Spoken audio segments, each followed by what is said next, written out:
ulti's going to pop off from Oracle. Hook back in from Andros.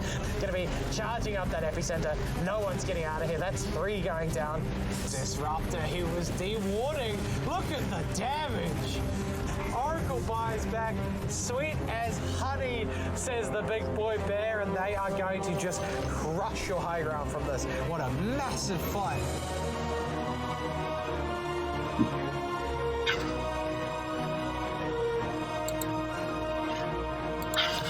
Welcome back, folks. It is day 2, week 2 of LPL Season 2 for 2020. Monday night already brought a massive game here at LPL, but Tuesday night, our 2-game series looking amazing, and running you through it will be GTH and WanderingBard. How's it going, man?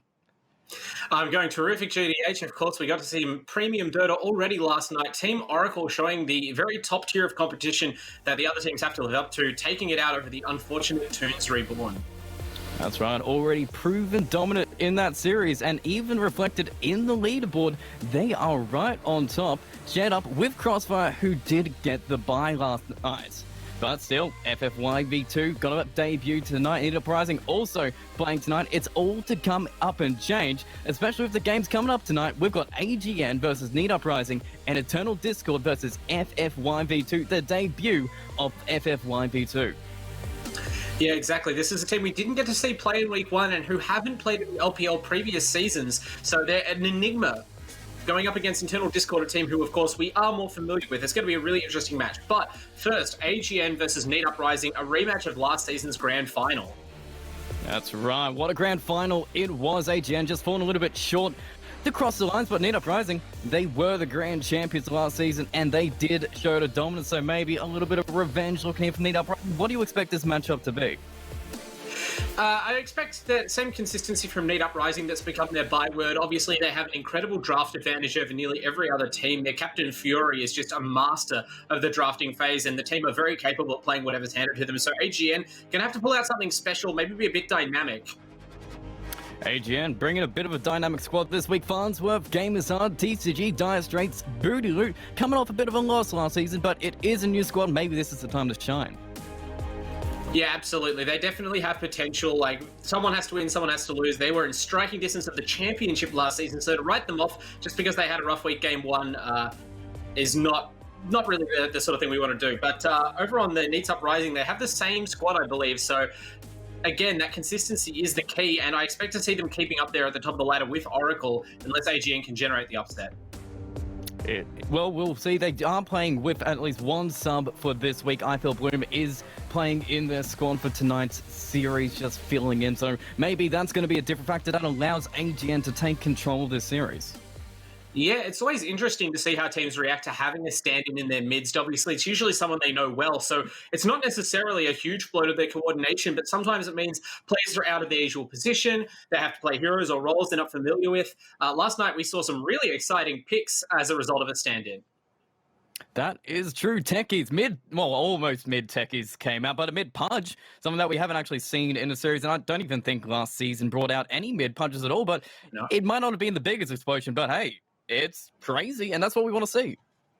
Absolutely. So we'll see what the draft holds tonight in terms of unusual picks and stand-in concessions. So Neets look like they have the first couple of bans. What do you think they're going to go for in the banning phase? 10 seconds. Well, it seems like Neets, they're kind of comfortable with their bans, but if you are targeting certain players on AGN, I believe Booty Loot, he was playing amazingly when he was actually on a hero that he could actually do something with. The Bristleback that he played in Game 1 last week really did dominate well. It could. The DP, which he was forced to play in Game 2, really didn't come to fruition, so maybe they go back to targeting Bootaloo.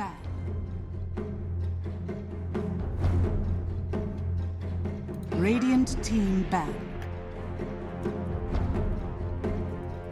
Yeah, Bootyloot's definitely proving capable of carrying games by himself in the past, so to remove his heroes from the pool is certainly something that you could choose to do. Although AGN, they I think have more dynamic players. They have more than just one weapon in their arsenal, so maybe that would be too much of an over-focus on one thing.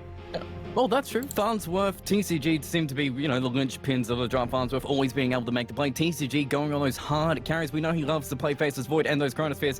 They're amazing when they're in his hands. So they've got a lot of spread to really target. But against Neet Uprising, when you're banning against them, it seems pretty straightforward. But they're banning a little bit different. They're targeting Riz, but they're leaving all of Spag's heroes on the board.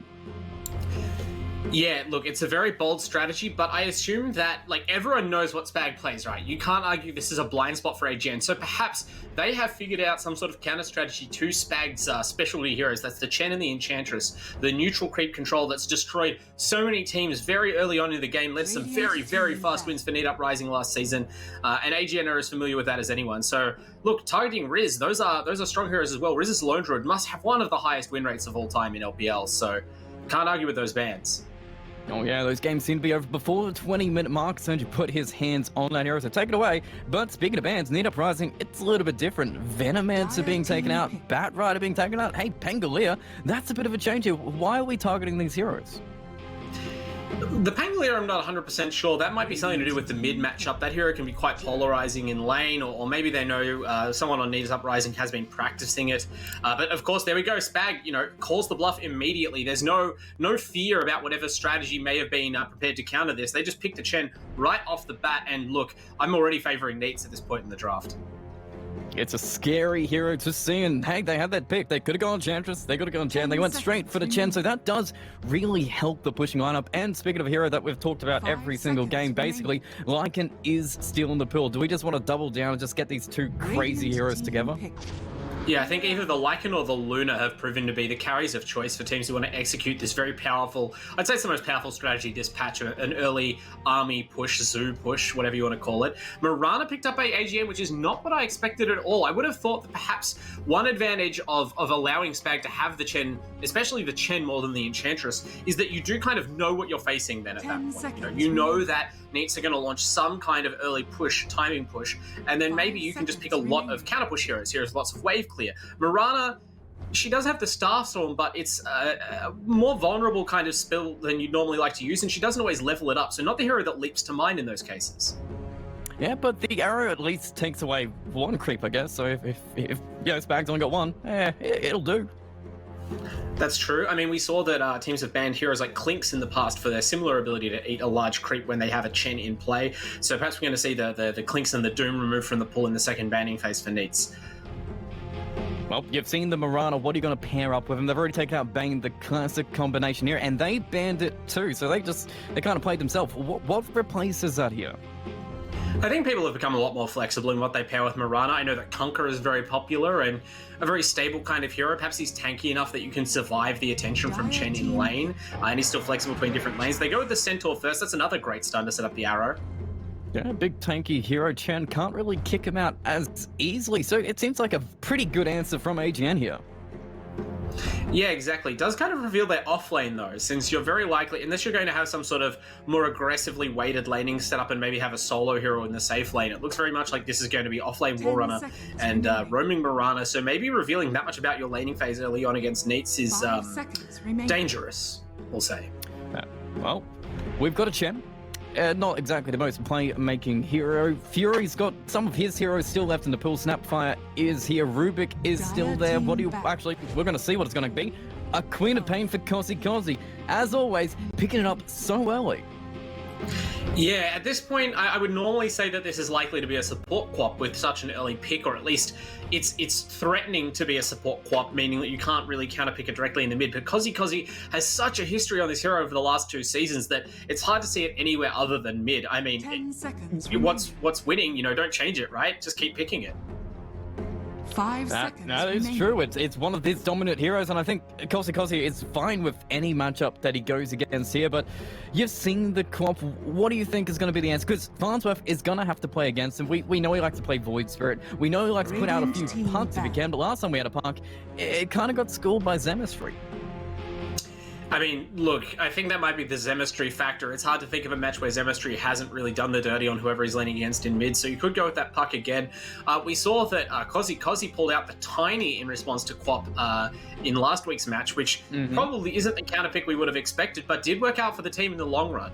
So, maybe you take a leaf out of your opponent's strategy book. Yeah, that is true. He really did so much with the play, and it didn't even matter about the laning stage. Even if he did get a few kills in there, he just roamed around. So maybe AGN, they've got a Mirana and a Centaur set up. Maybe they're focusing on the fighting part of their draft here, just to avoid Neet's ability to really just, you know, push and have good lanes. Yeah, playing sort of up-tempo is very much the character a lot of teams go for in this patch. You have to go pretty up-tempo to outpace a Chen and a Quap, but I mean, it's possible. These are some low cooldown heroes that they currently have line, and powerful spells as well, so maybe they can just lock down their lanes rock solid. A hero like a Void Spirit would be one way to do that, and then just rotate out of the lanes, or like you said, just abandon the lane with the Tiny as Kozi did, and roam hard on the side lanes early on. Well, we've got third pick here coming up from AGN. In fact, it's going to be a quick third pick straight into the Witch Doctor. The Meldip Death Lord man himself able to set up those skills. Maybe not the best, you know, arrow setup, but it's, if you land the arrow, that hero is definitely dead. Yeah, exactly, and it does the job well enough. You're going to have other spells, other stuns, and the important thing about Witch Doctor is it's just a rock-solid support hero. It really brings whatever you need. If you're in a defensive lane, you know, there's few more efficient sustainability spells than the Voodoo Restoration to keep your carry last hitting, and if you're against a more passive offlaner, like an Underlord or something that's still in the pool in terms of being favoring, then you can punish that very hard with early Maledict. That is true here, but you've seen the Witch Doctor on the side if you are Neet Uprising. You've got a Chen and a Quap.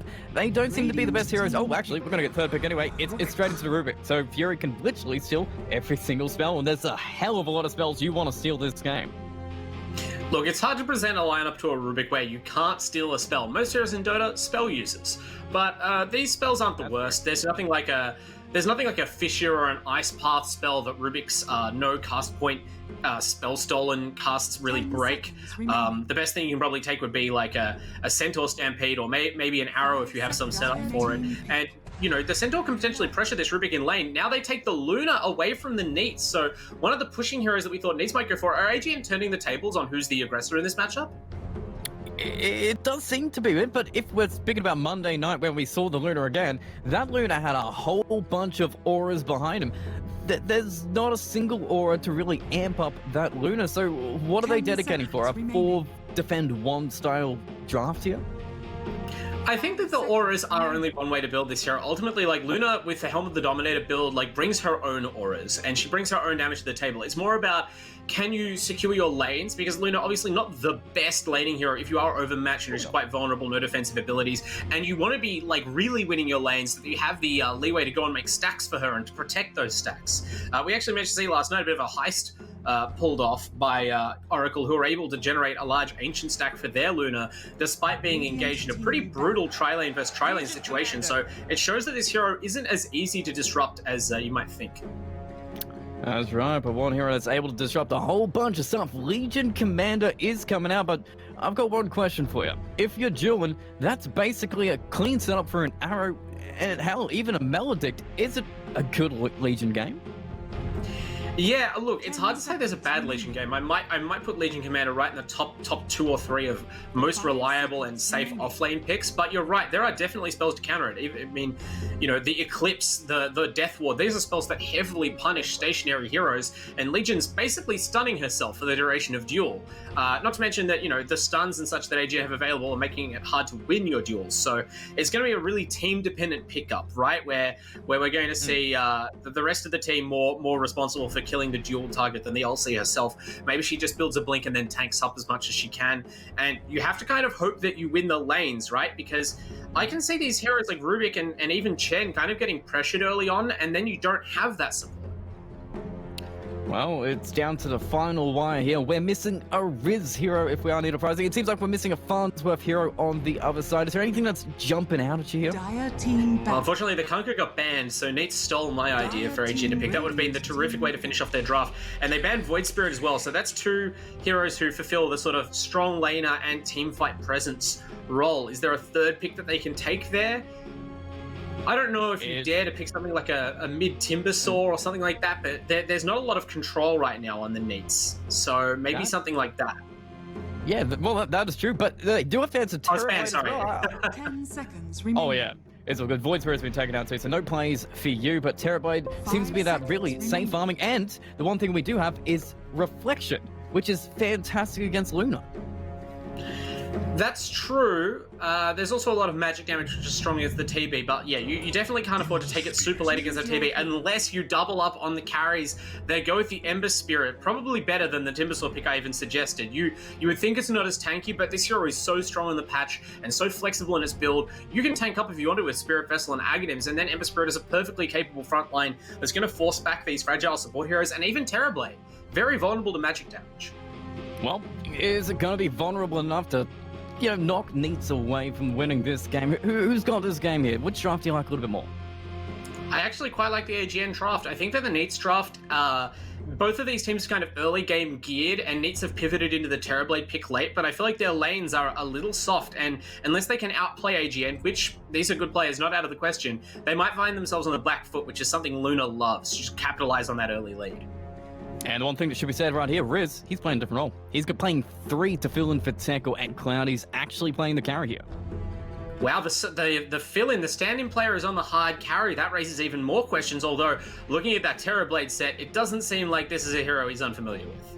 Oh no, purple. I literally, there's not too many few purples around the scene, so that's kind of standout vision here. But it is game 1 of this best of 2 between AGN and Neet Uprising, deciding who's going to go up to the top of the boards here, who's going to get some points on the board to make it through to these finals, because all these games are important here. You don't want to give them away, and this might be a one opportunity to unseat Neets from the undefeatable that we know they were from last season. Yeah, exactly, and there's a lot of pressure on them to defend that title from last season, especially against the increased competition from this year's teams like Oracle. Before we go into the match, we do want to thank one of our sponsors, the New Zealand Defence Force, who are sponsoring every game night of this LPL Pro League Season 2. They're recruiting for all roles across all branches of the military, Army, Navy and Air Force. Check out defencecareers.mil.nz, that's .mil.nz, as the teams enter the lanes to prepare for the bounty clash. That's right, and how we like it, a big clash. 3 heroes already heading into the bottom lane to fight that bottom room. Farnsworth, he's just placing wards in the mid. He's not really actually going to be contesting this, so maybe the numbers is going to be the surprise for AGN, who's only sending down their Luna and Mirana. Not your typical combinations there, but top lane, Booty Loot will be on that central. Riz hanging behind the tree there, but Fury with pole position, he's going to find Dire Straits. Already placed the ward down so they can see him back to him coming in and say, hey, it's well, first blood isn't going to be giving up. The cast is bouncing back between them, but I don't know. It seems like Witch Doctor's fine and able to move away. Yeah, but TCG went in to try to save them, man. They got 3 heroes down here now. Fury's getting low. TCG's even lower, but Dire Straits is fighting up with Riz again. They're just banding up. They've got regen. They've got the damage, and now it seems like they've got the runes. Good security coming out from Neet Uprising. Already certainly dominance. In fact, the dominance isn't even done. They're going back. They're fighting it. Dire Straits doesn't want to give it up. Even does game as hard. Riz is just trying to be the meat shield between them. But Fury's going to be careful himself. He's now the solo hero between that rune. And that's going to chase him down. But the arrows actually steal the rune themselves. But Dire Straits might go down because of it. The cast is going to keep him back for now. They just need to run. Do they have damage to Paintball in a couple more seconds? But is it going to be enough? Riz going on the uphill. He's going to be hiding in trees. But he's just sacrificing himself at this point. First blood drawn. And Neet Uprising take it. I'm not convinced that's worth it for the Neets. I'm sorry. Like, not only did they lose both bounty runes at the bottom lane after committing 3 heroes, but look at their skill build. The Legion Commander Riz has taken overwhelming odds level 1, which is not always the conventional skill build in terms of laning. If you thought it was going to be a tri-lane versus tri-lane situation, maybe, but it doesn't look like that because Chen's heading back to the top jungle. So now you've skilled a suboptimal skill point in order to contest runes, which you got neither of. The first blood and the support not feeling so great.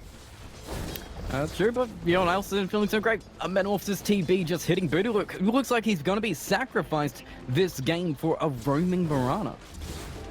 I mean, that was always going to be the case, right? You don't want the Mirana to sit in lane. She offers very little in terms of that. She'll drift in and out of the lanes. If Chen appears, she might teleport up or leap up to arrow some of the creeps. But I think this is just wait out the Metamorphosis situation, right? This spell does not have 100% uptime, and Booty Loot's going to be able to get back in the lane after it's done. Kozy having a bit of a rougher time against Farnsworth here, but both heroes neck and neck between them. Ember doesn't seem like the easiest lane hero against the Quamp here, but it is a playmaking hero, and maybe Farnsworth can just demonstrate that with a fine lane. If you survive it against Kozy, that's already feeling pretty good. Yeah, it's interesting to see. The Mirana's actually headed up now to contest the TB. The Chen hasn't even made the presence felt in the lane yet, so I'm surprised that we've already seen the Mirana rotation, but as the Metamorphosis ends, they're going to really pressure Cloudy and try to shut down this TB's farm. He is sort of the sole hope for Neet, so I don't think this Legion Commander is going to be carrying the game, although decent farm start out for Riz as well. Yeah, good security. That's what a first blood gives to you, but Booty Loot's going to at least be comfortable there with Moran at least sitting there to stamp a little of XP and give him a little bit of stage. But GameSide's got to be careful. He's very low. He doesn't have any points in lead, but Booty Loot is going to protect his friend. So we're all good. No more kills being given away, but Booty Loot still isn't getting the most farm. 5 last hits, allowing Cloudy to get 12 himself. You probably don't want to give TB too much space this game.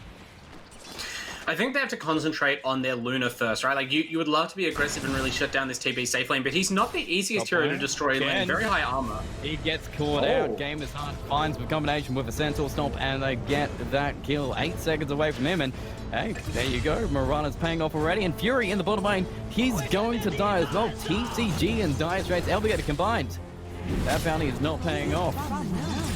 Yeah, the lane assignment's really working out for AGN. We mentioned that both teams sort of have a similar timing, so it would come down a lot to lanes, and that AGN's lanes look superior as Riz goes in, tries to prove me wrong. Oh! That bounty puts him down. TCG got to be careful himself. Meldic does absolutely nothing, so Riz still standing strong. So I guess you do lose Fury, but Riz is still really comfortable in this lane. That's the man you do want to focus here. Yeah, look, Dire Straits might consider himself a bit unlucky there. I think that was back-to-back moment of courage procs that brought down the Witch Doctor before he could slip away. But yeah, you don't want to feed Riz, and this Legion Commander getting ahead. I mean, their priority is to make sure the Luna gets farmed, but she's not really getting much CS either. Meldic going back, actually going to get TCG in the end with Fury just getting a nice swipe between the trees. So TCG sent all the way back to base. Riz feeling really steady down this bottom lane. This off lane's looking great. Cloudy's feeling comfortable. They're basically the top 3 last hits right now with Quap, TB, and Legion. And really Farnsworth is the only hero that's doing kind of, you know, keeping up with them. 19-2 on him. So that lane's going fine. Is it enough to have at least one lane that's going pretty even here? I think they do want more than this. Like, having Ember do well in the lane is good, but I mean, Kozikozi's second pick this Quap, right? You would hope that the last pick Ember Spirit would be able to do well in the lane, and I don't know if Farnsworth against all of the heroes that Neet Uprising have is going to be able to carry it by himself. He needs this Luna to be farmed and scaling well. He gets caught in the river as well. Yeah, Fury's waiting for him. Kozikozi's there as well. He doesn't have any reference to get away because he's level 4 with a Scream of Pain, a little bit extra damage to Fury. The arrow hits absolutely nobody, and now Farnsworth's trying to run for his life. GameSide jumps on in, tries to hit Fury a couple times, but he's going down to Shadow Strike side, fist to dodge a bit of damage, but you can't dodge a Scream of Pain like that. Game is hard, actually going to get a little bit of damage back, but Dire Straits makes his journey all the way bottom into mid to help on out. Maybe they get a double in the end. Kozikozi can't bleed, GameSide goes down for it, but they will be able to get this Queen of Pain. Kozikozi put in the ground, and hell, if you put him down, that is definitely worth it, but maybe you didn't want to sacrifice Farnsworth there. Yeah, what a mess that fight ended up being. You saw a valiant attempt from Farnsworth. He actually got the Arcane Rune, which I thought for a moment that was going to turn the fight, but then drifting back up the ramp meant that the arrow missed, and you saw the delay on that last Sleight of Fist, desperately trying to anticipate when the Scream would come and dodge the projectile, wasn't able to guess the timing and goes down, and then they even lose the Morana, forcing that Quap kill to happen. So trade definitely in favor of Neets as they got the XP for those kills on their Quap, and it's going to reset the mid lane, which was the only thing going right for AGN. It's all started to slip away from them quite quickly. I was about to say, Dire Straits going mid for that kill just meant Riz had a better chance in the bottom lane. 1,400 net worth on the Luna, going over 2,000 for Riz on the Legion Commander. This Legion is going to be able to dictate the tempo. That level 6 is coming fast, and whatever the first item is going to be, it's going to be big. Yeah, it's interesting how different a character Rubik takes on when he's the off-lane support rather than the safe-lane support. His stun and his Fade Bolt aren't always the best for breaking up aggression in the enemy carry, but when you have a strong independent laner like a Centaur or an LC, it just prevents any sort of trade happening, and right now it's zoning the Luna completely out of the lane. Right, no. He's being caught between Spag. He's being chased down by 2 heroes here. Voodoo trying to get stunned, doesn't get stunned. They're going to get down on top of Bill. Where retaliate, Starstorm should be enough, and Spag is gone, but is it going to be a free trade? No, Dire Straits is going to be gone as well, so supports are going down on both sides. For Riz, he's still in this lane. You have not kicked him out. He is so low, but he's happy to get a little bit more regen. But TCG's having 14, the attack is coming. He's charging forward. He's level 6. He's happy to fight if he wants. He's got Jewel. They have to TP in somebody else to actually save. Farnsworth is here. Level 6. All the remnants coming in. Can they get Jewel damage back? No, they cannot. TCG goes down anyway, and Riz is running. He is out of here. The great escapist. His Fury is sacrificing his own life to give him a chance to get on out. Riz survives again. Gets the kills, gets the dual damage. Oh man, you can't ask for a better Legion game. GTH, I don't know how much of this was a thing that they anticipated, but Farnsworth has no points in chains. I really thought when that rotation came in that was going to be a huge moment for AGN to turn around, but without the root, he can't stop the LC attacking, and he could not burn her down fast enough. So for want of that one skill point, that value point, they give up a kill, they give up dual damage, their carry dies again and falls further behind. This is the one hero they needed to protect. Oh, no, he just came back into his lane, so to finish him off again, he's been put back. Oh no. He's got 1,600 net worth. The TB is hitting the 3 grand, sharing up with Kozi and Legion, who are already there at game start. What can he do? He can just throw an arrow that misses absolutely everybody. This tower is getting melted, and AGN, they need to get control back of this game. I don't want to knock this Mirana pick, but it is not doing very much for them right now, unfortunately. The arrow setups they have just aren't coming together. It's only really the Centaur who can reliably manage it without this points in searing chains, so they're just not really getting any kills off of her, and I guess her influence might be seen in that Spag is only level 2, but that's not holding Neet's back at all. Spag may only be level 2, but he's got the same net worth as Luna. Just throwing that one out there. Oh god, maybe he can get this kill at least. Cloudy, he's running, he's gone, the Meldic's gonna pop him, and game is started at least on a killing spree, but it still comes back and Riz gets the damage on top. So Riz always seems to get favourable trades here. In fact, he's not even done, he's just chasing down the Centaur. Only turns back when he sees the Witch Doctor and actually gives a little bit of mercy here, but still, man, he just keeps getting kill after kill. You really need to shut this man down. Yeah, they finally managed to get the Mirana into the game by, yes, using the Centaur stun, their one reliable setup to get the kill on the Terrorblades. That's about the highest value kill you could get, but unfortunately, I have to retract what I said about the Legion not carrying this game. Riz is off to such a start that I have full faith in the other Legion could potentially just snowball and carry, even if you didn't have the Terrorblade and the Quap doing well. Meanwhile, Luna... The problem is that, like, her farm accelerates her future farm. Like, if you look at the shape of her net worth graph, she is so far down the curve right now, it's hard to see her, you know, building any sort of item in time. She's got a headdress. She just picked it. A little bit of regen helps you with farming jungle camp. So oh, she didn't get the headdress. She got boots instead. So a little bit of movement speed to help her farm a little bit quicker, but still level 6, feeling sad. Cloudy is not feeling as sad at all. Necronomicon's coming on the Legion Commander, so these towers are going to melt. The melting does nothing to Riz. He's just standing there and tanking it. Kozi is absolutely fine. He gives space to Fury in the mid lane, and Farnsworth, yeah, he's level 8, but should he be way more active now? I don't know if he can afford to be, because, like, normally I would say, okay, your Ember Spirit's done pretty well in mid lane. He has kill potential. He can kind of anchor your team fights for a little bit while your Luna gets back into the game. But then you look at the heroes that Neets have. So we watch this duel go down. Yeah. Not much to say about that. Not really. But yeah, no. NEET Uprising have multiple heals. They They have the Chen and the Legion Commander both, as well as relatively tanky cores like the TB, at least resilient against physical damage. I can't see the Ember getting the job done by himself when you have Hand of God ready, as well as press the attack. I mean, the one thing they do have is a pretty good late game carry. Luna can hit hard, can rip towers apart, and can do a whole bunch of damage if she has the items. Do you think the 4 heroes are able to make the space for her? I think in the current, like at the present, yes, they clearly are. Luna's currently getting farm up top as Game is Hard is really making space. That was close. Not fitting any kills, but very close there. Dig that. But the problem is that Neets are out farming Luna on 3 heroes at once.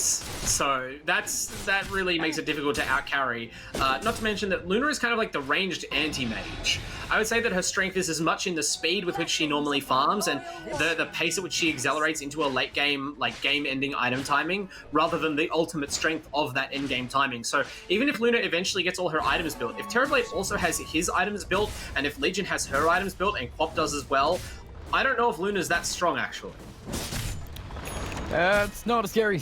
That sounds pretty scary. You want some good notes here. Hey, maybe this Moonlight Shadow is the good note they're looking for. You've got Farnsworth, who's going to use his farm. All the points in Side Fist and Flame Guard. No points in Chain, and Kozi is standing there. But can he get some food? It's coming in. There's no arrow position to go for the stars. Going to be the Melting. They've got the damage to stop. Kozi is gone. The kill is back to theirs. And AGN, they get something on the board. They didn't lose any heroes because of it.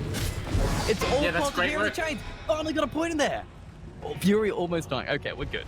We're not losing any more heroes if we are Neet Uprising there, but AGN still making the moves. Yeah, no, that's the stuff that AGN need to do. You need to be proactive. You can't allow this situation to continue. They identified what I was just talking about, that they're going to eventually lose the game if it's just Luna farming and everyone else hiding effectively. So they go for what they can do. They take a solo kill. They bring all of their heroes to make sure that the kill goes down immediately. They couldn't even teleport in support.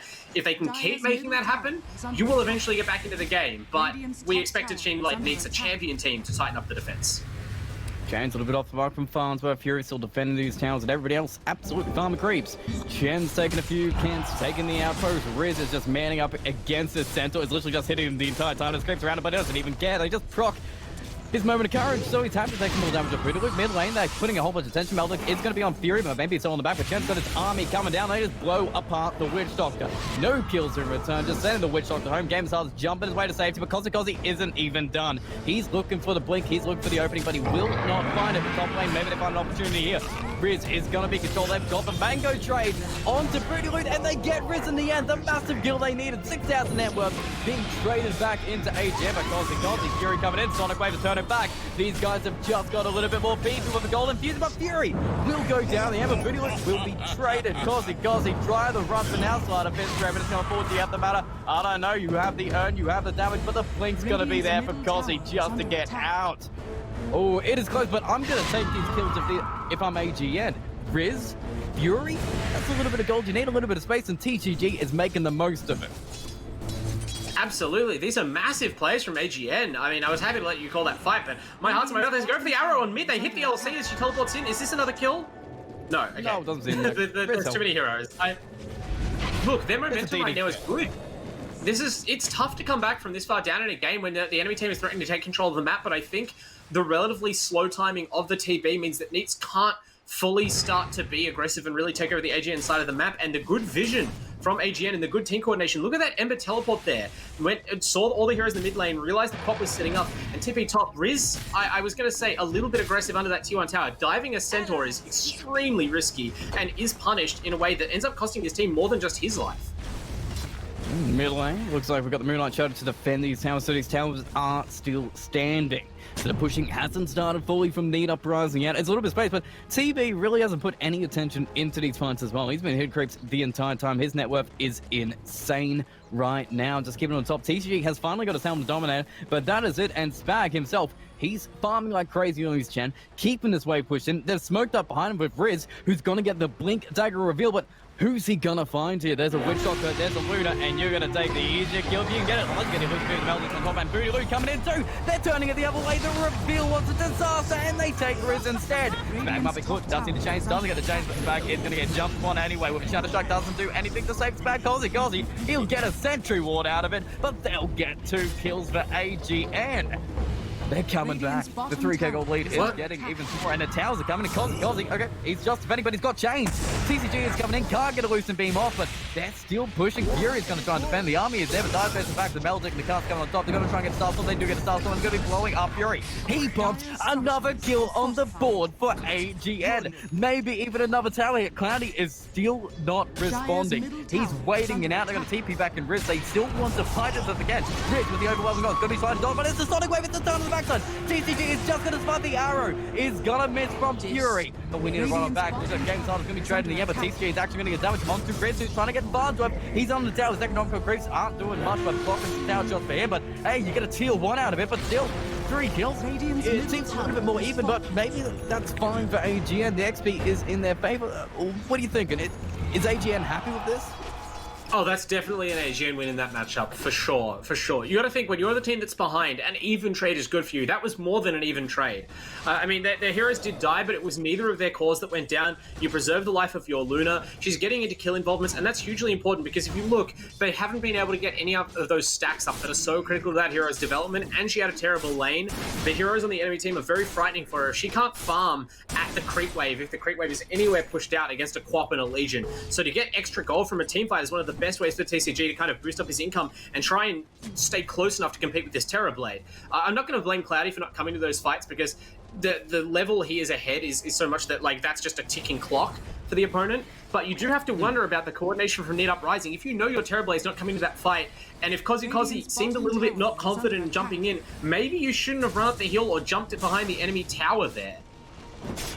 That is true. AGN are taking any opportunity they give them. They're coming back big. They're getting Riz. They're getting Kozikosi. They're getting towers now. The goal momentum is there, and Cloudy is making some moves at this point. He's pushing into tier 2 with the help of Fury just to make sure there's some response from AGN, but they don't exactly care. They're just spawning top, and they found Riz. Therefore, Melodic damage on top. Burst damage is enough. Riz has gone again. A little bit too greedy to be up here by himself, and that game starts actually going bottom to defend South Nice at the same time. In fact, everybody is TPing bottom, and Moonlight Shadow, they're chasing people down, but who are they going to find? Cloudy is running the creeps there, maybe to block the game start, is beelining for the TP himself. The big value killing off by the blink reveal from the Centaur, finds him, Melodic again, can this man get a thunder off? He's running back, he's going to have to do it. He does get off the Metamorphosis coming back, but is enough damage to add on top? No, he's just going to be charging on through it, they're turning it the other way. Spaz will be trying to find him, he's going to be careful. That man is big and he hits hard. He's got Luke is opening, because he's bounced his and blinks onto him. Fury in the back does get chained on up a faster. Looking for another. Eclipse is there, the Eclipse is done. They're actually going to blow him up again, but it's a stolen Eclipse from Fury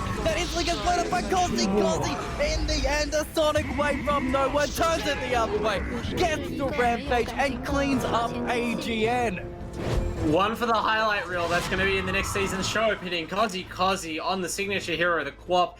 Reverses what looked like it could have been so good for AGN. That was like the culmination of this comeback that's been happening over the last couple of minutes, but instead a couple of heartbreaking moments twisted away from them, and now it looks like they're more behind than ever.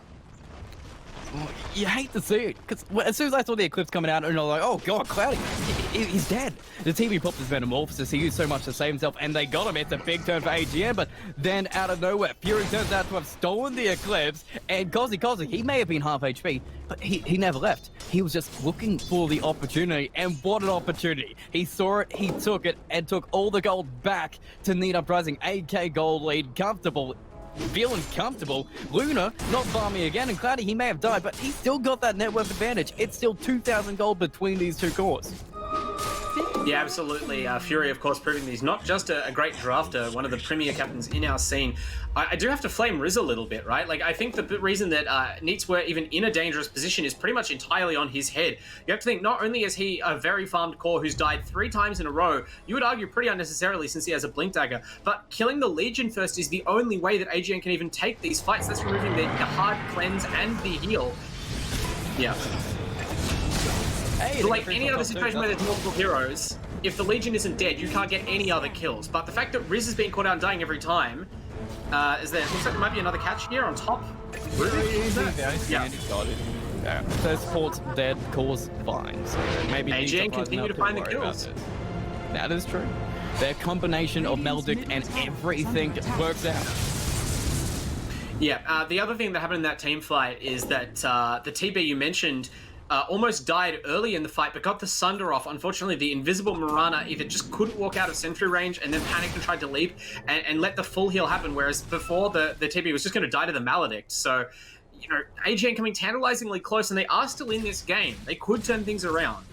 I love how they're playing. Well, yeah, it's true. It's only 20 minutes in. We're just getting the second lot of outposts coming out, more runes coming in. Rez is already claiming his outpost, so they've got to get both of them unless AGN can get in a position, but Cloudy's still defending the bottom one, so the XP is not gonna be there. So Neet Uprising, they're still taking the small victories, even if the fights, the pickoffs are going in AGN's favor. Farms were, I mean, TCG is able to get some farm. Like, he's been spending a whole bunch of time, he's got the Helm of Dominate, working towards a Manta. Is it fast enough, or would you like to see more coming up from TCG here?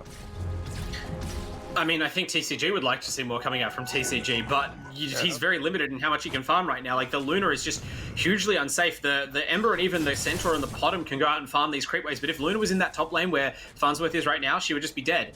She can only farm the jungle creeps as they spawn and the lanes as they push right in, and that is a very limited amount of money to be getting. So, you know, you got to make do at the moment. Maybe even change your build up. I wouldn't mind seeing the Aghanims build come out, right? You don't have BKBs yet, and that's going to be probably a better bump in your damage than you're going to get by slowly accruing the normal physical damage items.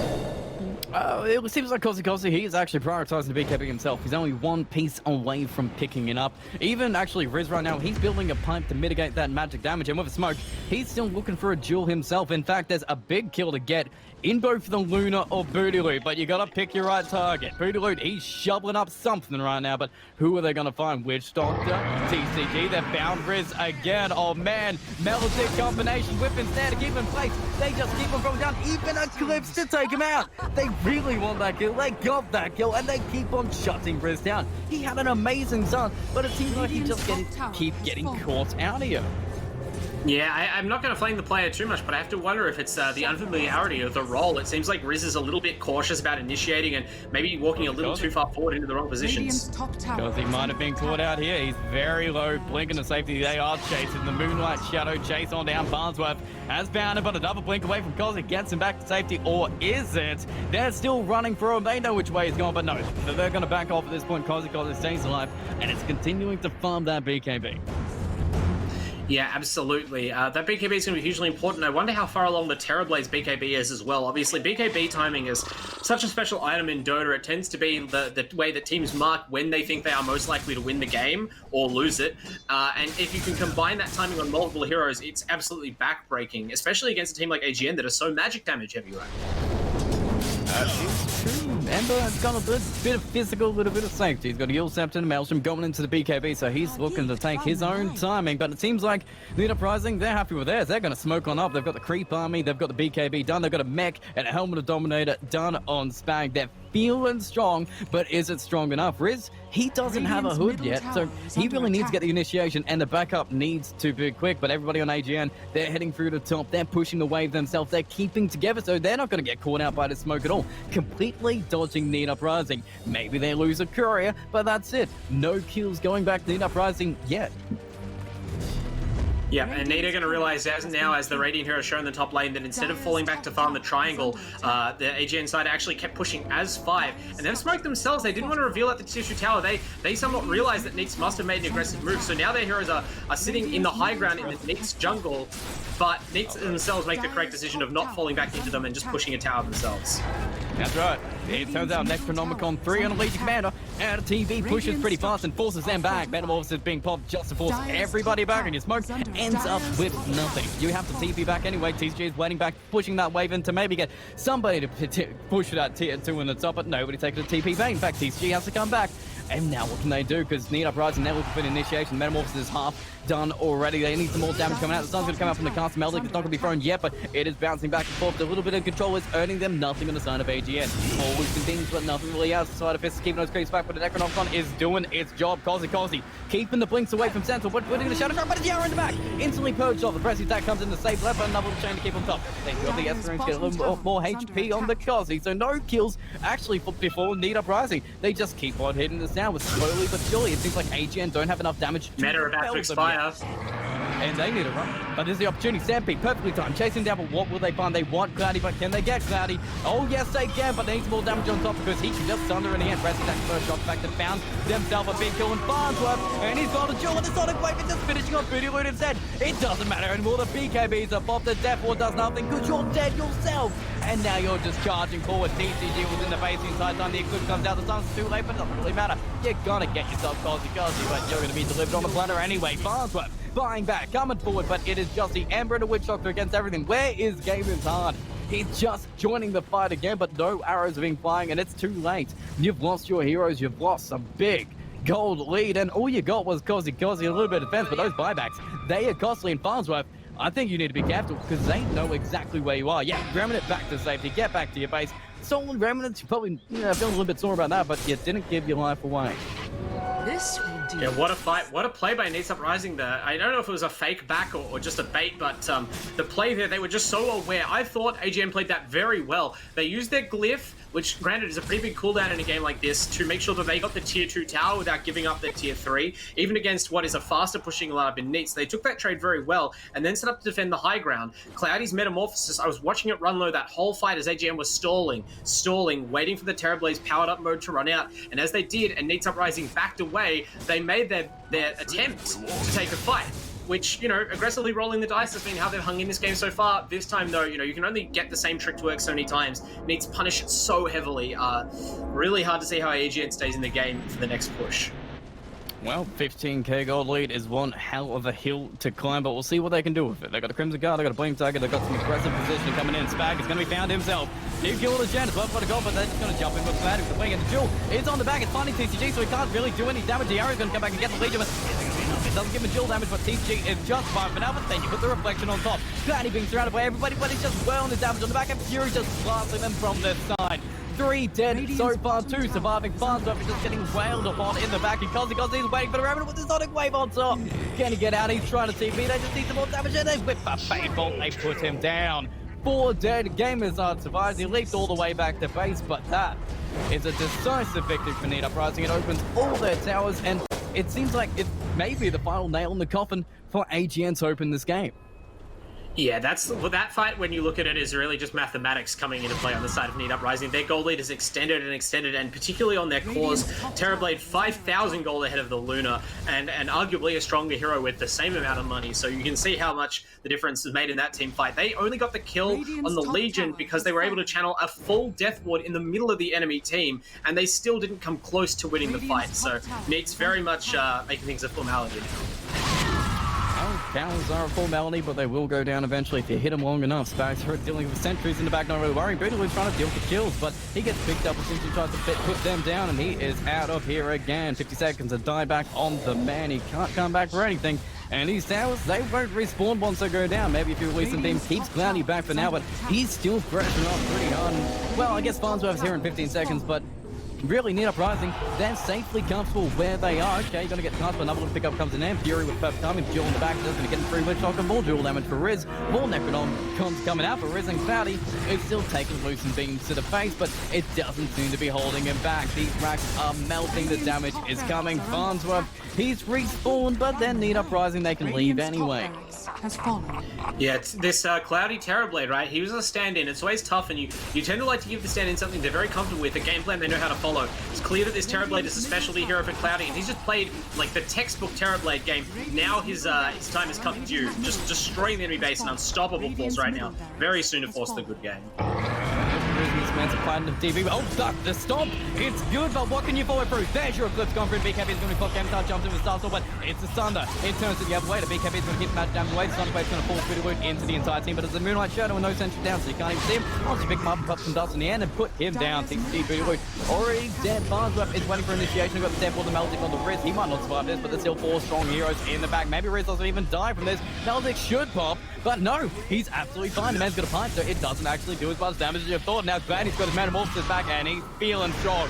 Charging in, moving down. Farnsworth defensively fuels himself, but Slide Fist can only save for so long. They're running, dying straight down. James Hard's hiding it out in their fountain. Same with Farnsworth, same with the entire team of AGN, but this tier 3 is only being defended right now because it has backdoor protection, but it doesn't really matter when you call GG and Neet Uprising take game 1. Yeah, exactly. I mean, even at the end there, AGN taking their fights as best they can, trying to change this on the TP, but it's just too difficult to pull it off anymore, and Neet Uprising overwhelming them with that drop. That is true. Neet Uprising really hit the times in with a sub play, and it didn't really need to hold them back. They let TB do his own thing. The 4 members of the team just worked as a team, and then when TB was ready, he came and joined the fight and rolled right on over AGN. Yeah, absolutely. Even in the mid-game when those team fights were going against Neet Uprising, and probably unnecessarily so, you could see the TB Cloudy just farming away distantly in the background on the minimap, just hitting some creeps, playing the PvE game, and you knew, and I'm sure that AGN did as well, that their time was limited in this game. And Cloudy, with the Luna taken out of commission, just has no opposition in the late game. He knew he was safe to just keep farming, hit his timings, and end things. Well, their time is not going to be so limited because they do have a game 2 to get a little bit of revenge, a little bit of time back, and we'll be watching right after this short break. I'm excited, and hopefully you are too. We'll catch you after this break. And we are back after that dynamite performance of Neet Uprising, proven they are still the grand champions, the same grand champions we love from last season. But AGN, they had a bit of I would say a rough going, but still they had a few sparks, something to work with. But what do you want to see them work with in game 2? Well, I think they did actually arguably better in that game than they did in any of the grand final matches that we saw them play last season. So, that's a positive if you're an AGN fan. I think that what they need to work on is just prioritizing in their drafts, right? Like the Luna, that was the focal point of their draft. And even though they had their Ember Spirit do well and their Centaur do decently well, at the start they were shutting down the TB a bit. Their Luna was subjugated from minute 1, and that's the one thing they couldn't have. So it just shows Neet Uprising really understanding the draft and knowing where to strike their opponents. That's right, but did you see any weaknesses in Neet Uprising that you could kind of exploit? I think definitely in the mid game, right? Like it looks as though Riz is not 100% on how to position and how to lead the team making plays, right? Normally, Riz is doing what Cloudy's doing. How many games have we seen where Riz doesn't even join fights? He's just AFK farming on the lone druid or something. So to have Riz suddenly be the one responsible for leading the fights and for making the initiations, that's a problem perhaps. And that's caused them to really kind of give a lot of ground in the mid game as that Legion commander was caught out. It destroyed their ability to take the fights properly. Kozi as well looked a bit uncertain, perhaps because of that confusion in the team. It just seemed like they were uncoordinated, but in the end, their efficiency in farming came through, and the fact that they'd shut down the enemy carry so completely really gave them a lot of leeway to make those mistakes and still hit their timing and win. Well, you've said a lot about cheese strats in these series as a way to beat these top-tier teams, and it seems like Cloudy having to spend so much time farming is an opportunity to run a cheese strat, and we do know that TCG does love playing Lycans and those pushing heroes. Could we just see AGN going down that path here? Yeah, we definitely could. I wouldn't even call Lycan a cheese strat at this point. I mean, in the current patch, that's very much a real draft. The Lycan hero does scale into the late game. It's very difficult to counter as well. They went with the Luna this time around, which I don't think the Lycan pick would have necessarily done any better in that fierce bottom lane situation. But if they don't want to do that, if they wanted to go even more aggressive and they wanted to play, like a Husker or a Broodmother or something, that could be something to do. But I would be hesitant about cheese drafting against Neet specifically. I keep mentioning how good Fury is in the drafting phase, and that's not for nothing. He knows how to counter those picks, and he knows how to, even if it's a late pick in the draft and he somehow allowed it to get to the point where that pick makes sense, I wouldn't be surprised if the Neets were one of the teams more able to marshal a defense and do what they need to do to blunt the influence of those very powerful heroes, regardless of what tools they have. And one of the more surprising things, at least in the drafting stage, was the fact that AGN let through the Enchantress in the Chen for Spag. And Spag, he dominated again. He got those items at a fantastic timing. He basically got his Helmet Dominator at the same time as your position 1 farming Luna. Those, that is scary enough in itself. So maybe you need to focus back on banning Spag, but then you leave Riz opportunities and you leave Kozi opportunities, Neet Uprising opportunities. It's just like a never-ending conundrum. Yeah, I mean, you made the point, right? You have to let something through. And I don't think that letting Kozi have his co-op or even letting Spag has his Chen really was the reason that AGN lost that game. Like, okay, Spag didn't have a bad game, right? I'm not knocking Spag's performance at all, but he was relatively low level. He hit the item timings, but I don't think that the hero actually fulfilled in the promise of what it had. I was mentioning in the game how I thought, AGN won't be able to get any kills because of all this healing from the Chen, but actually they had plenty of damage for most of the game until they got way too far behind on net worth. And what Spag did in the laning phase at bottom, I imagine Spag playing one of his backup picks like an Ogre, and I feel like that bottom lane probably goes just as well for Neets no matter what Spag's playing. It's the player, not the hero. Oh man, that is scary to say, but we're straight into the action of game 2. Not going to slow this thing down. We're going to get straight into the draft. See those bans. Grimstroke, AA already gone. Lone Druid back on the board again, and Cross right off. And Spag, he is not playing Chen this time, but Enchantress, it is still there. Yeah, the Ancient Apparition ban, always a red flag. Maybe that means that you do want to force ban the 2 Spag heroes, and if you ban Chen, you may as well ban Enchantress, but they don't yet. Last ban, maybe.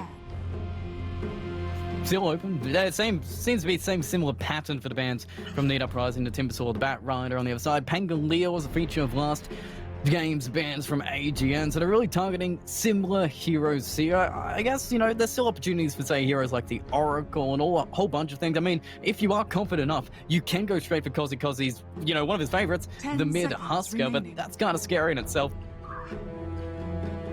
I think if they're going to go straight for one of Kozi's favorites, they showed us last game, it's the Quap, right? Like, a hero can go in any position, almost never bad in a lineup, very difficult to counter. Kozi will play it into anything, it seems like. The man's fearless.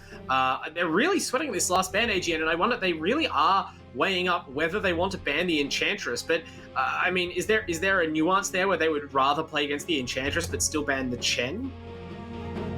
I don't know. I think you're kind of scared of both of them ones, but there's so many different options. Like AGN, they got their backs up against the wall, so maybe it's better to focus your bans around the playmaking heroes from Fury, like Snapfire or Rubik. They're taking out one hell of a hero that we know Fury can play very comfortably, but then again, we're just going to pick the Prophet up again for Neet Uprising. Comfortable play from them last week, but it's back there, and a safe. We know it's going to be a safe pick. It is so flexible in all these teams.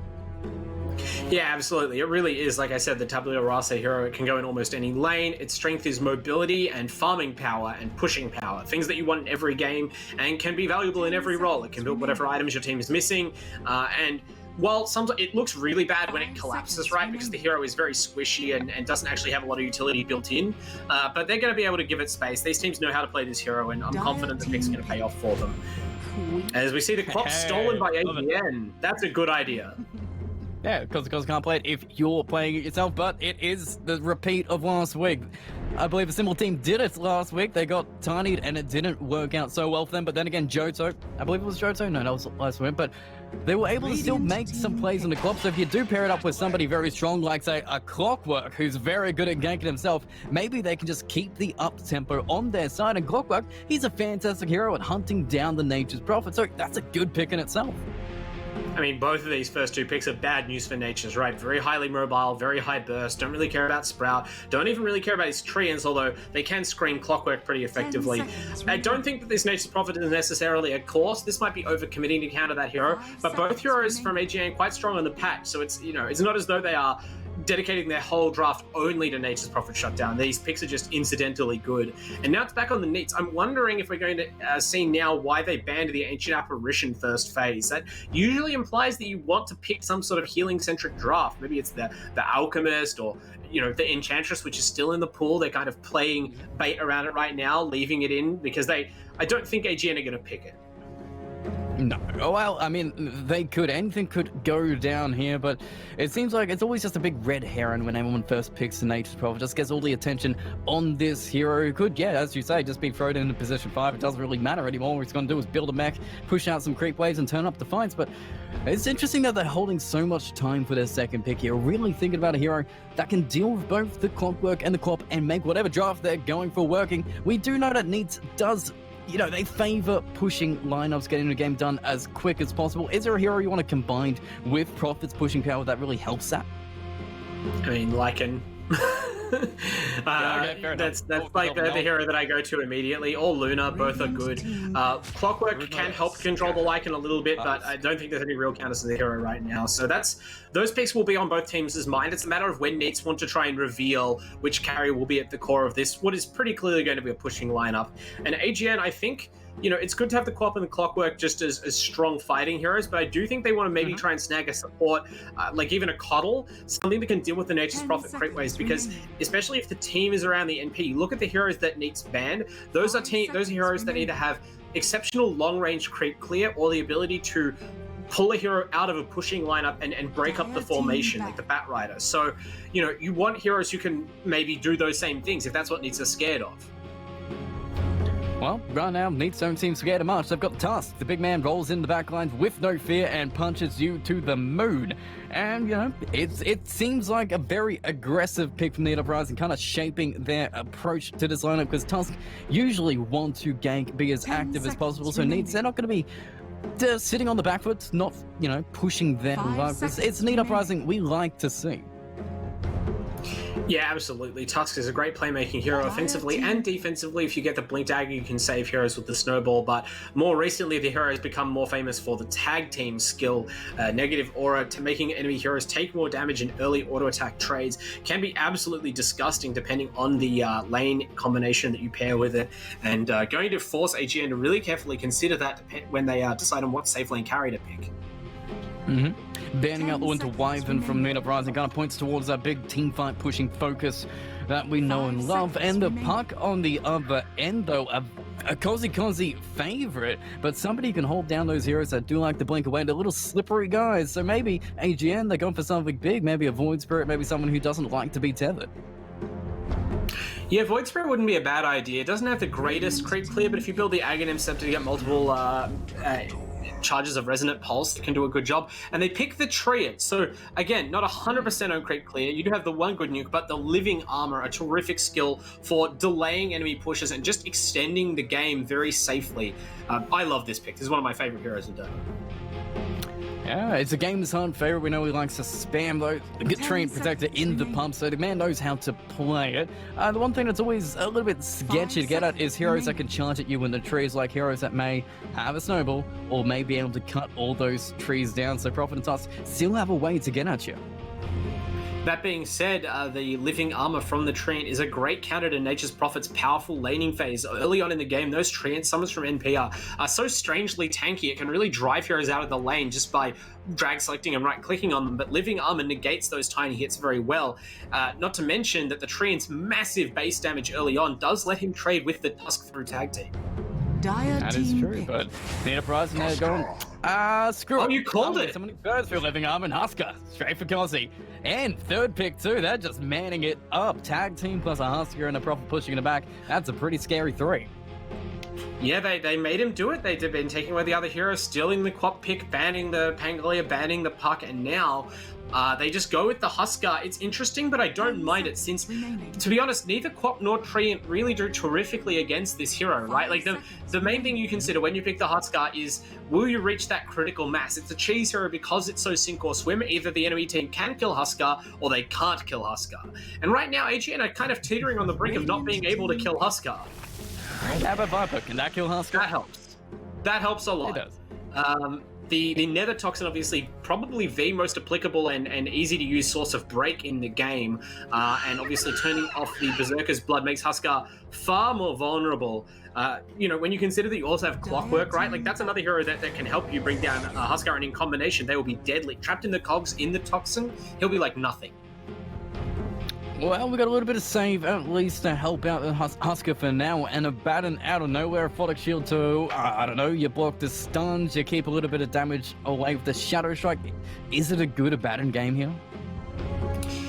I don't know that it is, right? Like, okay, it's good in the laning phase against Quap or when, you know, Viper is trying to run down a hero or something, but it doesn't really help you against Clockwork, especially. And even Treant, you know, can root your whole team. You can't save everybody. So I don't know about this Abaddon pick. I don't know about this Neet Uprising team in general right now, because when you consider, they look like an aggressive team to start off with, right? How do they kill towers? That's the question to ask. Right now, it looks like kind of you need all of the heroes to hit the towers, maybe use the Curse of Avernus from the Abaddon, but against the AGN team, they're going to fight you under their towers. They have the fighting heroes early on. These heroes all come online very soon. So I feel like Neet's going to be forced to team fight, and I don't know whether the team fight matches up right now.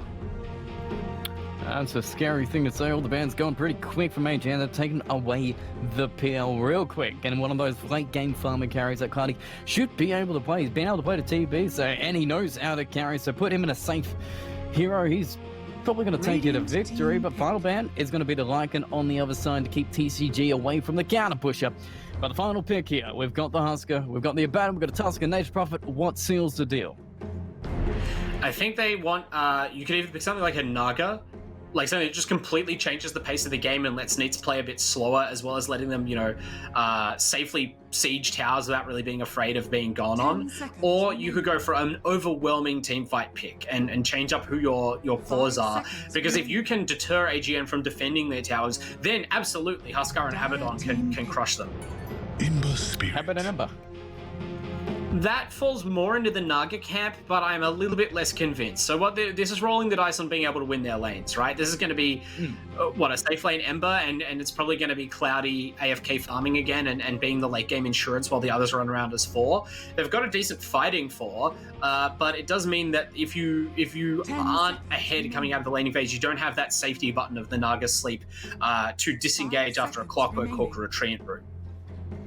Well, AGN, they do get their final pick up here. You've seen the Ember, you've seen the Husker, you've countered the Husker kind of with the Viper here, but is there something that can just push it over and give AGN just that drafting ace in the hole? Well, you need a hero that actually puts out decent damage, right? Like, Quap has good burst, but all of the other heroes do mediocre damage, I would argue. Viper's strange, right? Depends on his position in the game. He's not a traditional carry either. You would love to have the Lycan, but that's banned. So do you just grab the Luna, the other Lycan, I guess you would say, in the context of this patch? Because Neets have the capacity to blow that one up. Could you see maybe just going back to, you know what TCG knows how to play, just putting in a Void here, having a nice little Chronosphere, and if you do get the good catch, you've got the combo to follow through after. Void, I would be worried about a little just because the hero is quite slow farming. But on the other hand, if you get your items, Chronosphere is extremely strong against both Huskar and Ember, right? Oh, I love this. This is much better. Yeah. This is what you want, right? So this is the Luna would be too soft, too vulnerable a target. Wraith King, basically a target you cannot initiate on. He's going to be up front, hitting the towers for a lot of damage. He's able to kill the Huskar in a one-on-one physical fight, which is what you want. The massive crit from his Mortal Strike now, really threatening Kozi if he's trying to armlet toggle, depending on his build. And you don't really care about the stuns coming out of Neet, so that just lets the rest of the team play around you as an anchor. And it looks like Farnsworth taking the Wraith King. That's interesting. Yeah, stopping the rolls. TCG isn't, I believe, he kind of plays Viper for the squad when he can, but do you think that's going to be enough to just beat Neet Uprising? They are still a pretty strong team. Again, I mean, I liked the AGN draft last game. I like the AGN draft this game, so I would go with them again. I think that Neets are working around having a stand-in as best they can, but it is compromising their drafting phase a little, and hopefully AGN can take advantage of it. They nearly did last game, and with a better start to this game's laning phase, I think they'll be in a good spot. Well, I guess we'll find out, because it is the second game of the best of two. These points are all worth it, and AGN looking to get on the board here. The victories will come. We'll see if their draft, which is really solid, like they've counted so many things coming out from Neet Uprising, will be enough to push it over. But still, then again, they've got Spag on a hero with summons, with, you know, creeps move around back on the MP. They've got, you know, Kozi on something comfortable. They've got Cloudy on something that can farm as well. So the pieces are still there. It's still very close of a game. Yeah, I will say that, again, AGN cannot make the same mistake as last time. They've got another draft where so much depends on Farnsworth ability. Like, Farnsworth kind of has to be the highest net worth on the map this game. If he is not farmed coming out of the lane phase, if they do to this Wraith King what they did to the Luna, you will see AGN crumble again, and there won't really be much of a hope. Well, I mean, the lane isn't as strong as it usually is. It is in a battened position 3 and a Tusk. I mean, those pieces can go together, but if Wraith King is defended well, if the Troop Protector gives him a little bit of armor, it seems like a pretty safe bet that Farnsworth will have a good time. Yeah, it's interesting. The lane you just described, the Tusk Abaddon lane, is actually pretty strong against the Treant just because they have such consistent damage, and both of those heroes are so tanky, right? Like, they will not be discouraged by whatever retaliation comes out from the Treant and the Wraith King. The Wraith King typically not doing great damage in the laning phase, just relies on being very hard to kill and having a strong support with him. So perhaps there want to be a tri-lane for the AGN side, or, you know, move another support in and out of that lane, whatever they need to do, but they need to do it, right? They cannot just allow their carry to lose farm and say, oh, well, our other lanes are going okay, because this Viper and this Quap are not going to be able to get the job done, I don't think. Well, I guess we'll find out as the game starts, but well, we've got a little bit of a slow moment here. I'd like to thank another one of our sponsors for bringing us this season of LPL. Konaka, our monitor partner, always bring high quality hardware to our games, and we like to see the game crystal clear on our screen. So if you want to buy the very best in monitor hardware, go with Konaka. And thank you for sponsoring this season of LPL. Yeah, absolutely. Thanks to all our sponsors, of course, as we see the teams posturing around the runes. Explosive Fury on the Tusk, a little bit more of an aggressive, in-your-face hero than he normally plays, but I have full trust in Fury. Interested to see how the skill build works out here. I assume the combination of Tag Team and Curse of Avernus is going to be very strong in the lane. Scary. Oh yeah, get that silence on, get a little bit extra damage and some slow on top, man. That man is going to be crumbling, but Dire Straits, he's standing tall on top of the rune. Booty loot with the offlane Quap, a little bit different coming out from AGN here, but if we need some variability to take this game, they're going to do it, and Quap, it's one of those pieces who can make the play. Maybe that enables Booty loot to just dominate this game, but the runes, they're coming up. Riz in a fantastic position behind him. In fact, he's going to surprise him fast, but got to see it, got a Curse of Avernus, got a Tag Team coming out, but the damage is adding up, and Fury is getting so very low. Man's only got so much HP, but gotta be careful. Farnsworth taking a bit of damage in the back. Fury's gonna go back in, gotta be careful. He's baiting himself out, so to go back on in, but Riz, he's gotta be careful. He's getting cleaved on down. Can they chase him? He's got the movement speed, but they're going to let him live. A little bit of mercy coming out from AGN here. Let's Neet Uprising go back, but they got the rune. They're happy to take it. It's an even start for them, and they're just looking to have these soul lanes here. So, you know, if you don't push it, if you don't go too far and maybe make a mistake here, it might be safer just to let, you know, sleeping dogs lie. I mean, you just saw there, that's a... worrying news for the Neet Uprising offlane, right? Because these are, like I said, that's their combination, Abaddon and Tusk, but the game is hard treant, as predicted, able to stand up to them even at level 1. It just does so much damage and has that Orb of Venom ready. When you combine that with the level 1 Brambles nuke, that's more than a match for their offlane, so great start for AGN. And speaking of red starts, Spag is able to zone out these heroes. He's already got treants down, he's pockets of camps with him, he's doing everything he needs to do to secure this lane, even the mid lane. Kozi, he's, well, he's keeping up with net worth here, but he's probably not comfortable with the Viper, but still, Viper doesn't have any points in Nevertoxin yet. But when it comes, does it turn it completely into Viper's favor? I imagine it's a pretty strong lane for Viper. I think Kozi's just going to have to be minding his time. If he gets a support rotation, I think he's capable of killing the Viper, but I can't see the harassment trades working out in favor of Huskar. Riz has been found. He's trying to juke around the trees, trying to get back safe. He's already popped himself, so if he goes back to base, he's going to be selfless, and he has gone down. First blood going back to AGN. Fury, he's tag team, but doesn't have a team to tag with him, and Fury just being beamed down by the team tag between Farnsworth and Game Star. They will be able to kick him out, but Riz is gone. First blood for Farnsworth. A fantastic start for AGN.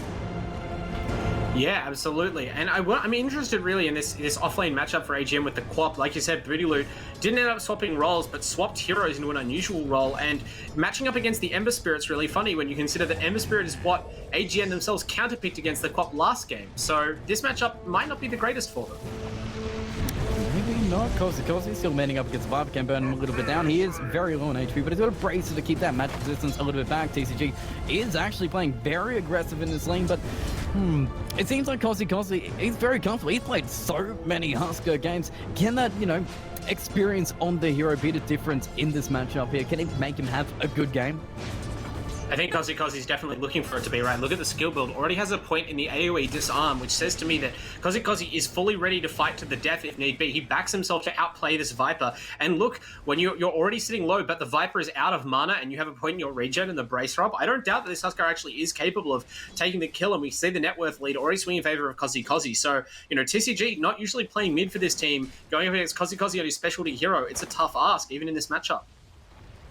It's doing tough ask as well. Riz is cutting the wave just to make sure he gets some XP in this game. So hard to be careful when his two heroes come down. But Farnsworth, he can bring the party. He's got his creep zip, got Riz in the back. The stun is there. Level 2's on the band. He doesn't have a shield, but it can only do so much. One true hit pops it, but he's still chasing. Farnsworth doesn't have a stun. The Vox are going to come in from Fury. Nice shard block to keep Trian back, but still they're keeping Riz back, trying to shut him down. And Farnsworth, he's still top net worth, so he's having a great lane. It's a good situation for AGN because last game, Farnsworth, well, the safe lane was pressured really hard, and even here, Fury, he's just getting chased out, but the pressure slow from GameStart is massive. Farnsworth is literally just right-click in the back. It's such a solid lane from AGN. Yeah, you can see Farnsworth even missing some creeps to get the harass on, which shows how important, how much they value pressuring these offlane heroes so they cannot, get kills or can't threaten this Wraith King. Eventually, they're going to hope to force this Tusk out of the lane if they can get him to rotate somewhere else, and that's when you'll see Farnsworth really enter hard farm mode. I'm sure he wants to build up to a Radiance and really become that beautiful anchor for his team up front, tanky and damage dealing, but it's a long way to build to that item, and if he's forced to compromise, it could hurt the team's timing. So enough son of a Fury coming in. Gonna maybe go for Farnsworth here, who's left by himself because GameStar's actually pulling the creep wave. So this is a little bit awkward for the Wraith King. In fact, this man is dead, put in his place, but mid lane, Dire Straits go for the gank. Not gonna pay off. So I guess you got one successful story coming out here. Yeah, that was a real mistake, real faux pas from Game is Hard. Of course, you mentioned very experienced on the Treant player and understandably wanted to pull the lane back towards the tower, but didn't communicate to Farnsworth, perhaps, and, there we finally saw the potency of the Abaddon and Tusk combo, just destroying him immediately with that insane auto-attack damage from their skills. And one lane we haven't talked about that much about is this Quap lane from Booty Loot. Quap, generally one of those bullying heroes, able to dominate most matchups, isn't actually leading the net worth here. Ember's having a pretty alright time. Spag has denied so many creeps, and I guess you get the runes here, and hey, okay, Game of Heart's gonna go down again, just being chased now with a force of Fury and Riz, so we know how that combination works, but still, one cool hero that you wanted to have at least a good time experience is being shut down pretty hard here. Yeah, this is really rough. I think in their effort to negate the Huskar matchup, they've put themselves into some tricky situations. In the side lanes have AGN. Top lane also more about, you give a little bit of ground with that first kill, and now that the levels are up on both Neet Uprising heroes, there's really no ability for the Treant to contest anymore. Like I said, you can't keep threatening these tanky strength offlaners, so we'll wonder whether we'll see a lane movement from AGN. Well, he's level 4 on the quad. Level 6 is coming, and maybe the rotation is going to be his movement speed. But top lane here, they're going to be trying to chase down Clockwork's coming up. Fury. He's waiting the entire time. They've got the Sons of Shard Block. Ain't going to keep Farnsworth back, but a snowball definitely is. The save from Fury is good. Can Dire Straits clean this up? No, they can't. Both heroes survive the combination here. Clockwork comes up to find nothing. He says, hey, and runs back his separate way, but still. Nice play from Fury, saving Riz in that lane, and even if he is being pressured, the man's getting level 6, and I guess once he gets level 6, he can really just sit in that lane. Yeah, like the Ember from last game, unfortunately, the Dire Straits Clockwork rotation lacks the skill point that he would have needed to get that kill. No points in the Rocket, understandable at level 3, but now, oh no, the Clockwork goes back bottom. Hey, okay. He finds it. He goes bottom, but they actually get the combination back top, so Riz is finally going to die. Fury can't save him twice, so finally the kill is back in Farnsworth's hands. In fact, the stun's going to go back on the Fury, try and get him away with tower shots. It's a little bit too much for you to go chase down, but Cloudy, he's going to be chased between this clock and the quad, but the level XP difference is paying off here. Cloudy doesn't even care. Your Shadow Strike, he can't even feel it, and Booty Loot has to blink back to safety just to get away. He's all good. Cloudy ain't dead. In fact, Spag's just waiting on. This Prophet is actually just securing this lane so hard for the Ember here. Oh, it destroys the Queen of Pain, right? When you think about Queen of Pain's advantage in the lane is the ability to constantly put out regular damage with the Shadow Strike while avoiding being all-in on, because you can always blink out of danger, so you're inevitably going to wear them down through attrition. But you can't blink away from Treants, right? You blink away, but then you have to come back to lane for the last hits. Guess what? The Treants are still there. You can't Shadow Strike the Treants. You can't even really Shadow Strike the Prophet. And so with Cop's, relatively low armor and hit points, this is just an obstacle she struggles to overcome, and the Clockwork can't help. Like I mentioned, the supports that they picked on AGN don't really deal with the Prophet very well at all. So they're just having the run of this lane, and it means that this Clockwork from Dire Straits is being forced to run all over the map, trying to prop up both side lanes. Clockwork's a hero that, as a support, really would like to get some kind of levels on items, you imagine? Well, they might be able to get some kind of levels, but Fury making a rotation, look for an opening, but everybody is just running on back to safety. So no one hopefully getting caught out. Oh man, Fury's going to find an opening on backside, but they're going to find an opening on the top as well. Riz getting caught at time. Game's hard is actually going to miss his Nature's Grasp, but he's going to still be able to grasp Riz here. Does he go for the TP? He's got 5 seconds to decide if he wants, but Dire Straits will go down the bottom lane. This is going to chase him down Fury's combination. Booty Loot will be able to blink back to safety. He's got the living armor, so he's not going to be dead, but is Riz going to be dead at the top? He's just running for his life. He's cutting down trees, just trying to make a path to safety, but he's going to go past the tier 1 tower to get out of here. In fact, he's going to go so deep, the shield's going to come back. They're still chasing him. He's half HP, not going to be level 6, and with one crit coming out from the Wraith King, they cut him in half. Yeah, they wasted a lot of time on this carry, but look, sometimes you see safe laners where they're fighting all the time, and despite getting kills, they end up coming out behind, but Farnsworth is top of net worth, so the kills like this are apparently not costing him as much as Neets would like, and difficult to run away from Train Protector in the trees, as we just saw the Abaddon discover. We're in his world now, it's a world of pain. And Riz was born by the shut down trees. quite a bit. He was. Yeah. Pop and him actually same net worth, so these offlanes are they're kind of identical. Is one worse than the other though? I mean, on the one hand, Abaddon as a hero is naturally played as a support and tends to do better without items than the Quap does, but on the other hand, they're both going to get... Oh. Spag, half HP, the tag team's going to save him now, but Riz actually just came back to die again, so he is really getting so much attention from AGN here. Yeah, I think they realized after game 1 that Riz is not fully comfortable on these heroes or in these role at this level of play, and they are kind of mercilessly focusing him, actually, just bullying the poor guy. Normally, one of the strongest players on Neet Uprising, but today is going to be one of his less comfortable days in the saddle as he continues to be killed. And Farnsworth, I mean, look, this is what I said AGN needed to change. They needed to prioritize the Wraith King, and whatever else I said about, hemming and hawing about the support Clockwork or what have you, the Wraith King is getting farmed. That's what they needed to do. And he is definitely getting farmed. He's got top net worth, which is fantastic for AJ. Actually, the runes are coming up, and Cloudy is going to be trying to steal, but no, Dire Straits will get off a nice little battery of soul to keep a little bit of stun so he can slip on in and get that rune himself. So the bottom two will be his. The top two will be Neet Uprising, so the goal lead will be even. It's very even, which is a very good situation for AGN. They're not falling behind in anything, really. The lanes are almost identical in every single phase. Fury doesn't have as much gold as the other heroes, but he does have a turn. He will be able to get his level 6, and he will be able to make those rotations. So really, both these teams feeling strong at a 10-minute mark. Yeah, actually, I'm favoring AGN at the moment, though, because you asked before about the Abaddon and the Quap comparison. While the Abaddon might be stronger right now with low items, Quap has much more potential to farm her way back into the game and continue to accelerate later on, right? Abaddon is not a flash farmer, and you don't really want him to be away from the team AFK hitting creeps. So this Quap's going to continue to scale much more easily and, you know, continue to be a damaging, potent core. Whereas I feel like heroes like Abaddon and a similar thing for the Tusk might eventually fall off and not be able to deliver as much as you expect out of these heroes. So worrying signs for Neet when you consider that the Wraith King as sort of the core is also leading the farm amongst those heroes. And you know one hero we literally haven't heard of for the past 11 minutes? Gozzy. He spent his entire time in the jungle farming back. The man is second top net worth. He's beating the Viper. Actually, top lane. Riz getting cut on down. They're just pressuring this tower's win. Between farms of the Sun's mid-air. Game Star goes behind the tower. He's level 5, doesn't have overgrowth, but right now Riz is looking to cut the wave if he can, focusing on the attention of the skeletons onto him. But Farnsworth, he literally doesn't care. He's still focusing on the building because, you know, buildings, they don't restore. He's already got the crack of the building himself. Riz is still isolated. But do they want to respond? No, stats back. And Cozzy are going to be dead with the rotation coming out from the Clockwork and the Viper catching them in the jungle. Now Riz is still manning up for 22. Game start. Needs to get back behind the trees. He's back to safety. Riz still half HP with no mana. They're slowly chipping down towers, but it's really feeling strong for AGN. They got the kill on the Husker. They got the kill on the NP. They got the pressure on the tower. Riz can't really respond. Fury is coming up here, but what can he do? There's an Abaddon with half HP, and I guess all he's got to throw at you is borrowed time. And that doesn't sound too strong when they're pushing the towers. In fact, here we go. Straight again. Leech Seed coming out. Nature Guy's going to be there, but the shards a little bit off the mark, but it doesn't matter. They're not going to commit for it. They want the building, but isn't not going to be there. The damage coming in, but no! Riz gets it. He times it perfectly, gets it tonight, so the gold is completely wasted. AGN don't get anything, but they do get a little bit of map control. But man, Riz just timed that one perfectly, even while being pressured by two heroes at the same time.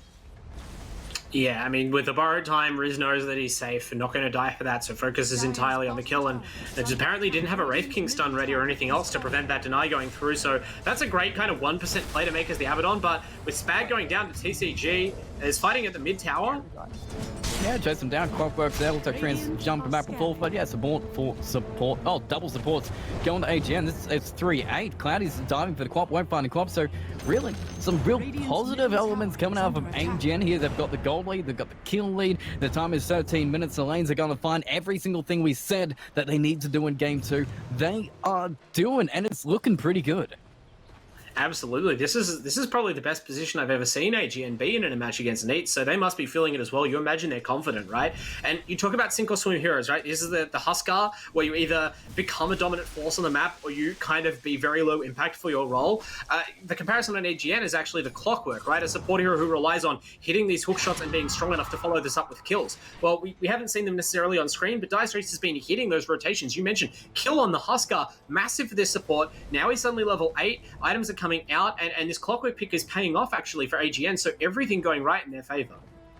Yeah, the items coming, the XPs are coming, the power spikes are coming, there's even some stacks coming with Clockwork, just knowing when to do. And Farnsworth, he's farming pretty strongly. The Radiance is coming. He's going to have a Sacred Relic and 700 gold and 1,300.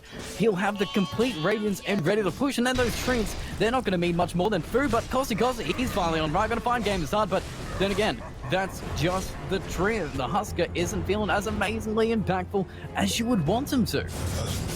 Yeah, he's finished his armlet now finally, so Cozzy is in a position to go in. I don't mind that Cozzy's been farming so much because you definitely don't want to jump the gun when you start being aggressive with Husker, and you're probably not going to be farming too much more after you start going for kills, but oh my god.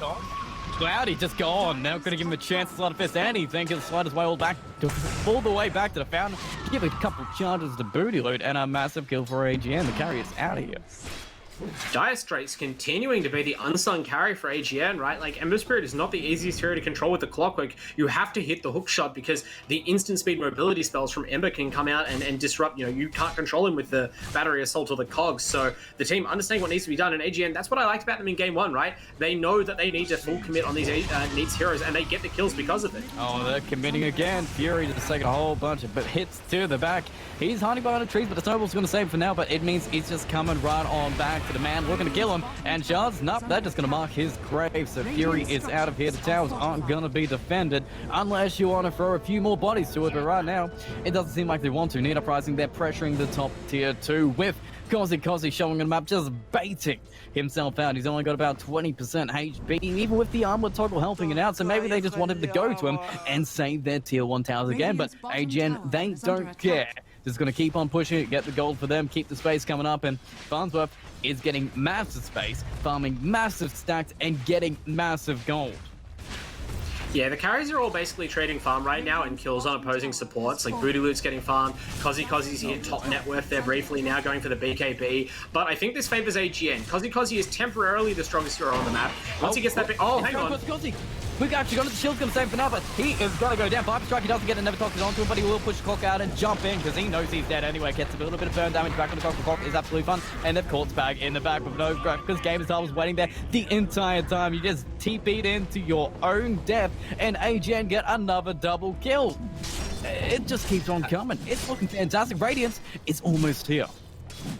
Yeah, that's really, really bad. Kozi dying is terrible for Neets. I was about to go on a spiel about how he's their like sole hope for the next 10 minutes because this Ember Spirit is not going to line up well against the items. You saw that the Viper actually foregoing the sometimes built mechanism. The Quap's picking that one up on Booty Loot, so he's going to be tanky. The Viper has an ATOS ready, so this Ember Spirit has to be so careful. Their mobility spells will not be a reliable form of survival against AGN's pushing lineup when the ATOS is ready.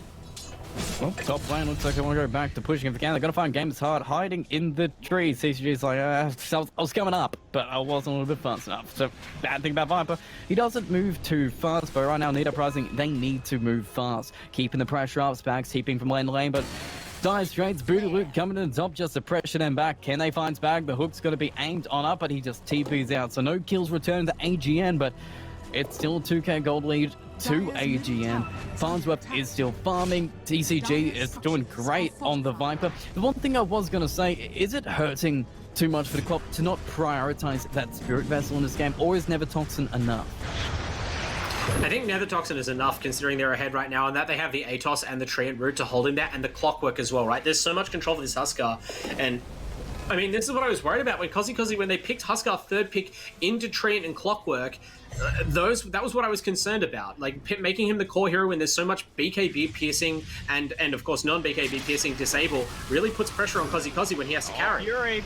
Link on forward, Booty Loot wants this kill, but he's going to snowball control with plenty on the back. Burns like a bit extra. He's got a mech, and the hook is perfectly done. Dire Straits to find Fury in the back. He is dominating, and Fury is dead. No turn kills back for Neet Uprising. They're keeping this pressure up. The kills are mounting. The time is coming. I guess Riz has a Vlad, but I don't think Vlad is going to turn the position of this game. Gladdy, he's still going for the Desolator. He went for a use defensively this game.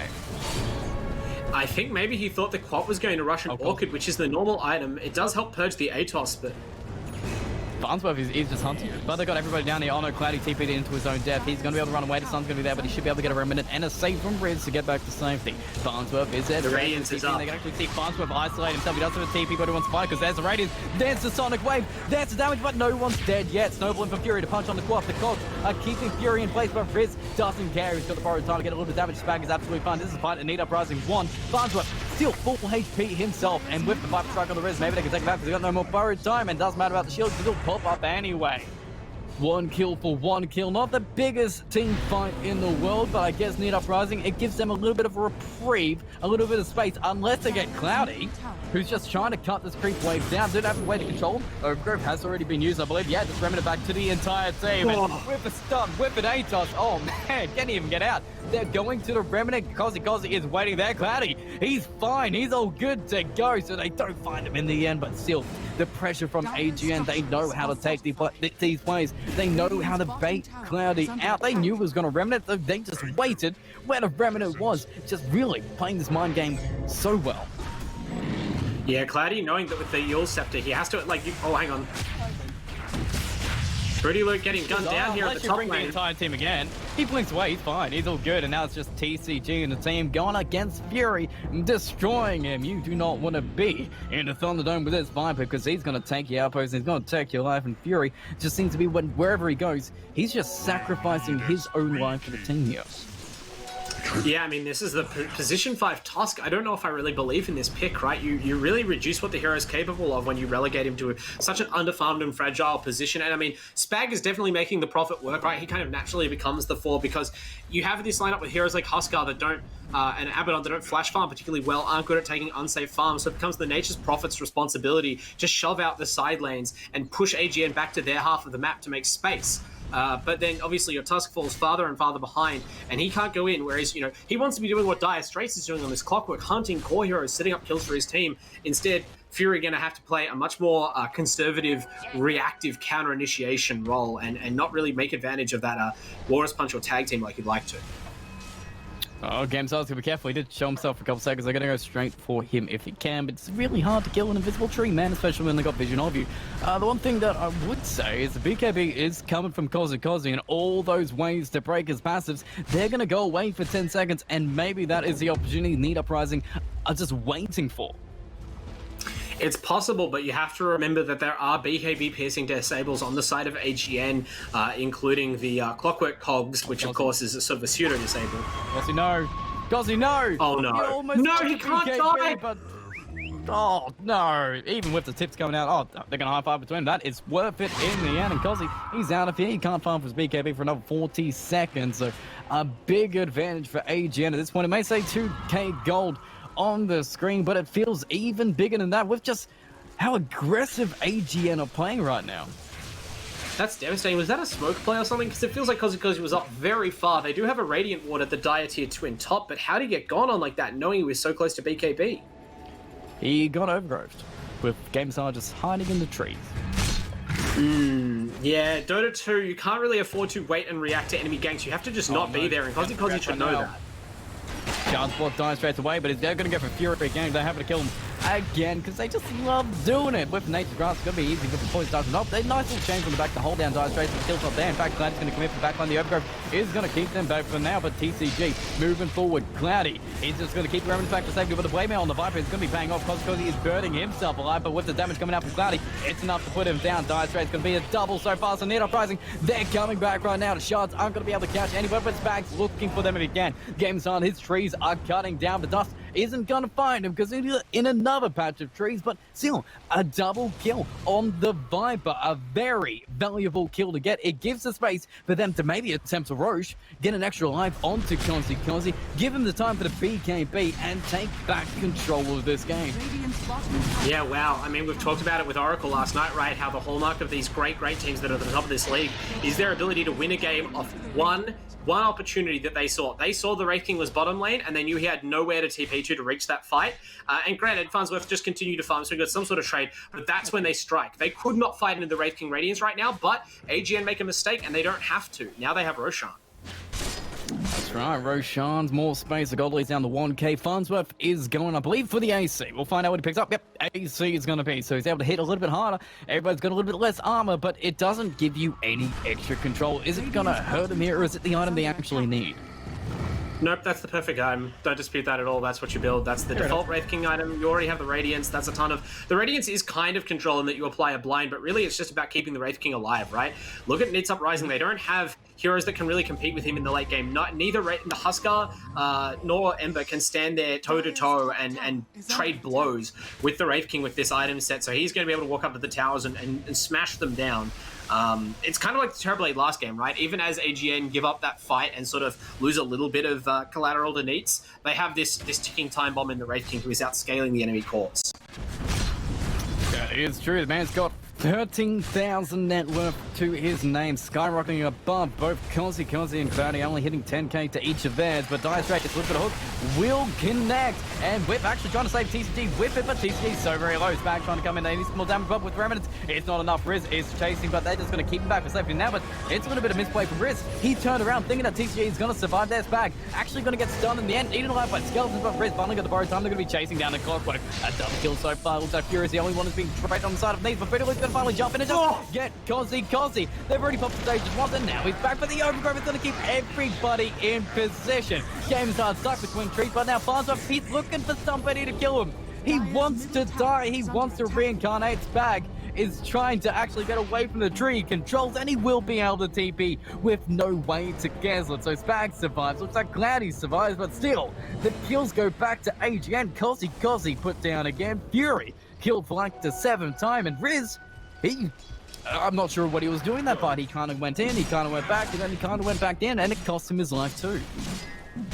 Yeah, I think we've said enough about Riz. Obviously playing in an uncomfortable position. We don't want to harp on him too much. You make do with a stand-in, and Riz hasn't been the sole reason that Neet Uprising are struggling. I think we saw some of the advantages from the draft there come into play for EAGN. Even with the Viper going down. Just find the little clip of me talking about the Wraith King against the Huskar matchup, right? You saw Kozi walked in, had the BKB now. I've been talking about how so important it is for him to get this item up. Activates his BKB and dies like 0.3 of a second later because he tries to armlet toggle, and the Wraith King just crits him instantly to death. Like, the normal Huskar gameplay does not work against this farmed Wraith King. He does so much damage with a critical hit. He doesn't care about your armlet health, and because he has to completely rethink how he wants to play these fights, I think he has to just try and avoid getting toe-to-toe with Farnsworth. Cloudy, so very low, waiting so late for his Yules. He is out of here, unless you get a ship from Riz, is enough. He's got a little bit of extra HP coming, but it seems like the missed call will be able to keep him alive. 5 stacks of poison with a little bit of save and Snowball is going to go to the creeps. He's all good to go, but Fury's going in again, so we're good. Okay, we don't lose Fury this time. We save Cloudy, we get a little bit extra space, no bounties being collected. Neet Uprising, then to be fair, it may not be going perfectly for Neet Uprising, but they're not losing too many towers. All their tier 2s are still up. The control on the map, on their side of the map, is still theirs mostly.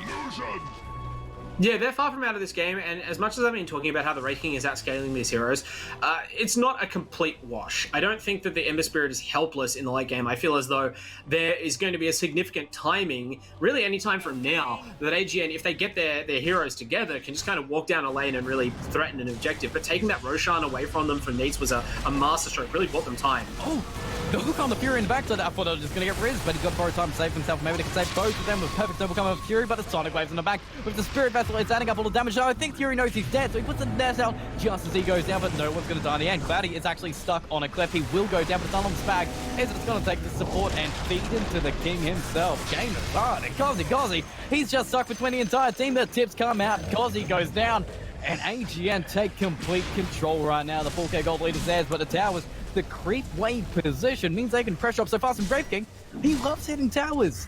He's got the AC, he's got the damage. What do you see AGN doing here? Winning the game. As it looks like more fighting is actually happening top as Neet's desperately trying to take a fight away from Farnsworth. They cannot fight the Wraith King right now. They have to take whatever they can when he's not there, but Farnsworth is closing fast, moves into this team fight. Looks like Neet's have to back out. He sacrificed himself for the team. The greater good. There he goes down. He saves both Cloudy and Riz.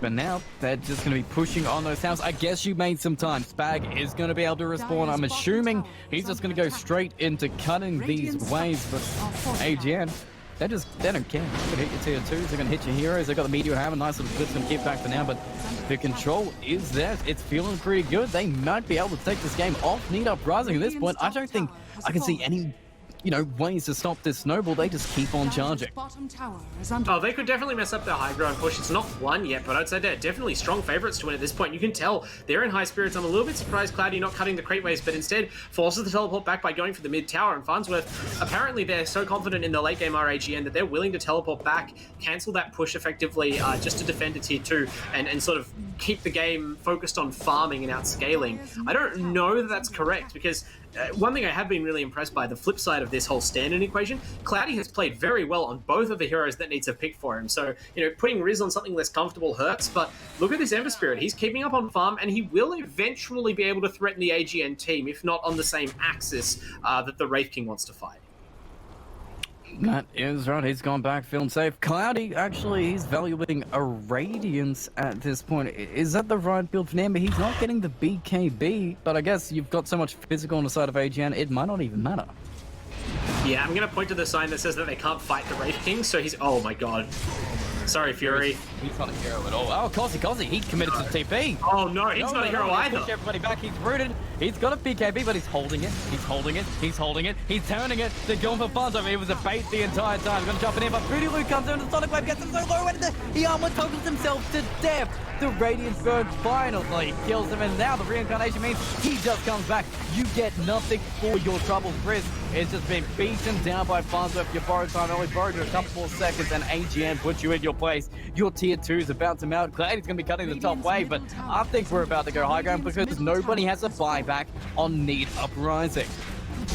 Yeah, that was it. That was the crunch. A sickening impact. Farnsworth, this is the thing about heroes like Wraith King, right? He's like the Terminator. You can run away from him. He will never stop walking forwards. And finally, at the base, Neet Uprising try to put their arms out. They try to block. They try to defend themselves. And Farnsworth's Wraith King just barrels through them, killing every hero, now killing their base. Multiple lanes of frags. The game going to end in short order, it looks like.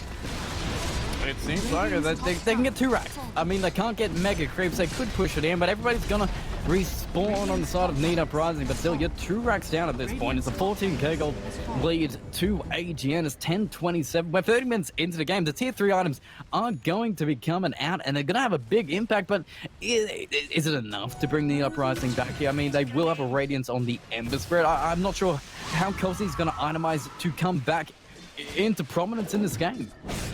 I mean, unfortunately, this is the difference between heroes we call cheese heroes like Huskar and other heroes, is that there really may not be a way for Cozzy to achieve the sort of relevance you would hope for your mid lane. The thing is, this Huskar's been farmed all game, right? It's not like he didn't get his items. He's just been countered. And unfortunately, that means the Huskar is going to do pretty much nothing for you. The best you can hope for, I think, is to isolate the backline heroes and kill them. But Farnsworth's been very good about turning around and chasing him off every time he does that. So, Cozzy's going to do his best, but you can't rely on him, which is why I think we're seeing the Ember go for the Radiance build, right? You want to try and split push because your team cannot fight when one of your cores is so heavily punished. And the Ember himself, is just not built to tangle with Farnsworth. No. As soon as he sees Farnsworth, he just remnants away, and actually at the same point, TCG and Dire Straits were waiting on the other end just to chase him down, but he did get back to safety. But Fury, oh man, they can't catch that TP, so he's going back, so they're making space. They're given time, but what can they do with it? Not some. I mean, look at Cloudy, right? Perfectly avoiding all these ganks here. Cloudy knows this hero's limits clearly very well. I think the Wraith King will about 3-shot him in an actual fight right now, so he's just avoiding all fights as much as possible. But you can't avoid fights forever. When AGM walk into your base, you have to fight them. And Cozzy can't avoid any. He held it so long, he hid in the trees, but it turns out game is harder. He's well versed in the trees and puts you down 68 seconds. No buyback for the man himself, and they're charging it down. They're tipping him up, and AGN feeling dominant and looking like they're going to be able to tank this game. Yeah, you mentioned the neutral items before, and I just want to say, unfortunately for Neet Uprising, it's hard to get an advantage there because Farnsworth has had perfect neutral items all game. He scaled, I think, Iron Talon into Imp Claw into Orb of Destruction. I don't know if you could buy any neutral item you want from a shop, I think this is what he'd go for. Like, the minus armor is ridiculous on these towers. Look at it. Dire's middle tower is It just melted. Like, Brave King is Cloudy has the a king of BD. taking towers, and maybe it's enough. Sleight of Fist, Desolate. It does add up, but there's so many skeletons. Oh man, okay, he's gonna dodge Vibe Strike and has to go back to safety, but that means the tower's open. So Farnsworth can do his thing. Listen, get back for now. Cloudy is back, but it doesn't seem to be doing much. He's killed the skeletons once, but they kind of come back. That's one of the bad sides of patches is they bring second life to the skeletons. But Riz, he's going to hit Farnsworth once. He regrets it as TCG and Farnsworth just mull him down. Borrow time's going to be there. He's a little bit broken, but still, you're looking for the mega creeps. You're looking to seal the deal here. Kozikozi has come back, but what can he do with it? They're going to be keeping Farnsworth trapped on in. Diveface is blocking him back, but this time's going to be there. Blame's going to be there, but Kozikozi already half HP, just TP's in to die. He can't do anything about it. More tips to Kozi. Well, AGN just move all if they lose a clockwork, but they're maybe going to lose all their heroes in response. Riz just getting melted down. Fury with a nice noble save for a couple seconds. Just ends up delivering both of them. 3 dead, 2 alive, and just going straight for the tier 4s. AGN looking to end this game. That's gonna be it. And you can see, when you look at AGN popping off in the chat and tipping Huskar, what a triumph for them. This must be such a blow off of steam after they've failed to take down Neets until now. Now they've proven it. I think the Huskar pick made them mad. I think third picking a cheese hero like Huskar was taken as a sign of disrespect, and they have been tipping Kozikozi non-stop as they slap Neet Uprising for that insolence. That is an uncharacteristically lazy or open draft by Fury, and it is punished. AGN with a triumphant upset win to tie the series. That is right. That's big. Neet Uprising, they didn't lose a game last season except to Crossfire. This season, they lost it to AGN in their grand final. The ones they, prevailed in the grand finals, and now there's a little bit of revenge for AGN, proven they have it to take. They're still one of the top teams, and that's a massive win for them. That's a massive moral boost. Oh, absolutely right. They've been threatening to do that for seasons. I think you could extend that whole unbeaten thing for Neets back even longer than just last season. But AGN now proving that the gap between them and the very top tier of teams is not so wide. Now I'm kind of interested to see AGN take on Oracle. I don't know at what point in what week that will happen, but since you've already beaten what is arguably the second best team, can AGN do the same and humble Team Oracle who've looked so strong? Yeah, it proves that their team can work. The players are able to play the position they know what to do, and the squad just gets better. As soon as one of your strategies work, as soon as you know what your players need to do in a particular game to take victories, it kind of just slots in. You can use the strategy into the next game. It can move into the next game, and then you can evolve the strategy, continue to get even better, like we saw AGN last season. If they continue on, maybe they can make the finals. Oh, I hope that they hope so. I mean, when it comes to Neet Uprising, I would just like to say that demonstrates how important the consistency is that we keep talking about. You change one player, even a player like Cloudy, who played very well throughout the series. It's very difficult to criticize him individually, but that really compromised their team, it looks like, and brought them down a peg. Well, that is going to be at least the last game for the first series of tonight. We've got another series coming up, Internal Discord versus FFY V2, coming up the debut of FFY V2 as well.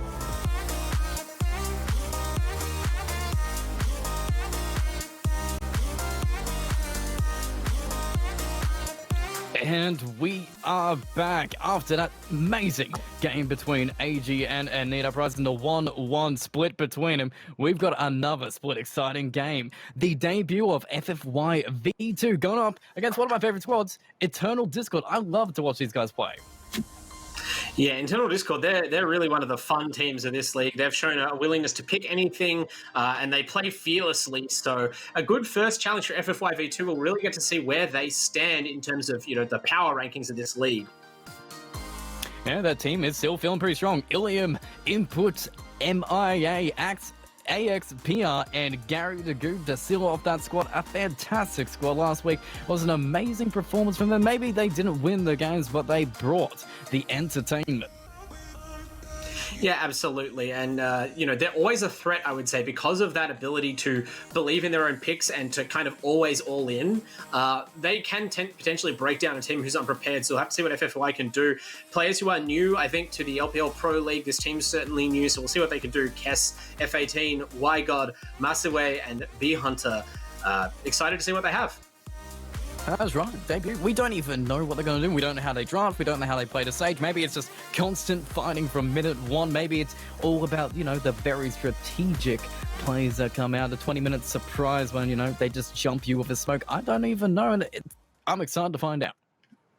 I would love some all aggro MVP style Dota from them, but like you said, we'll have to wait and see. It's a real surprise. Draft should be coming up soon. So Internal Discord, I think this is an opportunity for them. Obviously, we don't know really what strength to expect from FFY, but Internal Discord, we just saw AGN get up and make a really valuable upset that's going to matter a lot in the standings and kind of makes things a lot less certain in terms of where teams stand. So for a team like Internal Discord, who've kind of been around the middle of the ranks before, this looks like a chance for them to get maybe a 2-0 that can put them into finals contention.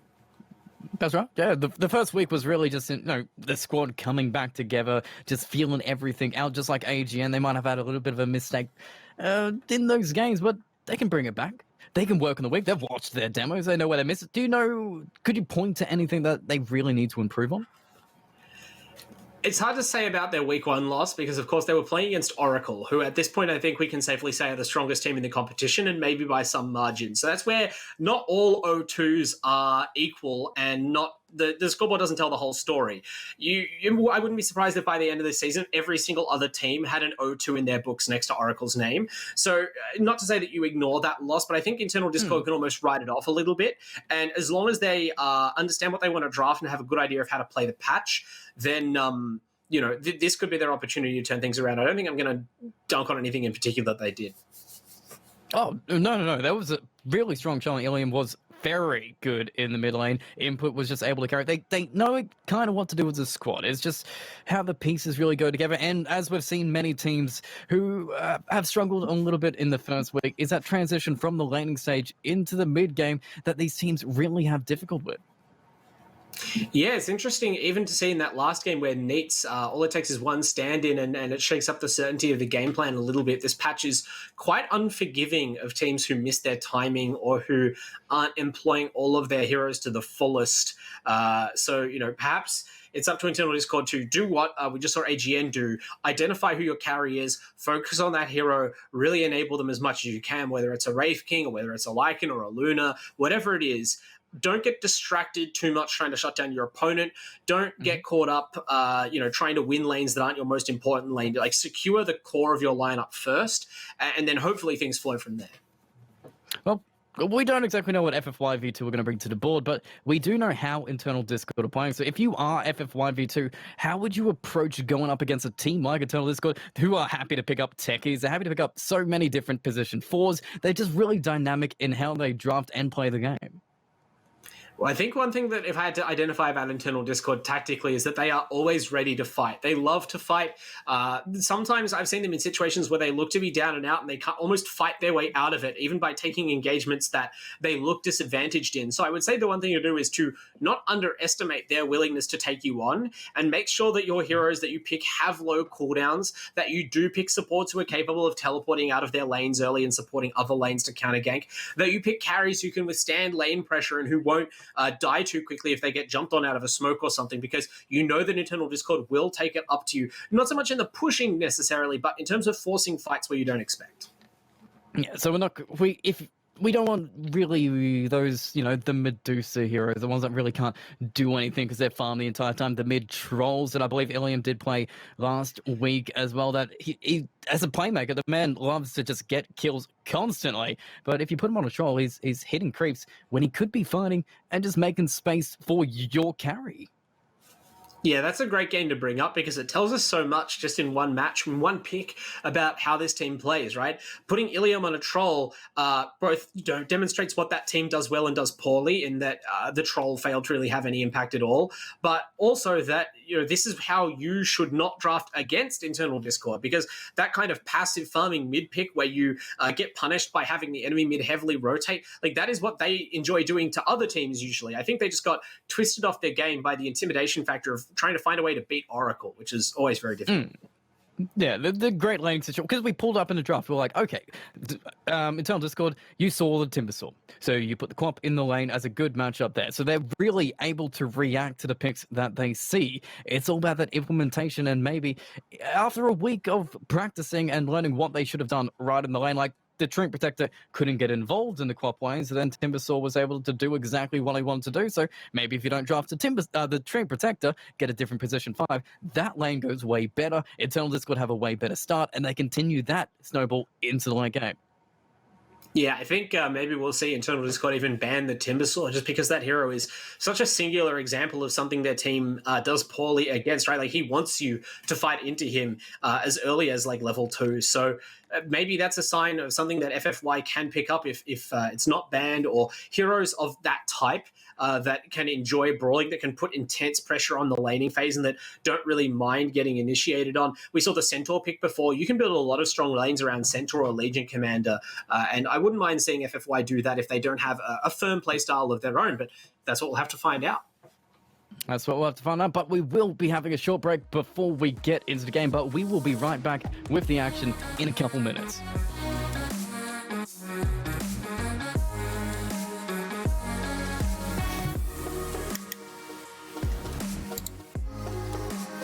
And we are back after the short break. All the kinks have been worked out. The action is about to begin. Eternal Discord versus FFY about to get kicked on. Start of the excitement is going to be coming. I'm kind of interested to see how this draft is going to go. So we'll cut into the action just in a moment. But is there any heroes that you're looking to see in this draft?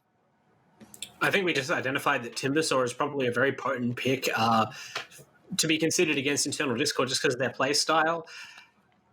I think the Abaddon as well is something that I've seen Eternal Discord conversely play very well for themselves, so maybe that's something that can be banned against them. That's cool. 2 targets to go for FFY, a little bit of information. If they looked at those demos, they should be able to pick it up. It's one of the downsides of being a debut team, is you literally can't look at their demos and work out how they want to play, but straight in. Action's going to be in, the bans are going to be straight on up, and Nature's Prophet, the first one to go off the board. Yeah, that seems like a fairly standard ban. We just saw in the last series, it's going to be pretty powerful. I don't think you can really blame Spag or that hero pick for the loss. And in fact, he could sort of delayed the game and kept Neet Uprising in it for as long as he could. So if you don't want to have to worry about that kind of map control and just tenacious pushing, better to remove it in the banning phase. Same with Lone Druid, tenacious pushing, hell lane control, so getting rid of him. Very popular ban. It seems not team specific. It doesn't matter if Riz is on the team or not, they're going to ban it out. Yeah, it's just kind of a brutal hero right now. It's so strong, so fast moving, and it's very difficult to resist. Kind of feels a similar role to what we saw the Wraith King play, but with a bit of additional teamfight utility, and the bear can be so aggressive so soon. You just don't want to risk losing lane to it because then the game kind of ends. You don't want that. You want some action. You want some team fights and, you know, good old ganks. But 2 minutes to go for the second ban from FFY V2, just deciding what they want to go for. They've taken out the Luna, which is very strong this match. You've got the Auras, the push, and Lifestealer. It seems like they're just targeting the carries here. Yeah, which is very interesting. I'm not sure whether they think that that's necessarily the way to go, but perhaps that's just the area that they think is strong. They removed the Dragon Knight as well, so 3 kind of pushing carries, BKB buying carries as well, it must be said, or in the case of Nate's kind of like BKB already having carries. So maybe that reveals something about FFY's lineup. Yeah, you get one for free. It sounds like it's going to be safe from Dragon Knight. He's one of the most stable laners, I guess, so you can't exactly have that response. And maybe they're picking somebody who's a little bit weaker in the laning stage that Dragon Knight could just take advantage of.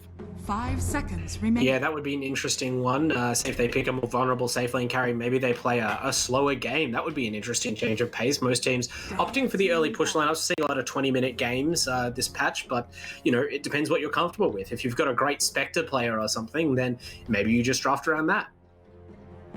Fair enough. You can't go wrong with Spectre too much, as long as you have heroes that can at least cope for what Spectre doesn't bring to the table. But Void Spirit, Storm Spirit, the Spirit's going to take out very early tempo here, able to make those early rotations and keep the pressure on. So Eternal Discord, they might be feeling the pressure of a weak laner themselves, and so they're going to go for Connell. An easy pick off for any Storm or Void.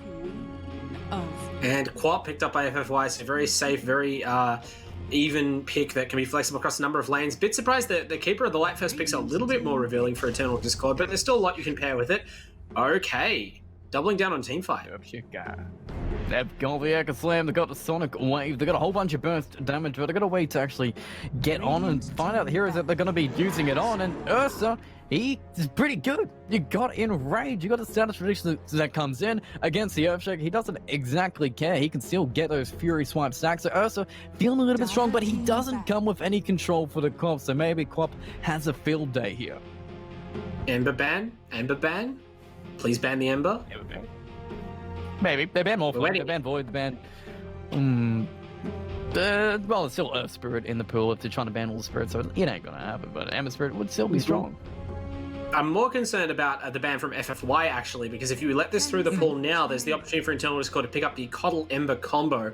Not only have we already seen in 2 games now that Ember does fairly well in the lane against Quap and is decently hard to pin down with the Earthshaker, but the Ember Coddle combo is absolutely disgusting and can take over a game if you don't crush that hero. They banned Legion instead, though, so it is on the table for ID. Well, you're not scared of the double Fury swipes or the double Aftershock? They're pretty scary. Yeah. You have a bad jump on your We're twice. setting the ball down on the passive, huh? Yeah. Oh, damn it. Radiant team pick. Grimstroke instead. So you got setup initiation. I guess you got Inkswell on a Quap. She blinks on in, gets the sun on somebody. But is it the pick you want to see against an Ursa and a Coddle? I think it's pretty good against Ursa. I mean, it's hard to pick a support against that hero who doesn't find himself in trouble, but Inkswell, of course, gives a movement speed boost and is a great way to discourage Ursa from either going on its target or by stunning the Ursa off another target. You mentioned the combination with Quap is pretty good, although it does require your Quap to kind of feel confident blinking into the enemy lineup. I much preferred the draft we saw the other day that paired it with Clinks and the Skeleton Walk.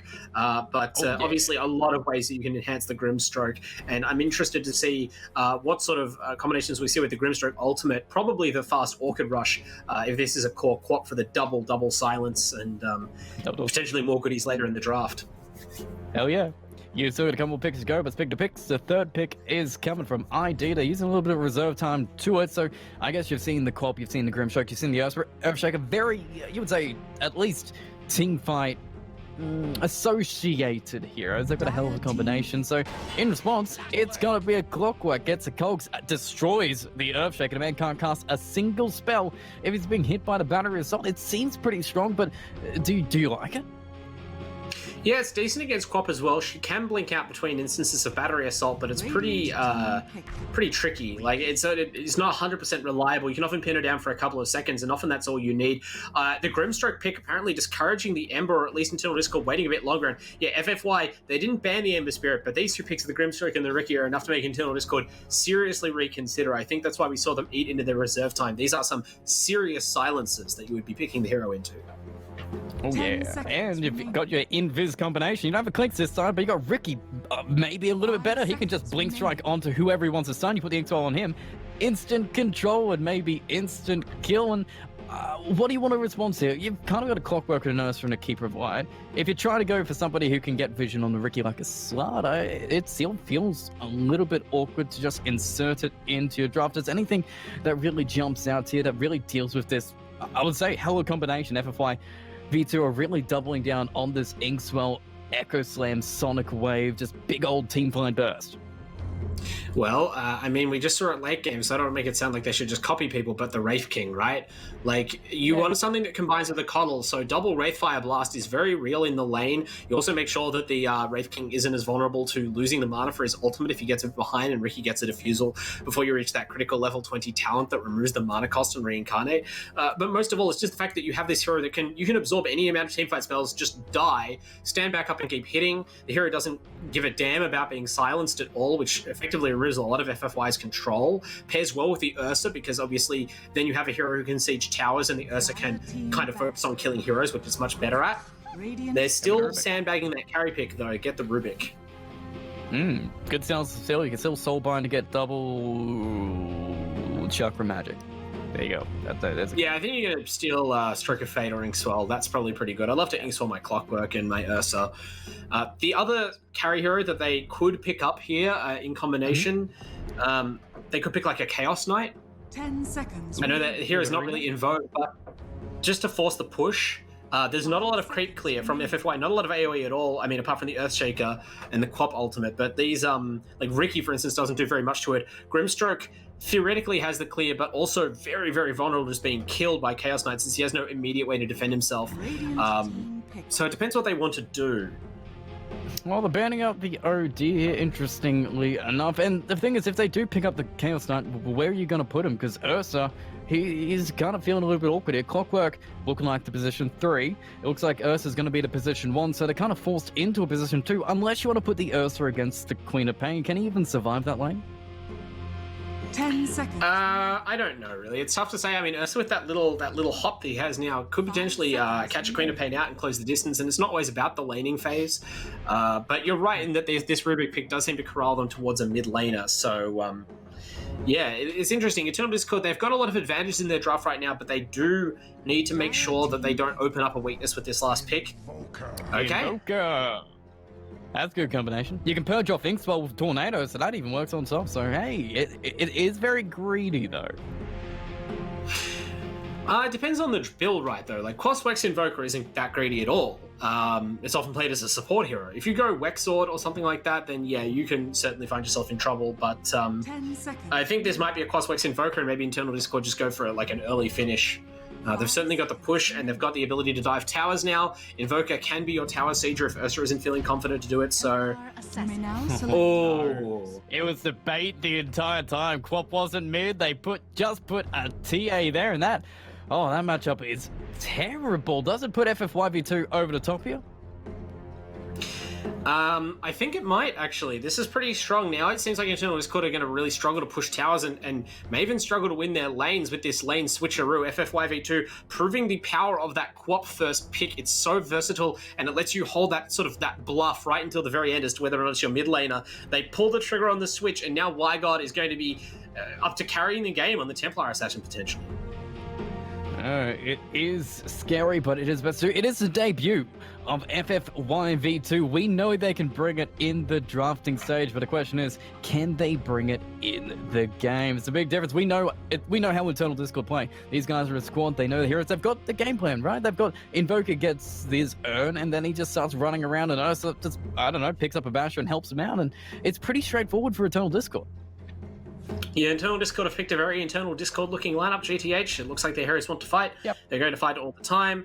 The only thing that doesn't really click to me is the pick of this Rubik Coddle support duo. They're both a little bit fragile, a little bit level-dependent, but they don't have very greedy cores. So assuming they get enough kills, they can get those levels up on those heroes, and they'll be right as rain. It just depends who wins the laning phase, right? Like, if this TA dominates mid, that could really shut down the aggression earlier. She can just teleport onto any lane and kind of instantly kill heroes. But if things go a little bit more even-handed, we might see a bit of a reign of terror, and it'll be up to FFY to stabilize and push back heroes like Grimstroke and Ricky, taking a little bit longer to reach fighting shape. Just a quick pause to get off, and the action will be starting soon. The best of two, the first game of the best of two will be getting started. It seems like we have strong ideas of how both teams want to play. Do you think the fact that you do have the Quap kind of... You're losing that traditional offlaner there, the guy who builds the auras, who tanks up for the team. Without that, Earthshaker really has to get more beefy to make up for it. And that man, he kind of just wants to buy a blink, right? I think they're going to rely on overwhelming control and like space control silences to replace that initiation. And also, I guess this is in some ways a reaction to Internal Discord, their draft and their playstyle. You know that they're going to come to you. So I guess one school of thought is that you don't need to waste collateral in the draft or your itemization around initiating if you already know that they're going to be blinking into your lineup. If you just focus on getting really tanky so that you survive that initiation, then you can just turn every fight in theory. So you activate your pipe, live through the burst, throw down a Fissure, throw down a Smoke Cloud, get an Echo, and then you've won the fight. Suddenly it's like you didn't need a blink dagger at all. I'm not saying that that's necessarily standard practice, but maybe that's what FFY are thinking. Yeah, it could work. They're going to just run at you, and having a good response from them is always going to be fantastic. And thinking about matchups as well, Ricky against the Queen of Pain sounds pretty good for a Ricky. He's got tricks of the trade for a reason, so every single Shadow Strike you're trying to throw at him, probably not going to be too effective. Wait. Well, with the Ricky and the Quap on the same team, that interaction doesn't necessarily come up a lot, but good of you to point that out. No, they're going to be a very strong lane together. I'm helping the pubs. Yeah, of course. Well, we've got a little bit of downtime. We'd like to thank another sponsor for this season of LPL Season 2. Vodafone sponsoring this season, bring all the great action to you and bring some great mobile coverage down with it. So I'd like to thank them for sponsoring this season and just giving us the opportunity to watch these games. Seeing the Ricky and the Clockwork going up against each other, it's thanks to them. Yeah, absolutely. That matchup is Ricky favored, I would argue. Obviously, the Clockwork is... as a support hero, kind of one-dimensional, or even as an offlane hero, really needs to just charge forward until you hit level 6, and that gives you so much opportunity to lay down these defensive spells like Fissure and Smoke Cloud and really punish him for his positioning at that point. So it'll be interesting to see what Ricky can do. Looks like he's got the core role here, so maybe the positioning a little bit trickier to work out, but still advantageous for FFY, I would say. Well, Miami moving in to try to secure that top room, but Ricky doesn't care. He's going to go steal yours. It's Ricky. He steals stuff. He goes in vis and just takes everything away from you. Cop's going to get a couple slaps to the back, but nothing more because we're not going to put any levels in any single one of our skills. So no Fury Swipes for you, just holding it. It seems like he's not sure which way he wants to go in this lane. Do you want to value the Earth Shock rather than the Fury Swipes here?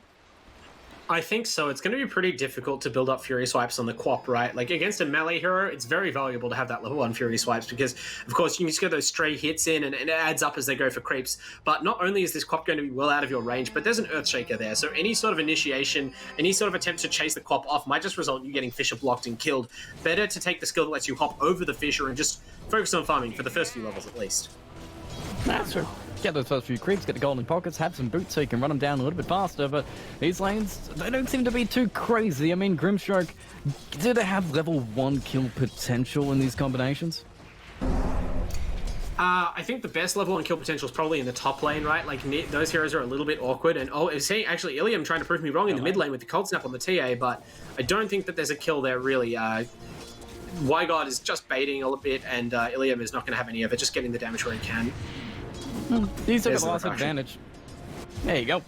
TA does what TA does. Hits, creeps, doesn't care about you, and just keeps the pressure on. Ricky, try to get pressure on the top, but Clock doesn't really matter when you can just blink, strike away. So that matchup ain't looking too hot for the Clock, but I guess you didn't pick him up for the laning situation. You picked him up for the hook when it comes to it.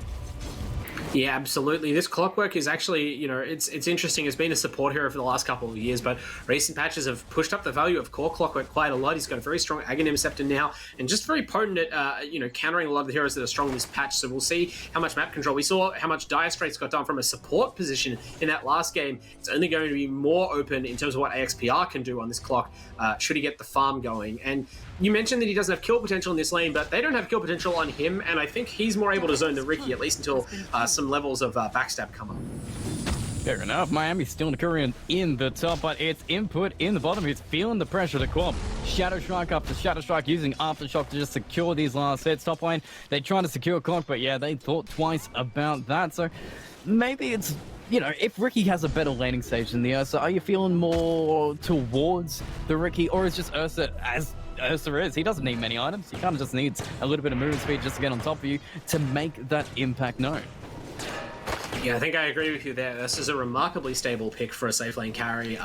Just really, almost any laning phase, you can still hope to transition into getting kills with your team. That's just how much damage his basic skills do. So, oh, the fish are coming out. Nice. Yeah, it's not a kill, but, you know, it looks good. It's golden fish. It's just the pressure. They're not that obsessed with getting their kill on the Ursa, so they just want to make him feel unsafe going for creeps, and that's going to eventually equate to a CS lead for Ricky and for Quap. That being said, if the Ursa just doesn't die and gets his levels, like I said, he's going to be able to have kill potential. So I don't think Input and Gary the Goon are that upset with how this is going. Gary's feeling a little bit comfortable there. In fact, Ursa smacked him a few times. Miami's pressuring up with By Hunter, but Illuminate won't be able to connect with the comp, but I don't think they care. You can just blink away into safety. But the one lane that, you know, you're about to say, oh no, this matchup might go the other way, but no, TA, once he got the refraction, really getting control. 18 last hits. I mean, Ilium got a few more, but he was down before, so it's not too bad each way. Invoker's going to get a few items, get a few gold, but TA is still feeling comfortable, and that seems like a ticking time bomb. Yeah, I think we're used to, in the LPL Pro League, for one reason or another, just the way that teams draft, lanes that go very heavily in one direction or another, and teams very quickly assuming an advantage. But this looks to be more even, both teams satisfied to just take their farm. Yes, each lane, you know, there might be someone with a slight deficit, but they're still getting their creeps, and they're going to bide their time and wait for a better opening instead of trying to do something desperate for little reason. Well, there's good reason coming up in a moment, because the runes are coming up in basically 50 seconds. It looks like FY have good security in the bottom runes and maybe even in the top, but fights should be happening. Kez trying for the rotation mid to go for Ilium. It doesn't really come up. In fact, Gary Goons on the side there just illuminating it up. So no kills for you, but mana for Ilium. Happy to take it. So it doesn't seem comfortable for an Earthshaker to make some rotations here. If Ilium doesn't die, it's probably the most vulnerable lane you've got. Actually, hold on to that. Why God, Tornado, Cold Snap combination. The man's going to fight up, and he turns it. First blood drawn by him. The bait was himself, and he took it. Yeah, interesting play by Gary there to engage aggressively with that. Ran in with the Tornado, and then as soon as TA landed, turned around and tried to run out. So if you weren't going to commit all in, maybe you shouldn't have put. He's looking for a deny. Ain't happening. Gary's not even there. He can get the runes at least, but 2 cores dying in less than a minute. That's not too good. Middle tower. Yeah, it shows the pressure internal Discord are under in this laning phase. They felt they had to go for these sorts of uncertain engagements, but top lane is one area where they are doing better in Clockwork, running down the Grimstroke, and this is the kind of pressure that this top lane exerts. So at least they have that going for them. Actually picking him up, put him back, but there you go, tricks are trade away. You will be sacrificing your runes up, but a kill on a Grimstroke doesn't make up for the death on both your Ursa and your Invoker. I mean, obviously not, but you would hope that maybe those deaths were one-off occurrence. Ilium in the mid lane just has to be a little bit more controlled, right? And going on My God like that was a bit of a mistake. I don't know whether he expected the tornado to kill him or whether he thought that maybe the refraction would be popped and he was hoping to get the purge, but pretty quickly realized that, his calculated risk was poorly calculated. So hopefully now he just plays a bit more conservatively. Yeah. Well, mid lane, it looks like Earthshaker's going to try again. They kill the Invoker once. Coddle is waiting there safely too, so the fissure means nothing. You keep it all this pressure onto Ilium. He is farming a little bit. He's got phase boots now. No urn for the man yet. I guess you're not completely shutting him down, but TA is still getting top, farming your camps for you. Gary seems to be playing a pseudo safe lane support role, just running back to the safe lane help Ursa for a sec, then he runs back to mid to help the Invoker, just tracing this Earthshaker around the map.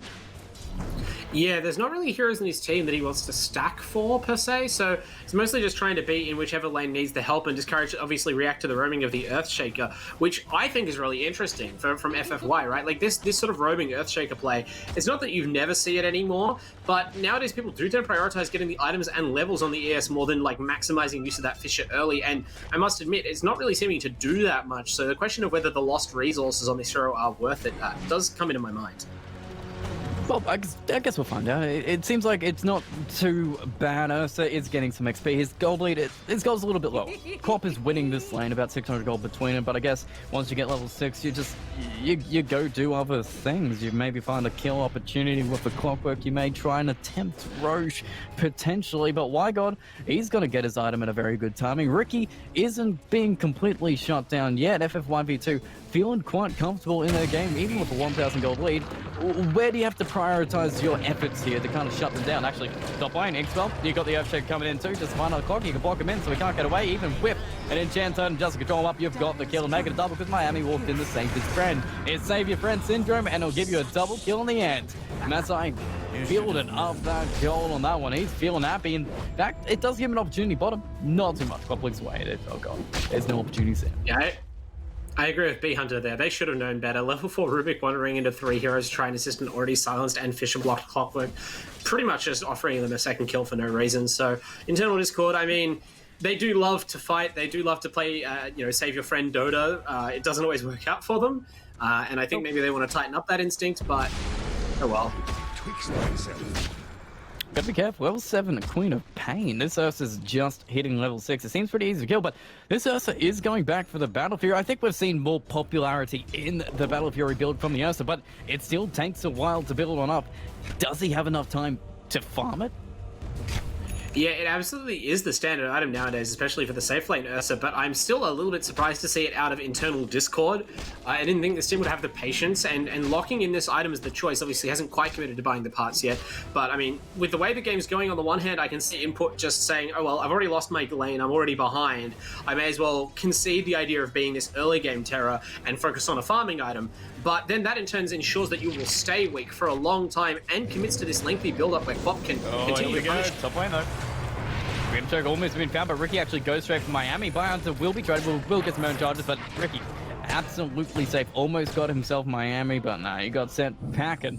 And I guess he got charges on the Invoker. The Invoker is now officially active. He's made the rotation. He's ready to get a kill. In fact, Ricky's not even done. Massive Wide finds Miami, jumps onto him, but might sacrifice his own life for it. As a sentry, got to be running out. Do we have a hook? We do. We have a tornado go on top, but it's enough damage. You're pulling him back in. You want him to go into sentry range. He's in it, but he can just walk on out. You can't finish him off, and you put so much into him.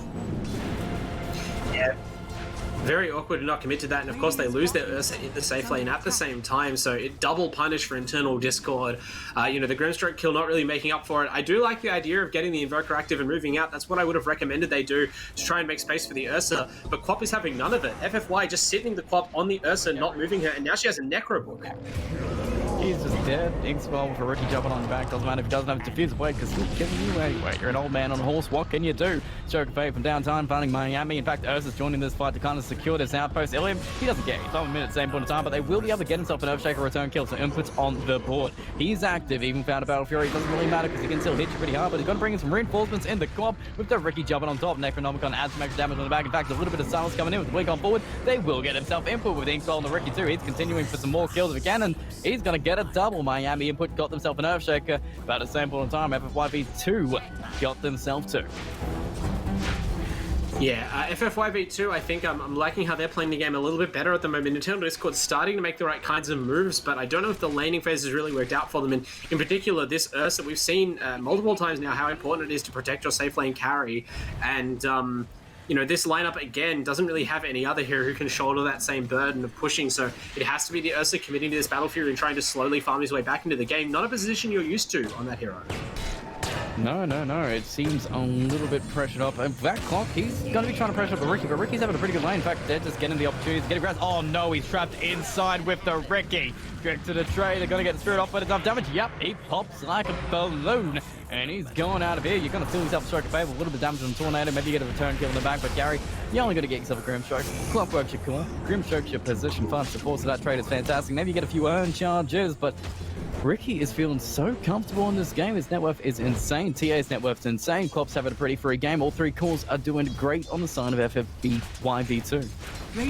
Yeah, we mentioned that the Clockwork is a decent counter to the other two cores of FFY, but not so for the Ricky. We just saw there how effortlessly Massawave maneuvers around the cogs, is able to silence the Clockwork and disrupt his spell combo, and even just leave the cogs after he's finished getting the kill with a simple application of tricks of the trade. So, you know, maybe he has to be a little bit more careful about spending those same skills in team fights, but certainly not troubled by the enemy offlaner. And he continues to scale into this game, as does the TA. That is true. TA is just farming the entire time. Doesn't have to respond to fights. It's kind of what TA does best. And unchecked TA kind of spells disaster for Eternal Discord. If the man comes out at 20 minutes with a Blink Dagger and a Desolator, you're feeling pretty scared because right now, this Ursa has a Ring of Health. He's committed to the Battle Fury regardless, and he's being chased off by a Quap and an Earthshaker who's going to get himself a nice little dessert in the form of a Rubik. Bring in a Grimstroke, get on the Silence Inkspell's going to be there. Ursa's fighting. They've got the Enrage, but the surprise was Invoker showing up. The blink away to get away, dodges the EMP, the Echo Slap done. The hook is off the mark. Misses everybody, but a Sonic Wave maybe to finish him off. No, Ilium is fine. Tornado to get back again to disconnect from his fight, but Clockwork's got two. It is Death Chamber. Gonna cut them both off, get both cool. Actually, the Quap and the Grimstroke down. That's 2 charges and some pretty big kills for Internal Discord. Maybe Miami was worth the trade. I don't think there's anything more classically Internal Discord than a team fight where I spend the whole time composing in my head a spiel about how they, you know, take awkward fights and how their team weren't in position, and then they just kind of like all survive, turn around and get 2 kills. So that was pretty well handled by Internal Discord, but man, they are taking some risks right here, and I am very worried about what happens when the TA does eventually decide to join a fight. She didn't even come to that one. Nope, did not. In fact, Ricky's doing his own thing too. He just killed the Coddle. He sees the Coddle, kills the Coddle, and gets some more gold. That diffuser play is, I'm pretty sure he's almost got it, if not already has it. Okay, he's got 1 piece to go, 700 gold, and then he's going to be super scary. I don't know how you stop him, man. I don't either. I mean, we did say in the draft, if TA wins the lane and comes out, it pretty much discourages what Internal Discord want to pull in terms of their aggression. When you add on that the fact that the Ursa, who really needs to be diving deep, considering you last picked this Invoker and not another sort of melee frontlining core, got smashed in his lane and is building a Battle Fury, an item that will sideline him from that role for another, you know, 20 minutes even. It really looks hard to see how Internal Discord take fights in the mid game. It seems like their timing's a little bit off. Did they just think the lanes would go a little bit better here? I certainly don't think you expect your Ursa to lose lane and be set back this far. I think that's a real problem. The TA pick, obviously, that's a counter pick. You can't really account for that in mid lane. It's still pretty punished. Because they found Invoker, but it's a 4-star, pays off instantly. Oh man, that is itemization at its finest. Saves the man himself, gives him a little bit of space, but That's 2,250 gold that you're going to be using defensively here. Yeah, and even more than just how the Quap won the lane is what the Quap's doing with that gold, right? She bought a Necronomicon 1, which is specifically the level 1 Necro, probably the item of the patch right now. It's almost like a Midas that you can use to fight. It's insanely strong, and it means that Buon is going to continue to scale on the Quap and probably outpace the Ursa by a factor of 2. Sonic Wave, not going to be thrown. Going to keep this clock wide, hook back. Okay, misses the mark, which means Ricky gets out, but then you're going to get a whisk back, and there you go. There's your Sonic Wave to finish off. Can he kill clock? He's still alive, but you're going to actually get yourself Ricky. He does get defuse play, but that's massive. He was 5-0-4 and big kills coming in. My God, debuts with the show. Just destroys the Rubik. Rubik isn't even a hero. He's basically a creep at this point. And TA just cuts him down inside level 15 at the 15-minute mark with towers to go. That Desolator's feeling really strong. Yeah, Desolator beat Blink timing on point for WiGod. Living up to the name, has been farming hard on this TA and now is ready to make his presence felt in the game. I mean, Internal Discord got off easy there. Ilium on the Invoker, one of their cores, barely avoided a lethal TA strike by turning invisible. No reveal there. Spirit. Oh. Okay. He showed up for a second, and that means Gary's dead. He can't go with anybody's eye line. You have to be a little bit more sophisticated about defending these towers as Coddle. Obviously, the hero wants to sit back and throw Illuminates and think you have the range advantage, but there are multiple Blink heroes in FFY, and oh my God, Massaway hunting the enemy core. Oh man, he gets an enrage, but you just keep on. Okay. Pick him up. He's man fighting because he knows he's dead. But the hook's off the mark. They're going to bring in 3 and try and keep him back with jumps on forward and maybe get a turn kill in the back. It's going to be worth it in the end. Tornado from downtown cuts him down, and Ilium gets himself a couple charges. So that, I kind of think that you may have lost your Ursa there, but that shuts down Ricky again, and the man is pretty fast. He's not a TA, but still, it's a very valuable kill, but does give the opportunity for TA to pressure up your tier 3s. Yeah, the fact that you had to rotate 4 heroes over to that and you still couldn't save your Ursa from the Ricky, you could only mop up the kill, is a bit worrying, but that individual engagement is definitely internal Discord side of the Ricky is just worth more at this point. Still, I don't think FFY are going to be sweating over it. WiGod is so far ahead, staggeringly ahead on this TA. I don't really know what internal Discord can do, but it has to be dramatic to reverse this trend. 9k gold lead coming up. In fact, AXPX walks into a sentry and he's just going to be seen. His invis rune runs out, the blink token comes into play, the blade mail means nothing, and he just feeds more food to the man who's already fed himself so much. Yeah, and WiGod is progressing now towards a BKB. I don't think he's really going to wait to farm buyback on top of that, feeling this strong. You're going to have a big... Wait, input's dead too. Double kill coming out. WiGod's not even joining the fight. He's just going back to Roche. He's like, okay, we could afford, but it's already done, so I'm going to get an Aegis. We're going to keep the pressure on the lane. Ilium's going to try and push out the way, farming a Yule Scepter. So much defensiveness coming out from this Invoker just to keep him in this game. That's not a great feeling that you want. You really need to be able to stop this snowball.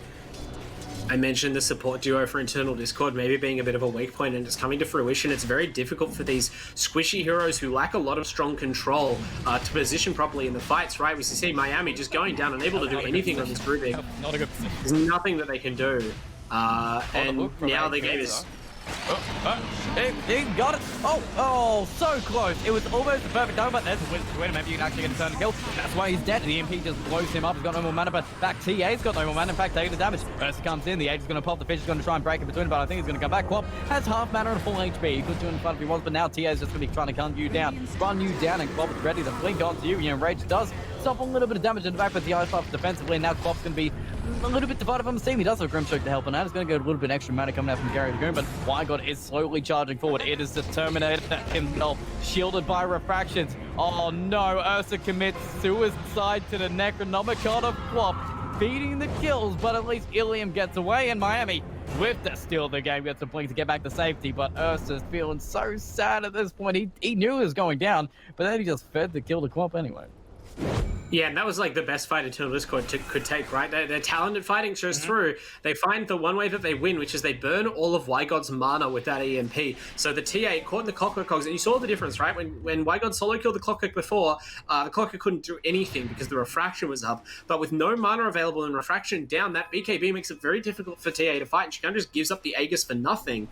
Imagine if the Aegis had been stolen there. That actually could have been a massive fight, but unfortunately, it's very tricky to pull that off. Internal Discord don't get get lucky, and as a result, even despite that cheap Aegis kill, then the full mana TA respawns and just runs down their heroes.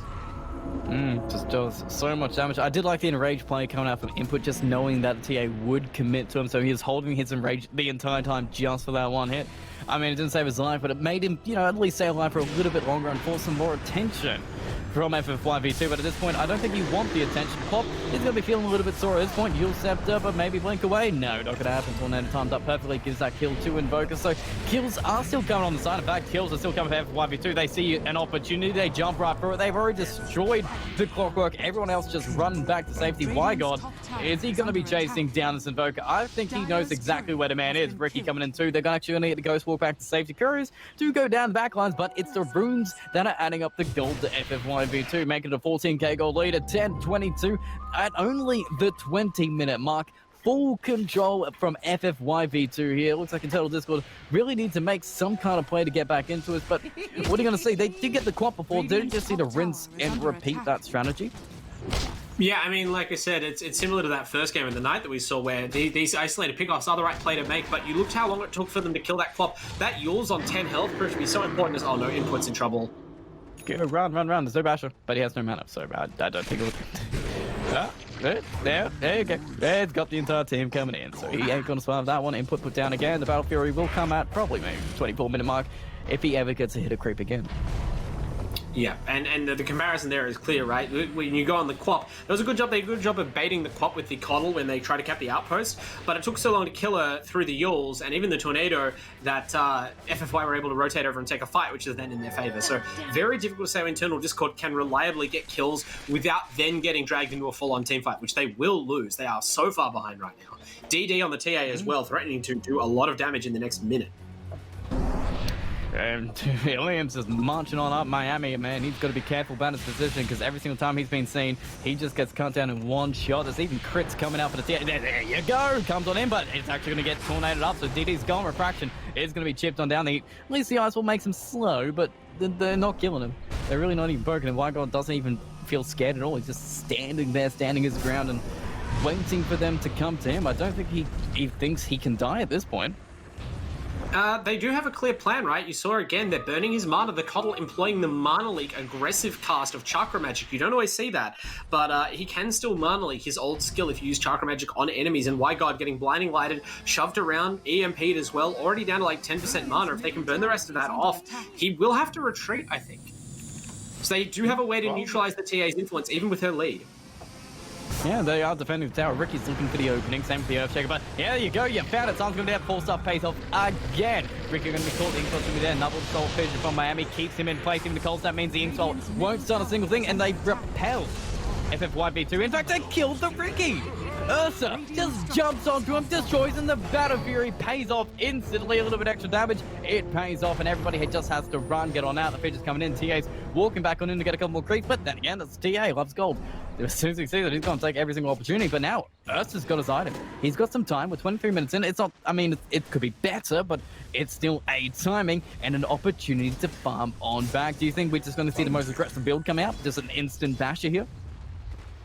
I think that's probably a decent idea. They do need control. Ilium there, either the fastest fingers or the most fortunate, throwing out that tornado exactly as Quap blinks forward to try and initiate before anything else can happen and allowed his team to get him out of there, where I think otherwise he just dies. And instead, they're able to turn and kill the Ricky. FFY, for the first time even this game, really, looking a little bit surprised, a little bit unprepared for a situation. Other than that, they've played a sterling game so far, really looking to be on the level of Neets or Oracle. Here we have another top team maybe on our hands.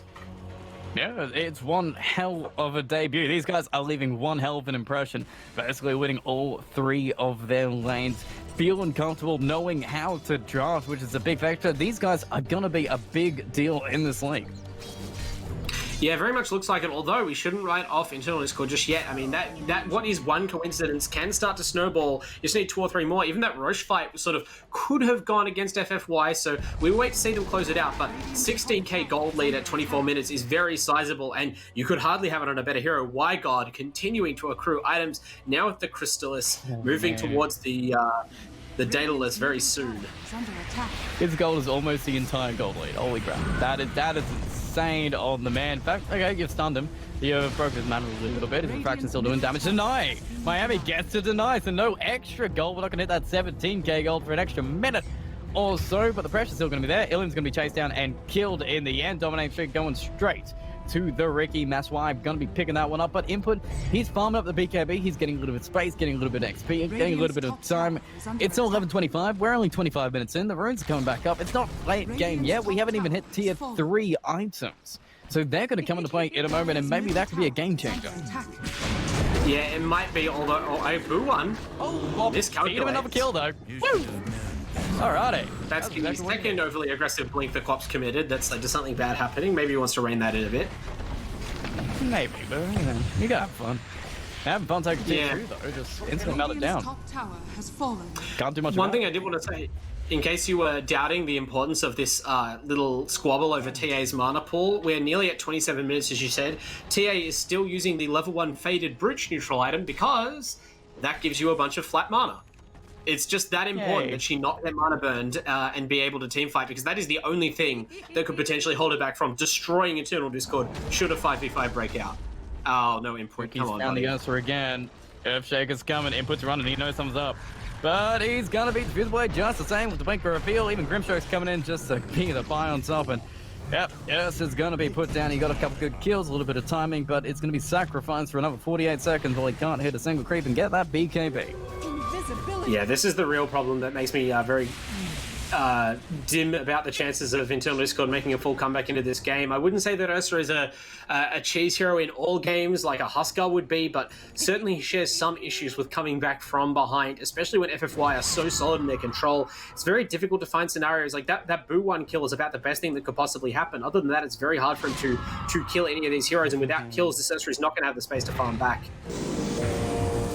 I like the TP out from Cork, just banks a little bit. Oh no, you'll set the cancel down instantly. Now he's trapped himself in with the quad. Blade Mail's gonna pay off, but is it enough? Necronomicon for Sunstrike. Ooh, maybe does it, but how many coins in Exord? Not enough it seems. Hook to try and get on out, does get a little bit of full start to get a little bit of space, but it seems like he will just be run down the old-fashioned way. In fact, TA's only here for the gold of the cogs, and Cop can get a kill anyway, and Ricky at the same point of time, he finds Illium. They're gonna find Miami, get himself another double in the mid, so they get a kill on the top, they're gonna get a kill in the mid.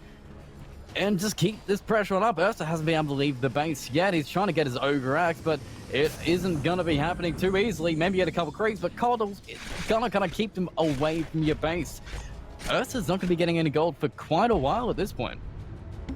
Yeah, the Shadow's starting to really close in on Internal Discord in this game. Oh, I mean, Stolen Fisher is doing work. This Rubik play, I mentioned the Rubik might not fit their playstyle, but Miami has done pretty well on the hero for a difficult situation. That being said, there's no sort of merit points in this league. You do have to win games, and it's not what Internal Discord looks to be doing here. Oh yeah, it's good to know that the man knows how to play a really good Rubik, just knowing to steal the blinks, the fishes, to keep the high ground. He's going to at least be able to give him the time. The Illuminate plus the Fable is at least going to be able to cut these creeps back and give you a moment, but now you've got an extra Aegis on this TA. You got some more gold going on TA. TA is getting close to level 25, which is the Meld Bash, but hey, a smoke coming out as a response from Eternal Discord. They need to take the fight. They've got the Wisp. They've got some ways to get involved. They've got the hook shot, which is fantastic. It's stealing, but it's already done. Aegis done. It's on the Ricky. Hook shot misses everybody, and TA jumps on in. The Wisp is good, but the BKB is better. Goes at the same control for now. The Sonic Wave is keeping everybody back. The Soul Line ties them together, but Miami is just going to get eaten alive. But a Ricky himself. XPR just gets cut on down by the Grimstroke as well. Everyone's just spawned by Gary Nagoon. He's just food. Ursa's just isolated behind. 4 heroes already dead. There's 2 buybacks, but nobody's budging. They're leaving the Ursa to die around. Oh man. They feed it to the Ricky, they fed him the Aegis, they fed him some kills. They might have just fed him this game because FFY V2, they're going straight for your high ground. Your tier 3's crumbling, and maybe even potentially mega Radiant's creeps. top tower is under attack. Yeah, huge confidence play from FFY. They're putting the Aegis on the Rikimaru when the TA, if you look at the net worths, right, it's a 26k gold lead to FFY, but before that fight, the TA is half of their gold lead. She is 10,000 gold ahead, more now, of the enemy core heroes, even of her own cores. So there's a world where if you don't put that Aegis on that TA and that Clockwork hookshot hits, maybe you get the mana burn on her while she's stunned, maybe she dies, suddenly the teams are almost even. But that doesn't happen. Oh, hello, somebody. What? Wow, huh? Radiant's middle tower Why God? has fallen. Fountain died? What happened? I think he Okay. got 8 seconds. That's the no most powerful buyback. commentator's curse I've ever applied. Yeah! He wanted to turn this game back around. The hook shots are good. Eternal Discord have an opening. They're chasing down. Ricky does have the Aegis. Remember, Miami is going to be dead, though. But maybe they can take this. They're going to blink on full. The Echo Slam is fantastic. And it's 2 of them. Cuddles and Kim back into the binding line. But he got magical damage on top. Ghost, it doesn't mean much. When he just screen them down, the buybacks are instant. Ursa's going to be found. He tries to get to the high ground. Can't even do it. He can't buy back to 50 seconds away from him. The Aegis is going to be popped on the Ricky. So he can come back to join his fight. And it's going to be a 3v4 if they get. XPR trying to run back to get out, but Quap is going to be able to blink back to safety. Grimstroke still in the high ground. They're looking to initiate. Tornado is going to be finding the Grimstroke, but the follow through isn't there. Ricky is just baiting the backlines. They're trying to kill a single Ricky, but he just mances off the cold snap anyway. Moves on back, and the opportunity, it lost you an Ursa, but it did get you a double kill. It got you to TA, which is massive. It got you time, which is the most valuable currency in this game, and Eternal Discord need it. Yeah, that's a very huge kill. I'll have to go back and check the replay and see exactly how the TA died, because very shocking that she would be able to, although I had just outlined the scenario where it happened. But even then, even after essentially feeding a free kill that's worth more than the 2 most farmed heroes from Eternal Discord combined, ID can't take the team fight. They can't clearly win. So, very worrying about what happens when the TA respawns and presumably runs forward with her team. Potentially, he dives the fountain again and dies twice and maybe gives another opportunity. I don't know. It's crazy, but I mean, we didn't think the TA would die before. It kind of happened. Yeah, it is. I mean, I'd say it's an eggs in one basket scenario, but at this point, Ricky and Quap both just jumped up like 5,000 net worth. So really, at this point, it's all the eggs in all the basket. FFY has so many eggs, way too many eggs. Internal Discord, probably not long for this world. Oh man, give away some of those eggs, but Master Y is not going to give away any of this pressure. Keeping the bottom wave pushed on in, has a nullifier complete, so if anybody leaves this base, they are food for the Invisible Man himself. He's the Invis Hunter, he's the predator of this game, so unless you have some heat seekers, don't leave that base, stay inside. Ursa is leaving the base to get a little bit of farm, but he needs to. He's got no farm, no items, he's got a BKB, I believe, already picked up, but that's it. He doesn't have a basher. He doesn't have extra damage other than the Battle Fury. He can clear out waves. He can get some XP, but I think you need more than XP to come back in this game. Yeah, I think in Discord just need to maybe look at their draft again and reconsider. I don't think this Invoker last pick was necessarily the way to go. I don't think they've really taken advantage of this Coddle. I don't know, maybe they should have gone. I was trying to think of other heroes they could have picked, like a Bloodseeker or something. That Radiant's bottom tower Hits no one. has fallen. Don't worry about it. It's all good. It's going to hit the Mega Creeps. It's going to hit the rats. Is under attack. No initiation yet. Tornado's going to be initiation, but most white finds Illium in the back. Full stuff's going to be there. Just going to keep him back to silence on the Ursa. He's going to keep him from Enrage, but maybe they can get the Quap. He already blinked on in. Yule's going to keep him back, but now Gary is waiting. But they're going to get a blink on back. The Fisher actually disrupts the initiation. TA actually in the middle of it. Pops his BKB, goes straight for the Ursa. There is no Enrage for 30 seconds. In fact, instantly dies from 2 hits from B. One wide god. There's Yaku. Dodge with the heal set, but doesn't even matter. Getting cleaned up. The buybacks are coming. The base is a fallen, and you can't even kill any of these heroes. In fact, why God, he's hitting the tier 4s. He wants you to call GG. FFY are looking to cleanse up. They've already killed him. They've killed him, but again, GG's called. FFY v2, they take this game, and they take it decisively. Radiant's bottom tower. Yeah, wow, and don't be confused by the fact it took them a little bit longer to do it than we've seen in some of our games, or you know the TA had that weird death. I don't think that's really a knock on Wygod, who otherwise played impeccably on the TA. Insane farm rate. The team covered for him, made space incredibly well. Massaway, you know, you could have been forgiven for thinking that the Ricky was the most farmed hero in the game. Played super aggressively, got tons of kills. Every member of the team working in pretty clean concert. I am impressed, GTH. That is one hell of a debut. These guys are a force. Oh man, that TA, well, that's the thing. They kind of got baited. The Quap first pick allowed them to last pick the TA into the Invoker and get one hell of a matchup. Maybe without that matchup, it goes a little bit more in Eternal Discord's favor. Oh, almost certainly, right? But that's the power of the Quap pick. You can leave it floating for the whole draft and then option into a better mid lane matchup or a better off lane or a better safe lane. The hero is so strong right now, it might actually be worth banning just to deny teams that versatility in the drafting phase. It doesn't seem to go well when you allow it to be picked into a team, but we'll find out if they're going to be banning the Quap, because Game 2 is going to be coming up after this short break.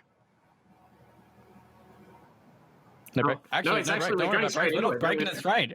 Yeah, we're going straight into it. The game is not going to be stopped at all, so don't worry about breaks. We don't need even breaks because the action is going to keep on going. But really, we can just see it. Eternal Discord, they've got to come back into it faster. They don't have a little bit of slow into this break.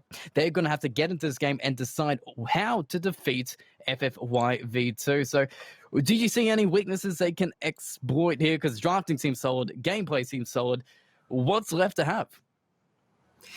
Yeah, like you said, very difficult to pick weaknesses in that first game. So I think maybe the first step for Discord then is just to try and draft a more solid lineup, try and patch up the holes in their own draft that they saw in their own gameplay, and then maybe you force FFYV2 to show you a little bit more to maybe expose some gaps in their armor. But they looked extremely solid. Yeah, very difficult to say. Maybe just pick strong lanes. Okay, that seems really good. But if they do, if we target the Queen of Pain, if we ban the Queen of Pain and get it off the board, there's so many different opportunities for different heroes to come in. And it seems like the COP wasn't a differentiating factor. These players are good. They know how to play it. It's not a team that's, adverse to playing as a team. So is there some kind of strategy they can actually exploit? Do they need to go cheese? Is FFYV2 really just that strong of a squad? Well, one thing I will say, and I'm not even saying that this is a weakness, but it seemed as though they are most comfortable playing more of a defensive game, right? You saw they had the lead in that game for a very long time. And I think when you look at other teams in this league, a lot of them would have just forced the issue, buying necro books, sieging the base, taking the Roshan sooner, putting the Aegis on their strongest hero, and really moving to end the game as soon as they knew they had a sizable lead. But the TA didn't even come to fights early, did not want to risk dying perhaps, and just double down on farming and farming and farming and farming. And they had confidence that they would continue to scale up that lead over time, and that eventually it would just be like a truly unapproachable lead before they really pulled the trigger and went to end things. So maybe you can punish that conservatism, perhaps by picking either fast farmers of your own that force them to come to you sooner, like a Luna, for instance, right? Like the TA is not going to be able to play that same game if your core hero is faster scaling and gets off to a good start. Or maybe you pick a more aggressive lineup yourself. It's hard to imagine doing better than something like a Clockwork, but maybe you pair that with a Storm Spirit, or maybe play something like a Legion Commander as a core, and you really try and win out of your lanes and then hunt that farming hero down if that's how they want to play. And very interesting to note that this is kind of why the Lone Druid was banned. It's kind of why the NP was banned first up in those games. Those people who are able to, take advantage of those farming periods. So it means FFYV2 kind of know the weaknesses as well, which makes it such a challenge to draft against. But we know Eternal Discord, they do like to fight, and maybe it's what you pointed out. The supports, the Coddle and the Rubik, aren't the best supports to go together. And if you change that piece, maybe that's a difference factor here. It makes sure that you can actually pressure those heroes in. You can take advantage of it, even if you don't have a quick tempo lineup of your own. Yeah, neither of them are weak heroes, and both of them had their contributions later in the game. We saw the Coddle Will-o'-the-Wisp turn a couple of team fights. We saw the Rubik able to steal some key spells, get some good fishes off. And I think both of those picks were committed very early, and in response to sort of the first pick, Nature's Prophet, right? You consider what do they have in common? Fade Bolt and Illuminate, both very, very, very strong spells at clearing large creep waves. And considering the nature of this patch, I don't blame them for reaching straight for the wave clear supports. But maybe that specific combination just lacks a little bit of reliable control, reliable damage, and it made it too difficult for them to win the lanes. They did pick, I will say, Internal Discord did pick the right cores for a support duo like that. They picked strong laning cores, but the fact is that FFYV2 also picked strong laning cores, and then kind of too much pressure fell on the Rubik and the Coddle to try and win these lanes. This is why we see stuff like Ursa getting really bullied in lane, which you are not used to have happening. If there's a hero with clear disables in that lane that can really challenge the Quap and the Earthshaker, or something like Undying that's just going to run at them and not care, maybe that lane goes better and the whole game changes as a result. Anyways, it was interesting to see how much priority they did put on Ilium just pressuring up in that game, but we'll see where the priorities go in game 2, because we are right into the action. Even the bans, they're quite similar to game 1. We're getting rid of that NP again first pick, so we're not getting that flexibility, but Quap is still in the pool, so we'll see if we put that attention back on the Quap here. Yeah, I wouldn't mind seeing that quad ban, but I don't think it's obligatory. It's just like one thing to do since they seem to really get punished by that mid lane, and it looks like YGod might be the real threat on FFY V2. I'm not saying the other players aren't good, but if their playstyle orients around him, then maybe banning to cover that lane and make sure that you can get a reliable matchup is good. What is FFY V2 doing? Taking Brute, Medusa. They're banning cheese That's heroes. crazy. Yeah. I mean, look, I'm not going to say anything directly, but when you suspect that you have a significant skill gap on a team, as with Oracle, often it's recommended that the weaker team pick kind of a cheesy draft. Pick something unusual, pick something very slanted in one direction, hope to catch you napping. So if FFY are reaching straight for the bans on the Techies and the Brood after game one, I think that says something about their confidence in this matchup. Man, but I love Gary Dagoon and Miami picking up the Techies, but instead they're just going to go safe. They're going to go back to the Coddle. So Chakra Magic with good old team fight counter initiation or initiation, but it wasn't the strongest laning factor here. Do you think it's still stronger hero to pick up first phase? I think it is. I think Internal Discord kind of fumbled this part of their draft in game one. The Coddle is a very strong first lane pickup. There's any number of heroes they could have picked in combination with it. Not just the Ember Spirit, which is the obvious threat. The Wraith King, which I mentioned. The Bloodseeker, which I forgot to mention, kind of slipped my mind between picks. But there's a number of heroes who are very, very powerful with this hero in lane and out of lane. And you can even pivot between them based on which one you want to, which one you want to anchor your game plan. If you want to gank more, you can go Bloodseeker. If you want to farm a bit and then push, you can pick Gyrocopter or a Wraith King, but make sure you pick something, because they ended up with no real way to utilize the Chakra Magic, and then the Keeper of the Light looked kind of vulnerable in the team fights. Didn't do enough. Vulnerabilities, we've got a Mars and a Phoenix. Somebody can pin the Coddle to a tree, and Phoenix can burn him down in one hell of a combination with the Egg and Arena. So FFY, they're not taking any names. They're here to play. Yeah, stealing the Phoenix away also prevents the equally powerful combo of Egg and Will-O-the-Wisp, which makes it nearly impossible to break the Egg and ensures as many heroes as possible are trapped around it. Mars not quite as strong, but the hero is dominant in its own right, a great offlaner, can struggle sometimes in terms of team coordination, but from what we saw in game one, FFY absolutely have the chops to play a good lineup around Mars, and the hero is very powerful in the right hand, so I'm excited to see how they play it. That's the back. Okay. But Quap is banned. There's a big difference here. Yeah, that's nice. It means that they can't threaten that really flexible mid lane again, so it might force FFY to commit to more clear lanes, which does mean that Internal Discord, having their at least waiting until last pick on their mid, can reliably ensure a good matchup for one of their two main callers. Dire team. That is true, but Rubik getting taken out, Morphling getting taken out too. Third pick's going to be there. Mars Phoenix is still a very strong combination, and I guess while Ursa can do all right against the Mars can really bully most heroes. It doesn't seem like a very favorable Ursa lane to begin with. I don't think you want to put Coddle with the Ursa. I think if you do that, it's because you've been kind of disadvantaged in the drafting phase. You'd rather have an offlaner the Coddle can go with and pick a stronger lane support. As Lich comes out, FFY V2, they know what a strong lane support looks like.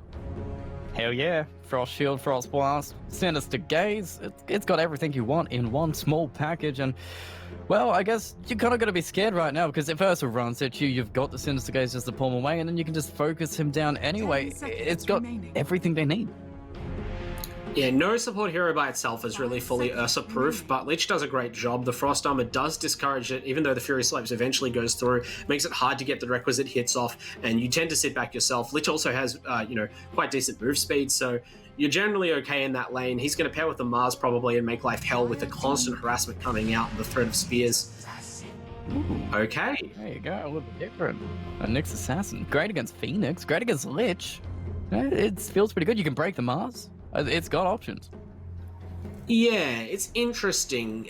This doesn't lane so well with the Ursa. I think you can do it. I might put it there. I'm just not sure which is better safe lane. Or, do you think it could even be a 3-position Nyx? Because this is not what I would have gone to straight away as a support. 5 seconds remaining. Well, I worry about that situation where they had a clockwork.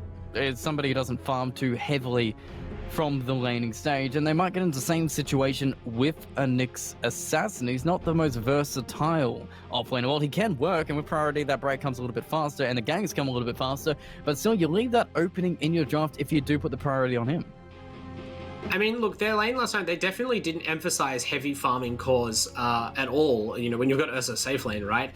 But that's why their lineup can be built around that. You just need to win your lane on the Ursa so that he can lead the team aggressively. When the early aggression falls apart because the TA is twice the Ursa's net worth, that just blows your whole lineup out of the water then. Because, yeah, you're right, they didn't plan for the late game. I assume that they're planning to not lose so heavily in the lanes this time.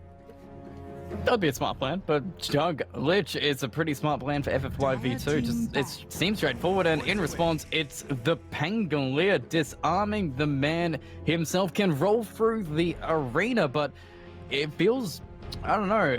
I mean, it allows you to make plays, but is it the hero he needs? He doesn't exactly build the auras. He's not going to be the tank for the Ursa. Does that fall to Nyx Assassin here?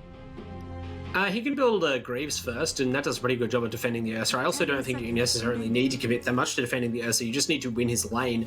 I think the most unfortunate part of this is that Juggernaut hard counters Nyx Assassin in lane. The Nyx Assassin normally can be kind of like an off-brand ogre, really move forward, aggressively bully people, has very high armor or good armor and very high HP regen along with a stun. Juggernaut spin threatens to kill him at all levels in the laning phase and basically pressures Nyx out of lane.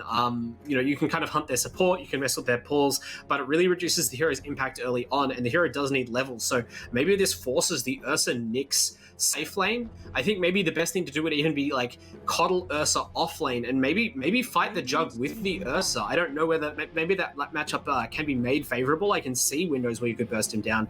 Pangolier does do a decent job in the off lane though against the Jug if you need to, and also can be a mid.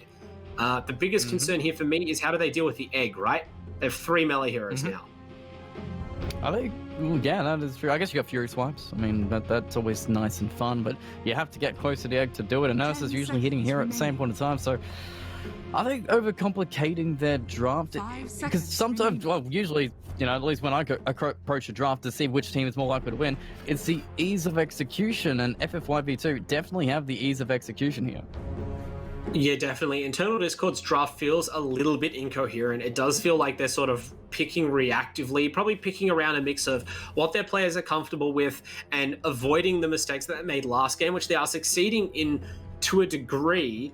But then you have to ask, do you still have a coherent strategy at the end of it all? And are you going to be able to win a fair game of Dota against FFYV2? FFYV2, on the other hand, really strong lanes, very strong obvious combinations. They know who's farming. They know how they're pressuring the opposing safe lane. And they have very strong team fight. Mars ult, Lich, Train Frost, Phoenix Egg. You know, they can have this Juggernaut AFK farm like they did with the TA last game. Or they could potentially throw down the healing ward if they feel confident early and really force things before Internal Discord can get their act together. And the scariest part about this is they don't have the final pick. They have to pick into FFY V2. So this pick can be counted, and it's more than likely they're mid here. So anything jump out that's just so solid, it'll always work. They banned Ember, so TA is still an opportunity to pick up. They banned Ember. I mean, I would have said they could have picked Ember. I wouldn't have even hated that. I would have thought that would be a decent pick. But nope, they ban it. They're scared it, which like FFI could pick it, but FFI can pick a lot of things here as Internal Discord. Their options are more limited. You want a hero that scales, probably if Pangolier isn't your mid. You want a hero that's going to be mobile, perhaps a ranged hero, but you need to... I mean, I think Lina maybe could be a pick. You've got some set up for the stun. It's a counter of a Phoenix, which you desperately need right now. In fact, I almost feel like FFY are waiting for them to pick the Lina and will counter pick it very hard, but you got to go with something. Yeah. You can build Ags, which can counter against the Juggernaut.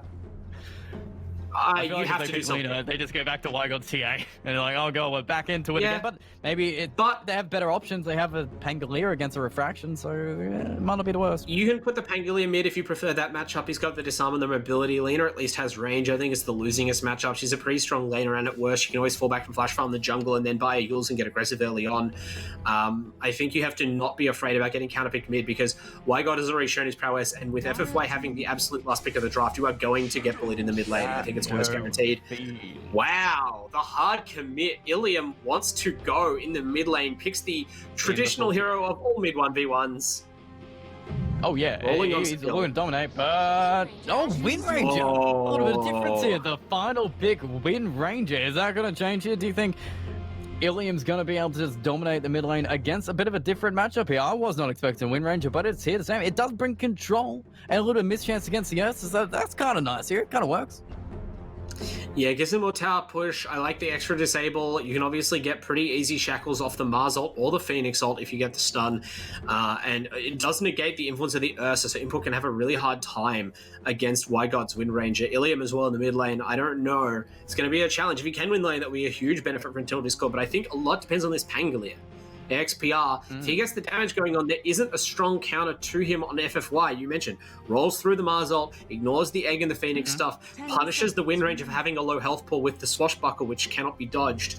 So, yeah, up to a lot resting on XPR's shoulders. It is a big game here because this is best of 2. They're looking to put some points on the board because, unfortunately, Internal Discord, they are 0-2 from the first week. So it would be nice to 1-1 this series because last series, it was a 1-1 itself. Neet Uprising, they lost the game to AGN. So maybe FFY, they drop this game to Eternal Discord. They've got some heroes to work with. They've got some comfortable inputs back on his Ursa. Ilium's looking to dominate XPR. He's looking to make some plays, and maybe this is going to be enough.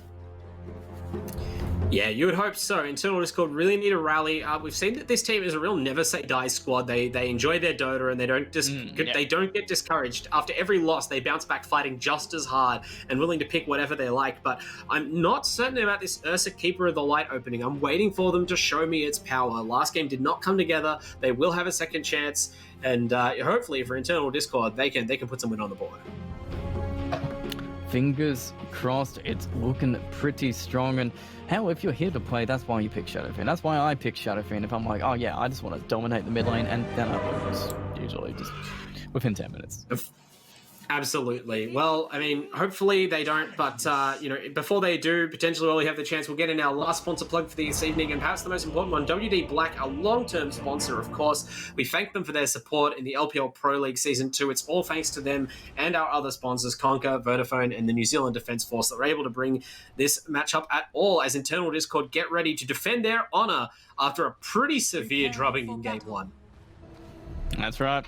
And it feels a little bit sore. Wygod was probably the biggest game changer of this, and maybe his landing stage will go a little bit different here. It's a bit of a different matchup. It's not the TA versus Invoker, which is definitely TA favor. Do you think Wind Ranger is better against the Shadowfiend, or is it more of an even matchup to display these players' talents? I'll admit that mid lane is not my particular expertise, but I think that the Wind Ranger is advantaged here, though maybe not to the same degree, right? Like Ilium can maybe manufacture a situation where you can land those nukes. Wow, Massive Way showing the fast fingers. We're writing our names now in the snow on the minimap. But yeah, I think the Wind Ranger can avoid the razors, obviously. Just don't overcommit. You'll be able to whittle down this SF over time. And just power shot him every time he goes for CS. And look, I was kind of hoping Internal Discord would like tri-lane mid. Just send a message to Wygod that he's not welcome here and make another hero carry their team. That kind of real... just emphasized angled Dota that Internal Discord do play sometimes, but instead they're going to be playing a pretty normal game, it looks like, backing themselves. Yeah.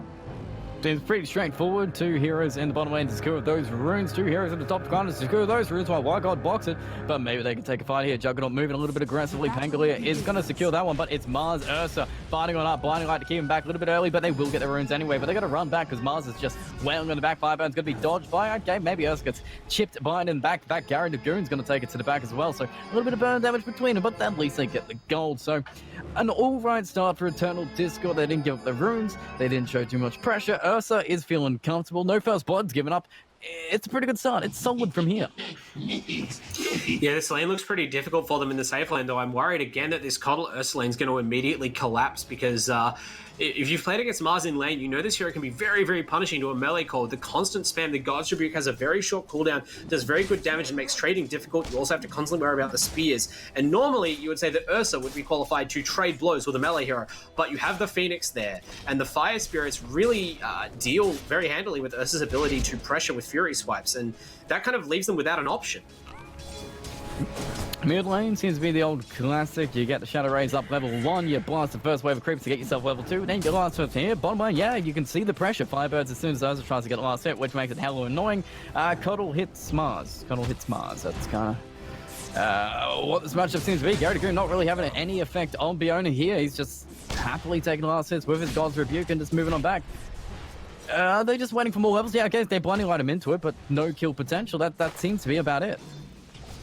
They're starting to wear the Mars down. I wonder whether Gary the Goon, we can't see his eyes right now, but maybe he has a Blightstone, which is something you often see on a hero. Like, Coddle doesn't really... He has a headdress. Okay, well, that's good for different reasons, but I wouldn't mind, like, ferrying out an early Blightstone, right? Because the one thing, this Coddle is kind of free to do what he wants in this lane. I think FF5V2 are relying on the idea that the Coddle just can't do enough to impact the trades when they decide to commit hard. But Blinding Light's already pretty good. If you can build up your auto attack damage a little bit, maybe that's the way that Gary the Goon can turn this lane around. Oh, in fact, Mars goes a little bit too far forward. Blinding Light is going to be hitting the Mars back behind the Earth. He's got the Furious 5 second on up, but as your spear to pin him to the tree, keeps all back, keeps Mars nice and happy. And hopefully he's running out of region. They already used a self, so maybe that's a little bit of advantage that Eternal Discord take advantage of. But the pull from Kez just there to make sure Ursa can't actually pressure him. But mid, it looks like Wygod 10-3 against Ilium on 7-1. But I guess one of the strengths of having a Shadow Fiend is how quickly you can farm the jungle. Yeah, that might be what they have to do. Just sort of understand that this lane is not necessarily going to be a great one for you and make sure that you've got the stacks ready to go and clear. Something that Miami can probably pretty easily do. I don't think the Pangolier needs this consistent presence in this lane, especially once you have a few levels to reduce the cooldown of Swashbuckle. So offering the high five to the enemy. He's got to do it. He's not giving it. He's not doing it. No. Oh, man. He's ice cold, man. It's lit. He's not going to give you no high five with the chilly fingers. Fair Gives you a enough. high He's frog. out by my hat. Kablam! God damn it. Kablam! Oh. I really like how Gary the Goon is playing this lane.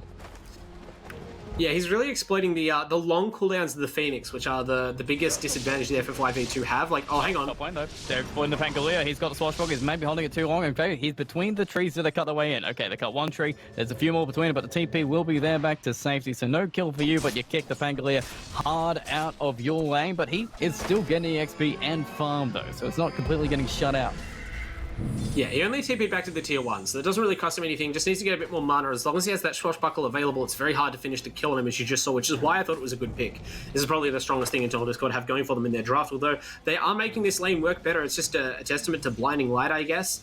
Ursa only has 10 CS, but Mars only has 11. So not a complete disaster. The only issue is that the Jug and the Windrunner are outscaling the Ursa significantly, doubling the last hit. So it may be that the core is irrelevant. Even if this lane sort of goes even, it ends up being a zero-sum kind of game.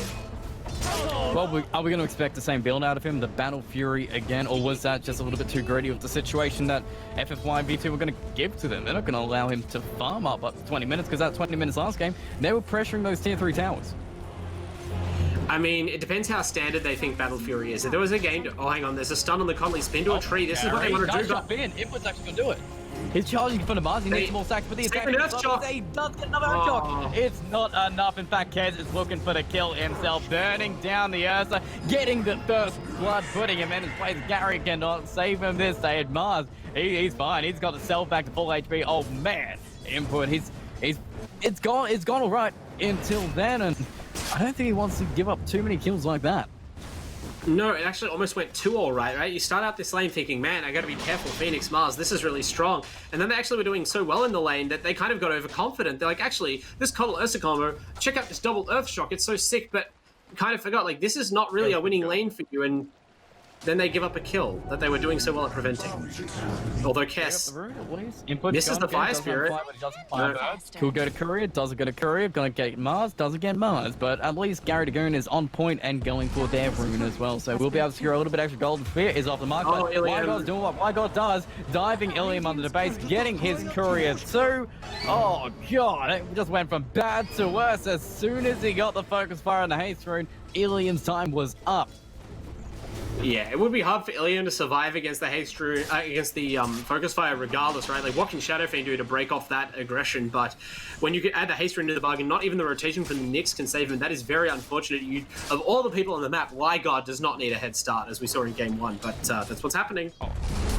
Yeah, that man knows what to do with some farm, but at least the other lanes are going right. I mean, Shadow Fiend, he's 1,600. That was kind of after the kill there, but he can go back to the jungle and flash farm a little bit quicker than last game. Ursa isn't getting shut down. He's actually evening up with Mars quite a bit. Pangolier getting the XP, and all he needs is kind of level 6 to do a little bit of roll in action. But then again, they do have, what, a Nyx Assassin and a Coddle combination. Who is this Pangolier going to be working with?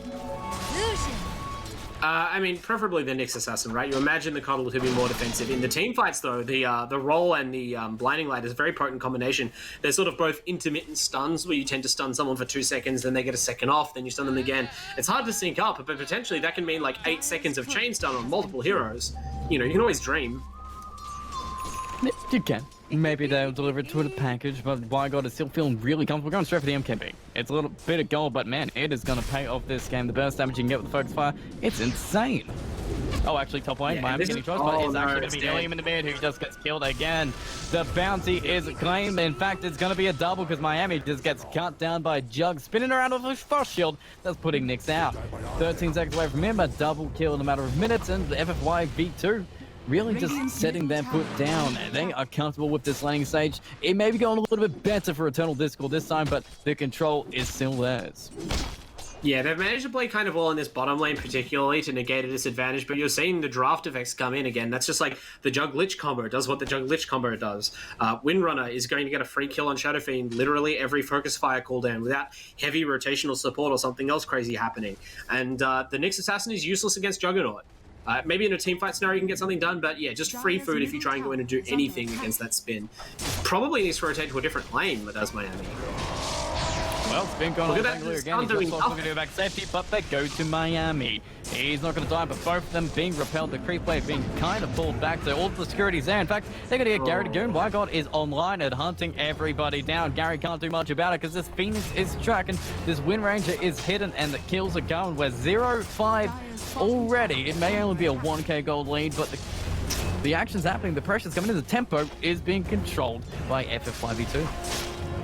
Yeah, and you asked me before, I don't think I fully answered what the Ursa should go for. If there's a game to skip Battle Fury, this is the game to skip Battle Fury. You don't want to be committing to a, like, waiting 20 more minutes to fight when you're up against this Windrunner who's, you know, going to have an MKB soon. Oh man, he's level 5, he's just manning up against Mars. Okay, he doesn't die, but I don't think Mars is done. 3 seconds, 7-1 charges, and a spear level 3. I think he's just baiting out this, but still, this Mars has got such an advantage in this lane. Ilium isn't feeling too strong right now. He doesn't have any stacks. He can't recover with the stacks. He may be able to farm the jungle fast, but it's not going to be fast enough, it seems, because every single time WanderingBard has Focus Fire, he can move forward. Maybe Miami in the bottom lane can get from Mars. Looking for the initiation, level 3, the Invis. Oh, the stun does miss. The Carapace, he wants to use Gold Rebuke, but he's just going to be waiting. He spears Ursa to the tree and puts him down, but okay.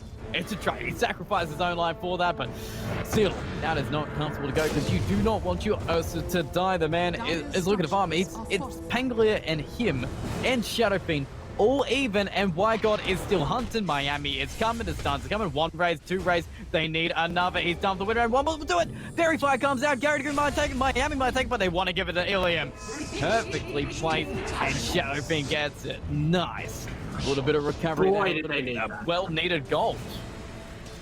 Yeah, that was massive. I was about to say, like, Miami is struggling this game. Teleporting bot and then moving button, missing that stun, getting the Ursa killed where they could have gotten an easy kill on the Mars. That's the kind of thing that really drains a player's confidence, especially after a grueling game 1. And this Nyx is starting to fall off. This hero doesn't farm very well, and so you need to hit these stuns as much as you can. Wind Ranger, though, that's the biggest value there is. Can they follow up and do it again? He does have Omni Slash. In fact, he's going to stun, but okay, it's very low. He's got about running back, but what can you follow through? You can roll, you're going to roll, but what is much away gonna do? He's got mana, he can turn. They've got Mars coming in, he wants to help his but it's a swashbuckle. It gets him. They might be able to get a turn kill. Okay, Spear goes on Miami instead of Pangolier. He might be able to survive it. They do have disarm. And the disarm! He's moving back, trying to get back to safety, but he's so low. They're going to save him for now. Another swashbuckle. No disarm though. Maybe he turns just to get a kill because he's going to die. He does. Try and focus a little bit on the right clicks going, but he's survived. Pangolier lives though, but Gary is being chased down by Mars. Ain't going to happen, but Ursa, oh man, he survives a couple seconds. Pangolier jumps into Mars to rebuke and pays it. Oh god, Miami's here, but I don't know what that was about. Gary Goon, he's going to be traded down. We actually got Phoenix coming in, just burning everyone alive. What looks like a pretty good fight for Eternal Discord there just fell apart. Maybe Miami can get the Mars deal. Okay, he drains all his mana away, but I don't even know what's going on anymore. Eternal Discord love fighting, but this fight is, I mean, it's weird. You're trading kills each way. Who's the victor here? You've lost, what, 3 heroes to get yourself the Jug, which is massive, but then you trade all the kills back to Mars. Yeah, also Wygod solo killed input in the top lane, so FFYV2, I think arguably coming out ahead on that one when you factor in the kill on their farming core. Input struggling towards Battle Fury, yet again, going to be a very slow timing, and I very much worry Wygod is going to have an MKB done by that time. This Ursa is going to be a very scared bear for the second game in a row. And also has to worry about Musaway as well. I think that whole fight could have been averted, but he hesitated a little on the Omni Slash when he came out of the spin there. If you just commit immediately, you kill the Pangalia. That whole fight never happens. I mean, credit to Internal Discord for taking the opportunity. AXPR committing to basically giving up his life to kill the Juggernaut, but then doesn't even give up his life as Lucky Shot comes through and permanently disarms the Mars in Arena. And they still manage to give up kills despite all that going in their favor. They're just having fun, it seems. Like, Pangoline's just flying around, getting all swashbuckled, hoping for the disarms as it can. I think they're just looking for the action because they're trying to make the space. Ilium hasn't actually had to respond too much. He's kept the mid wave pushed out. Input may have died, but he is getting more space than he had last game to farm the Battle Fury. It's not too bad. It's a 1k gold lead to FFYV2. It's not getting out of control. In fact, they're going to get a jug again. They've got the jug again. Wygod will get Gary, but it's just Gary. Who cares right now? You got him in the middle. The whip. His wind run is done. The physical damage is coming. The Razors are doing it. And Wygod's gone. 2 cores dead in a matter of minutes. And it's massive. Both kills the Shadow Fiend. That's a huge mistake. FFYV2 have been playing pretty well, but oh, hang on a second. XPR gets the bounce off the rock. He's absolutely done. Back to safety, can TP out of case, bounces back into pretty wave. That's really aggressive, but okay, it's fine. He's just gonna flip around. He's having fun, man. Not gonna yeah, I was gonna say this. End of last game, we saw a really unusual death on the TA, and I kind of just wrote that one off as, oh, well, you've played a good game. You're allowed one kind of extremely aggressive play where you might be said to be throwing the game, and they did win regardless. But this is what happens when you make that kind of mistake when the game is still in the balance. You feed your 2 most valuable cores basically for nothing. I have no idea how they managed to get on top of the Juggernaut and chainsaw him to death without a spin going off, but... Dire's top tower is under attack. The control does. Will Wisp is a surprise, and actually the fear coming out from the Requiem just came out of nowhere. Made him run down. He got the combination on him, but 4 heroes all manned up. I guess Shadow Fiend is now the top net worth out of nowhere. But it's what you kind of do with the gold to kind of respond to this. Your Requiem's still down, and I guess Focus Fire and 5 people hitting your bottom tower is pretty hard for a Shadow Fiend to kind of repel here. Under attack. Yeah, I think this is, you just got to pick your fights, right? Don't fight into the Master and the Windrunner on this tower like this. We have vision. If you can keep whatever it is that you did to set up a full Requiem channel on a Juggernaut, if you can keep doing that on isolated cores, because we know that FFY like to have this hero in the back, like behind their team farming, so maybe smoke onto that hero. If it's Masaway this game who's doing that and Wygod who's being aggressive, target Masaway. Keep getting these kills. If Ilium keeps scaling on this SF, he will be your tool to defending the high ground, even if you have to give up these tier 2s. The perfect surprise. He gets the Invis Room though. But there's a sentry down. There's 2 sentries down and a roll coming through. He's been back to safety. The team's probably coming. Wygod is running. But is it going to be passed off? There is no tier 1 to TP2, so they can't actually get Coral enough. But nice Carapace does hit the sun, but they get the Juggernaut anyway, and that is massive. Eternal Discord picking up the mass pickups, but it's Mars who gets the arena on the Shadow Fiend with the control. They're actually going to get a blind light to get a miss chance, and maybe Ilium can survive. He's going to get the Requiem. They can't cancel it. In fact, he cancels it, and it's charged on forward. This arm on the Mars is going to get 4 heroes onto him, including the Ursa, who came down for this party with Gary Dagoon blasting him away. That's a double with no turn kill back for FFYV2 to hang the hat on. Juggernaut's dead again, and Ilium happy to take it. It just seems to be piling it on up. Yeah, you know, GTH, there's some teams and some players who are very confident and know what to do when they're ahead. When things are going according to plan, you've played your heroes so many times, you know what you need to do, you know how to capitalize on an advantage and kill stray heroes and all of that stuff and accelerate your farm when you're already ahead on TA. That stuff's easy. Now we're going to see what FFY do when they're on the back foot, and what we're seeing is a little bit less confident, some piecemeal fight taking, the Juggernaut too afraid to TP out during the spin, or maybe waiting for his team to move over, but they didn't get there in time to save the kill, and then they commit the Mars ultimate on the Shadow Fiend, and then realize they can't really kill him, and end up giving more core kills away as a result. Internal Discord now with a gold lead for what might be the first time this series. And actually, an interesting build coming up from Juggernaut. He's got the Mask of Madness, but he's going back into the Battle Fury, so he is dedicating to farming.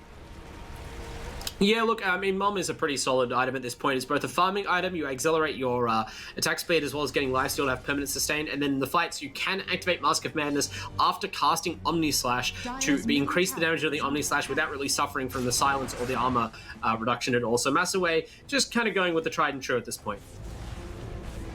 Fair enough. Triton 2-2 is looking down with Tier 1. Looks like it's going to be melted to Juggernaut with everybody else setting up around him. But Phoenix TPing back to defend the more important objective here to Tier 2 in the mid lane. In fact, everybody's running back in to take a good fight if they can, but is it going to be enough? The egg is going to be popped. Mars ult is there, and this is going to be running away. Illumin is not going to be controlled. Walks into the Lich with the blast coming out with the Frost Shield and the Sinister Gaze. He is going to go down. Illium does trade his life for the Lich, but that is big. That's a lot of gold. And Gary Goon, oh man, he trades the Omni Slash with a couple of creeps, but it will not save him. Mars picks him off too. Pangolier is looking for a jump. He does have a swashbuckle. Got to be careful. There is the potential for a shackle. Looking to aim it up, but can't really do it. And in fact, he's looking for another swashbuckle.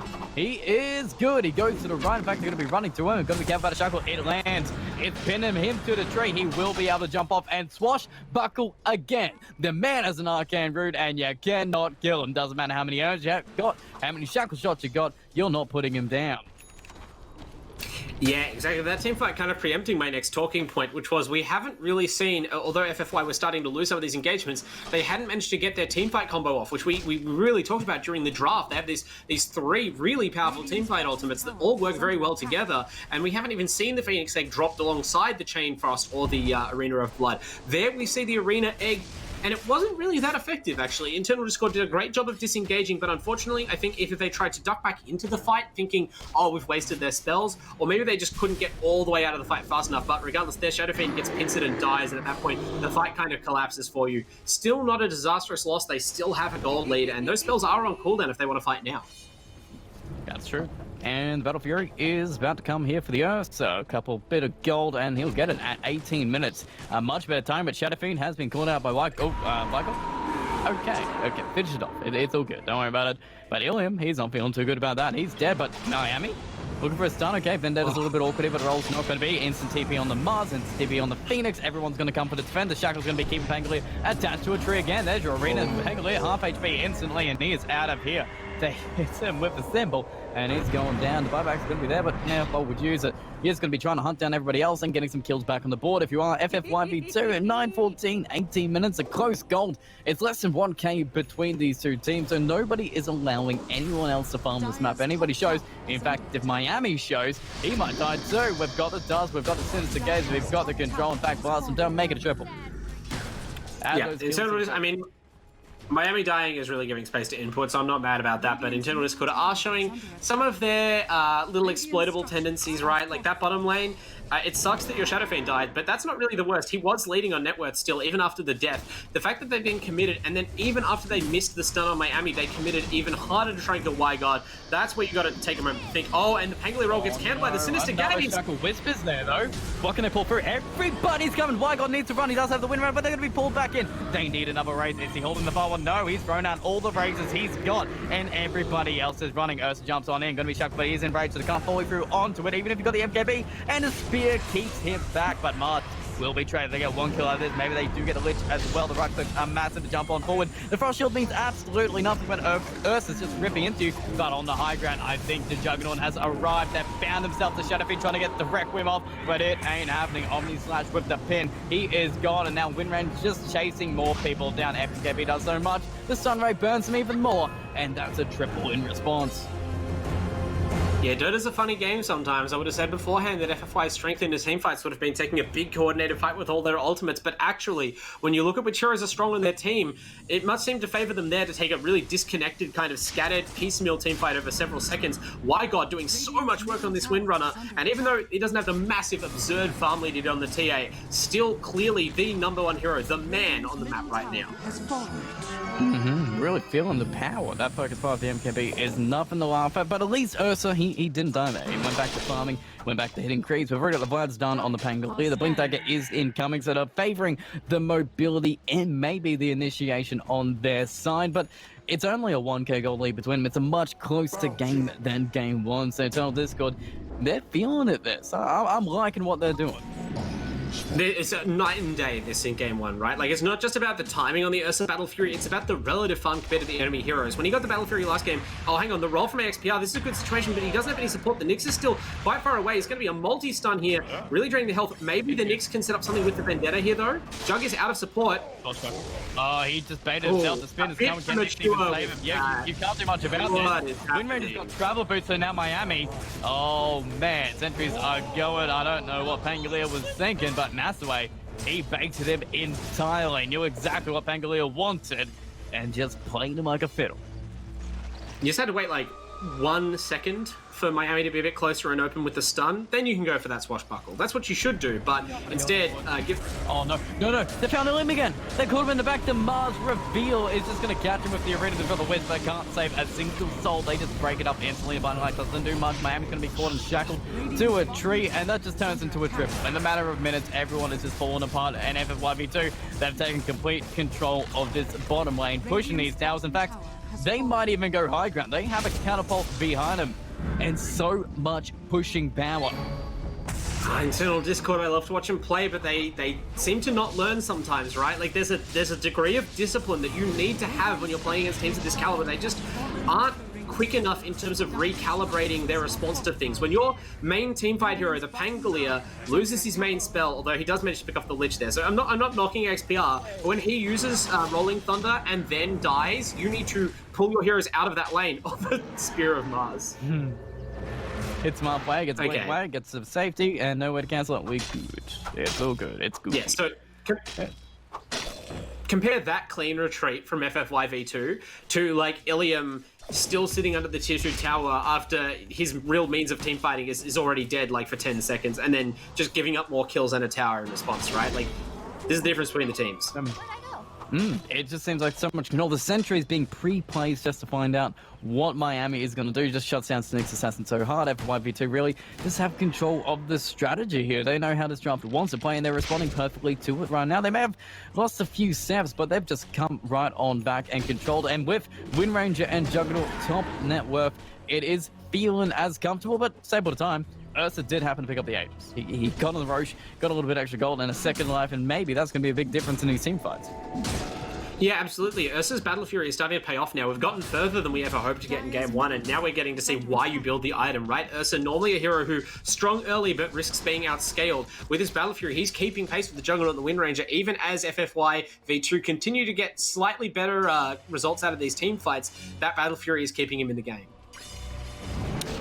Is true. Juggernaut does have his own Battle Fury going for his own side. Well, at least he's got the Yasha going to a Butterfly run after into a Basher, so he knows what he's doing for the next few minutes, focusing down the farming. Looks like we've got the Sergeant Yasha coming out from the Earth, so a little bit more defensive. Do you want him to go more aggressive after, like, say, a BKB, or a Satanic, or the Abyssal Blade for a little bit of control? I think Abyssal Blade would be terrific because it obviously both the enemy cores you want to kill in Jug and Windrunner have skills to make themselves, magic immune or auto attack and kind of slip away with the Windrunner and the spin. Being able to Abyssal them and effectively neuter that is going to be huge for killing them.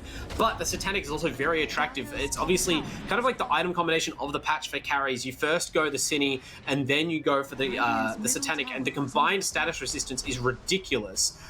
If you can't kite the Ursa with stuns, it's very hard to deal with him, even in the late game. Well, they did pressure the tier 2 tower for themselves, went on back, got repelled by the fact that Shadow Fiend, Ursa, and Pangolier all showed up, so that sent them packing. But really, they're just controlling some tempo. The BKB is coming on Mars, he's got a Vlad's complete, I believe, on the courier. Yep, there it is, just picks on up. Even the Vampire Fangs to enhance that life steal. The man will live forever just with his W. It seems like these kills are getting harder to get, but maybe a potential smoke here from Eternal Discord. They do have the Aegis, so maybe you want to pressure this little advantage you have. Even Pangolier going to the high ground with a swashbuckle. They're not feeling too scared in their position. They want FF1v2 to meet them. Yeah, they're not so much smoking for a kill, but they are clearly moving to take an aggressive posture on this map. Looks like they're going to finish off the mid tier 2, which is pretty low anyway, and maybe go high ground. I didn't think they need to go to bottom lane right now. They really want to try and make the most of this Aegis, and the SNY is finished on the Ursa, so if they have a timing, this might be it. That's Smoke Smoke coming out from straight away for 1v2. They are going to meet him. They don't even care about the age. Just 2 lives on the Ursa, just going to kill him twice anyway. That advantage is going to be there item-wise, but so far the heroes aren't even showing. They went back to their side of the map. In fact, it's just Miami and the Pangolier. Pangolier hard to catch. Maybe Miami walks in front of a sentry. Maybe not, but it seems like the Smoke isn't giving them anything. Coming up empty-handed, not even getting a single rune. Wygod might find Ilium, though. Gotta be careful of this. In fact, he has Gensim. The BKB is out. Quick pause. Oh man, they know what's up. They've seen this. Oh, immediate on pause though. Watch out. Going back into it. Don't worry about any pauses here. Okay, back into pause. Oh, yep. Okay. Wait, no, yep, we're But do you think Ilium's gonna survive this? Yeah, there's a little bit of damage here. But MKB, BKB, okay. Oh, okay, we find He's out. dead. Yep, He is BKB dead. popped though. Requiem's coming, it's done. Will always doesn't matter because he's got a BKB. Juggernaut's like, hey, 100 gold. Runs straight into it, breaks it, gets it, and now they're charging forward. In fact, Man, dropping a little bit there. He doesn't have a BKB. Yeah, well, they can't. They can't fight now. They dropped the Coddle ultimate. That's a real... yeah, I don't think there's any hope of you saving that Shadow Fiend there. Maybe if Wygod didn't have the BKB, you could hope to fear him with the Requiem and maybe turn, but there's just no chance. Wygod is not missing that. You saw that in Game 1, how confident his individual play is, and now they absolutely can't fight for the next minute or so.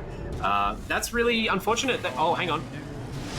It's basic, yes, but the bug is gonna be What was the point of that? crushed, and taken out. 4 heroes to do it though, so I guess, yeah, you take what you can get out of this. It's given Shadow Fiend time to respawn, and only 28 seconds on the Nyx Assassin. Under attack. It's very unfortunate because I like what AXPR and the Ursa are doing in the side lane. Is it finding Gary? It found Gary. He's trapped inside, and I don't think he's gonna survive. He gets a nice little blinding light, but that's all he wrote. But Pangolier jumping in, so it's probably a little bit awkward. Doesn't actually disarm the Juggernaut, but he's gonna be able to spin away. Ursa running forward, gonna get the range for some damage, but that means you can turn back to him as soon as it is done. The Chain Frost coming in, but Pangolier roll is massive. They've actually gone mass away, and they're gonna get a double so far. Because he's already used his fight. So rolls are continuing. The Swashbuckler is coming. It's gonna be chasing him down. Mars, he's running himself, but no disarm to Storm yet. Pangolier's being so unlucky, but so far, no spears. And Wygod has finally arrived. He's looking for the Swashbuckler. He's looking for the focus fire. He's found the Pangolier, but Pangolier is so hard to kill. He jumps away from the Swashbuckler. Miami comes in just for the carapace, and the Swashbuckler back. Egg is popping. Ursa's being pulled away, but Shadow Fiend breaks the egg anyway. Guess is gone. XPR finally goes down. Gary the Goonball back in the front just to come on in, and he's being taken out as well. Wygod's cleaning up, but there's 3 heroes chasing him down. Eternal Discord took a fantastic fight. It paid off for them massively, but if they can get a Wind Ranger, it's even bigger. He's so fast, he's so hard to catch on out, and I think they're happy with that. Kills for the Ursa, kills for the Shadow Fiend, and you're just sacrificing what? The Pangolier and the Coddle for it. Yeah, no doubt. That was a massive fight. And look, I questioned them for just a second there when the Pangolier dashed down off the high ground. Look, they're just giving away 3 kills piecemeal. And I thought, oh, here we go. We're still committing 1 by 1, still dying 1 by 1. But they knew better than me. The Pangolier Blink Dagger coming out, completely changing the texture of that fight. As they chased the Juggernaut out, I don't think FFY V2 realized the Rolling Thunder was so far away, and previously they've been able to kite it. But with the Blink Dagger, blinks directly onto the Juggernaut as his spin ends, results in the Jug kill, and then several more kills after that as they take a really good team fight. Wygod, of course, coming in to spoil the party a little bit at the end. It's hard to fully blunt the impact of this Wind Ranger, and it's going to only get harder as he goes to the BKB next. Sorry, the Aghanim Scepter next. But still, what great signs for the internal Discord crew. That is a sign. Oh no, Wygod, okay, he got the courier, but he is next to the MKB. He's out of here. Ursa eats you alive. That was a surprise she did not want to see. And Ursa actually charging for the high ground. The Enrage is going to run out, and the Omni Slash is going to be cutting him down. No. What he didn't want was this Juggernaut towing up the party. So he trades his life for the Wind Ranger, but maybe they get a glitch out of this. Nope, Frost Shield's going to come in and save his life too, and the tips, they're flying. But oh boy, actually Miami's got to be careful himself. He's running out of here. The carapace ain't going to do much. So I guess you're only trading your kills. Yeah, but hey, Omni Slash is down. That's the time you can use it. That was some instant karma right there. Of course, the Ursa revealing. Oh, hang on. Meteor Hammer from the Nyx. Arena to save. Ilium can't actually hit inside the arena. Push him out. The egg is coming. They need to hit it. They've got the fireball, but he can't hit inside the arena, so he can't break the egg. They're going to actually pull him back in. Miami's going to get stunned up. Nobody else gets stunned up by the egg, though, so they're going to be running back. But Pangolier is man-fighting the Juggernaut. This is not a fight you want. In fact, you are dead. Since this guy's holding in place for a couple seconds, means you're out of here. So that 1 kill turned into 3 instantly. The cooldowns may be up, but man, you did not want that fight. FFY have had so much trouble getting their teamfight combo to work, which is the crux of their whole lineup, but finally they catch a moment where the Shadow Fiend does not have his BKB ready, and he cannot challenge the egg, and so they're able to secure a really big teamfight win going back the other way. Their gold lead it's still neck and neck. Like, this game is so close. It's going to come down to the results of the fight. It's not just economy at this point, but FFY V2 must be heartened to finally win one back after the game has really been kind of going against them in the last few fights. Yeah, that MKB was so good. That arena was amazingly placed. Like, that was crazy. The fact that the egg couldn't be cracked. Ilium wasted some time hitting it in the end, and it did no damage. He couldn't hit inside it, and it just got the control off. They couldn't actually get the kills they needed to, and it just looked amazing. So, fantastic play from the Mars there.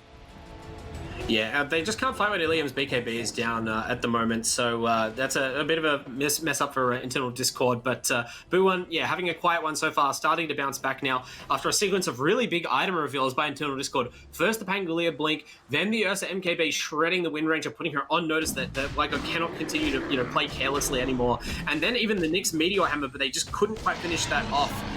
Still, I think internal Discord are well positioned right now. This Ursa actually does not have the MKB just yet. Oh, yeah. If you look, he's still building. That was javelin Look, I saw. Crocs. Yeah. What the hell? Okay. Amazing.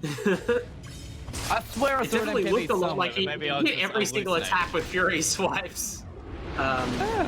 So, okay. This is a scary bear. Never on the mess. Now the MKB's up. So there you go. We are retroactively. It's like we were correct all along. But yeah, now you can expect that to happen to the Wind Ranger every single fight without fail.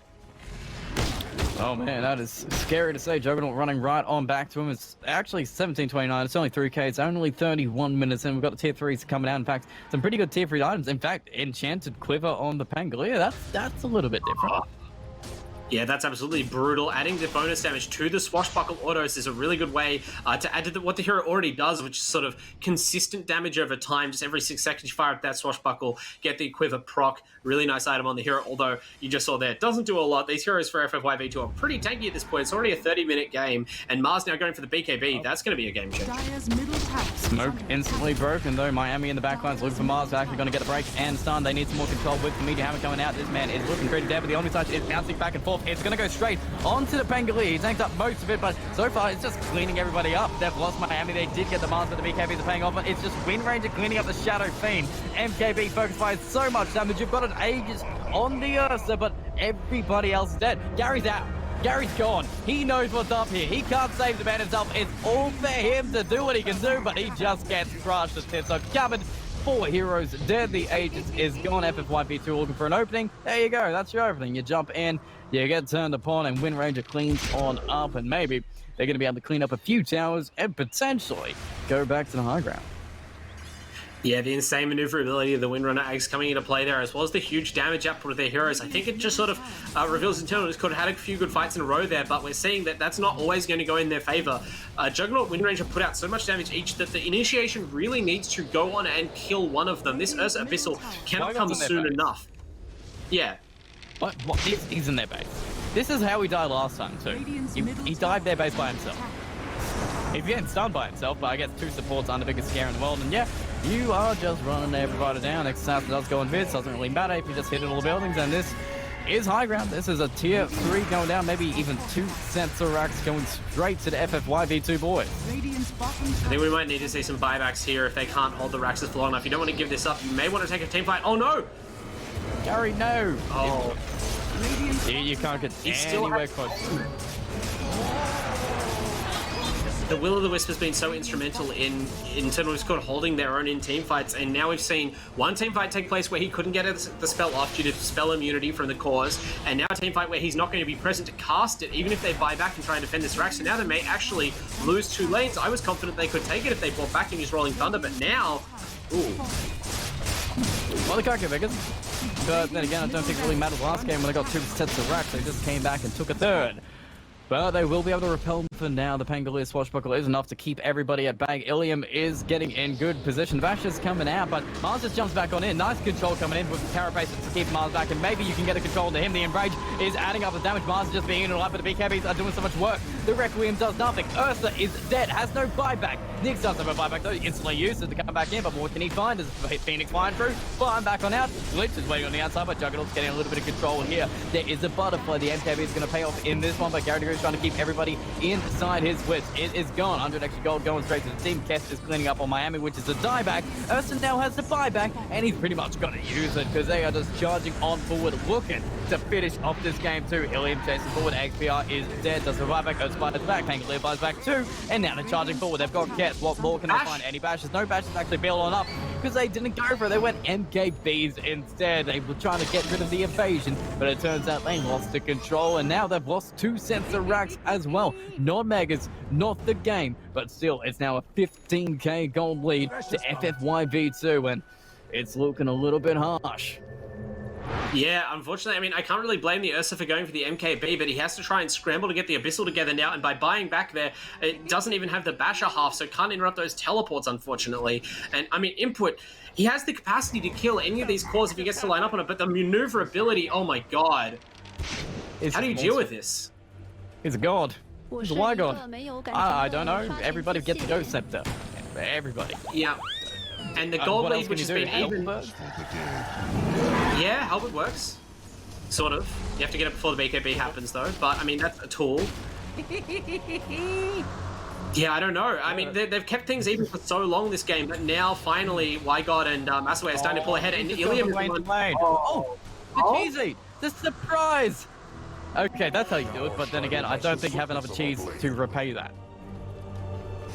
Yeah, it's actually, I think Ilium was the weak link in those fights right here. Only has the 3 items, and Shadow Fiend is not, like, in terms of carries making use of their items, he doesn't really have the best, like, steroid skills. He doesn't really have a way to optimize them. Really needs to be doing a bit more to contend, especially after multiple deaths where you don't have your souls up trying to take that fight at the base. You saw he wasn't really a threat, and that means they can just kite the Ursa. The Pangolier as well, unfortunately, has been hitting some good rolling thunders, but hasn't scaled into the damage-dealing machine we know Pangolier can be as a core, and so that means that this Ursa has to do it all alone. He's just too easy to kite. Yeah, it just seems like he doesn't have any way to hold him down, and the other heroes that he has around him aren't too much help. You got Miami with the media hammer, but he has to land those stuns. He has to get involved, and every time Miami's got involved in the fights, he's basically been focused and destroyed almost instantly. Maybe they killed the Mars, but you still have 4 more heroes to deal with, and Ursa can't kill everyone unless he has control on them all. Yeah, both teams' position 5s have basically been a non-factor. I mean, we can blame Miami if some of these missed stuns have been pretty critical and pretty costly, but I also haven't seen really a single impactful chain frost. So I think it's just the nature of the game. These cores are hard to fight. Oh my god! He's alive. He's no. good. Okay, he's dead. It was nice, but maybe this is the one you want to judge. He might have a spin to get on out. In fact, he will. The media hammer's going to be dodged. All this is anchored to be spinning, and the chain frost is bouncing, but Phoenix goes fight on in. He wants to use the egg, but the sun is good. The carapace is great, but the razors aren't going to be enough. Cass is gone, but Ilium gets traded. Wygod, he's just been focusing down the entire time. While you focus on the Phoenix, they focus down you in Miami. He's got a carapace to save for now, but I don't know how long it keeps him alive. There we go. Find the arrow in between him. You've got 7 seconds for another focus fire to come on up. Well, what are you looking for? You're looking for the bottom racks. You can't get to tier 2 in the top right now. In fact, Wygod's just going to go straight for the Pangolier, who's already used the swatch with a nice 4-star to high ground. The arrows off the mark and just saved from the blinding light. But Mars just jumps on and he's blocking the fountain with his arena, and Wygod and the entire team are just cleaning up Gary and AXPR. They've got 4 dead. Miami's trying to get back into his fountain. You can't use arena twice, but it doesn't matter. You deal so much damage and you're just cleaning them up. You're just bouncing, diving the team. They've got 2 buybacks, but it doesn't matter. GG is going to be called an FFYP2 in their debut. 2-0 Eternal Discourse. That's a really solid performance. We saw a dominant, straightforward win game 1, and then in game 2, the ability to survive under pressure and figure a way out of a difficult situation. FFYV2 looked like the real deal.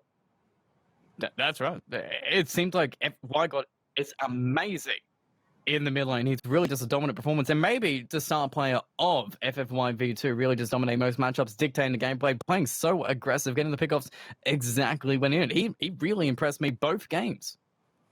Yeah, absolutely. And playing kind of a different role in each game as well. The first game, he was definitely the dedicated farmer and resisted the urge. Even on a hero like TA, who can fight early, came to, I think, one fight with Blink BK, Blink Deso, and then spent the rest of the time really securing the farm lead while Massaway roamed on Ricky. And then in game 2, they kind of swapped roles. We saw Massaway, even after a difficult start, it took him a while to get ahead, really, of the enemy courses the Jug, but he kept farming persistently. And eventually, Jug's awesome base stats and base attack timer really came into play. We saw in the late game, could not really fight him. This is kind of like a trump card factor in their carries where the Windrunner, you can't really fight Focus Fire Windrun, you can't really fight Omni Slash, and it was just too easy for them. You mentioned ease of execution right at the start of the draft.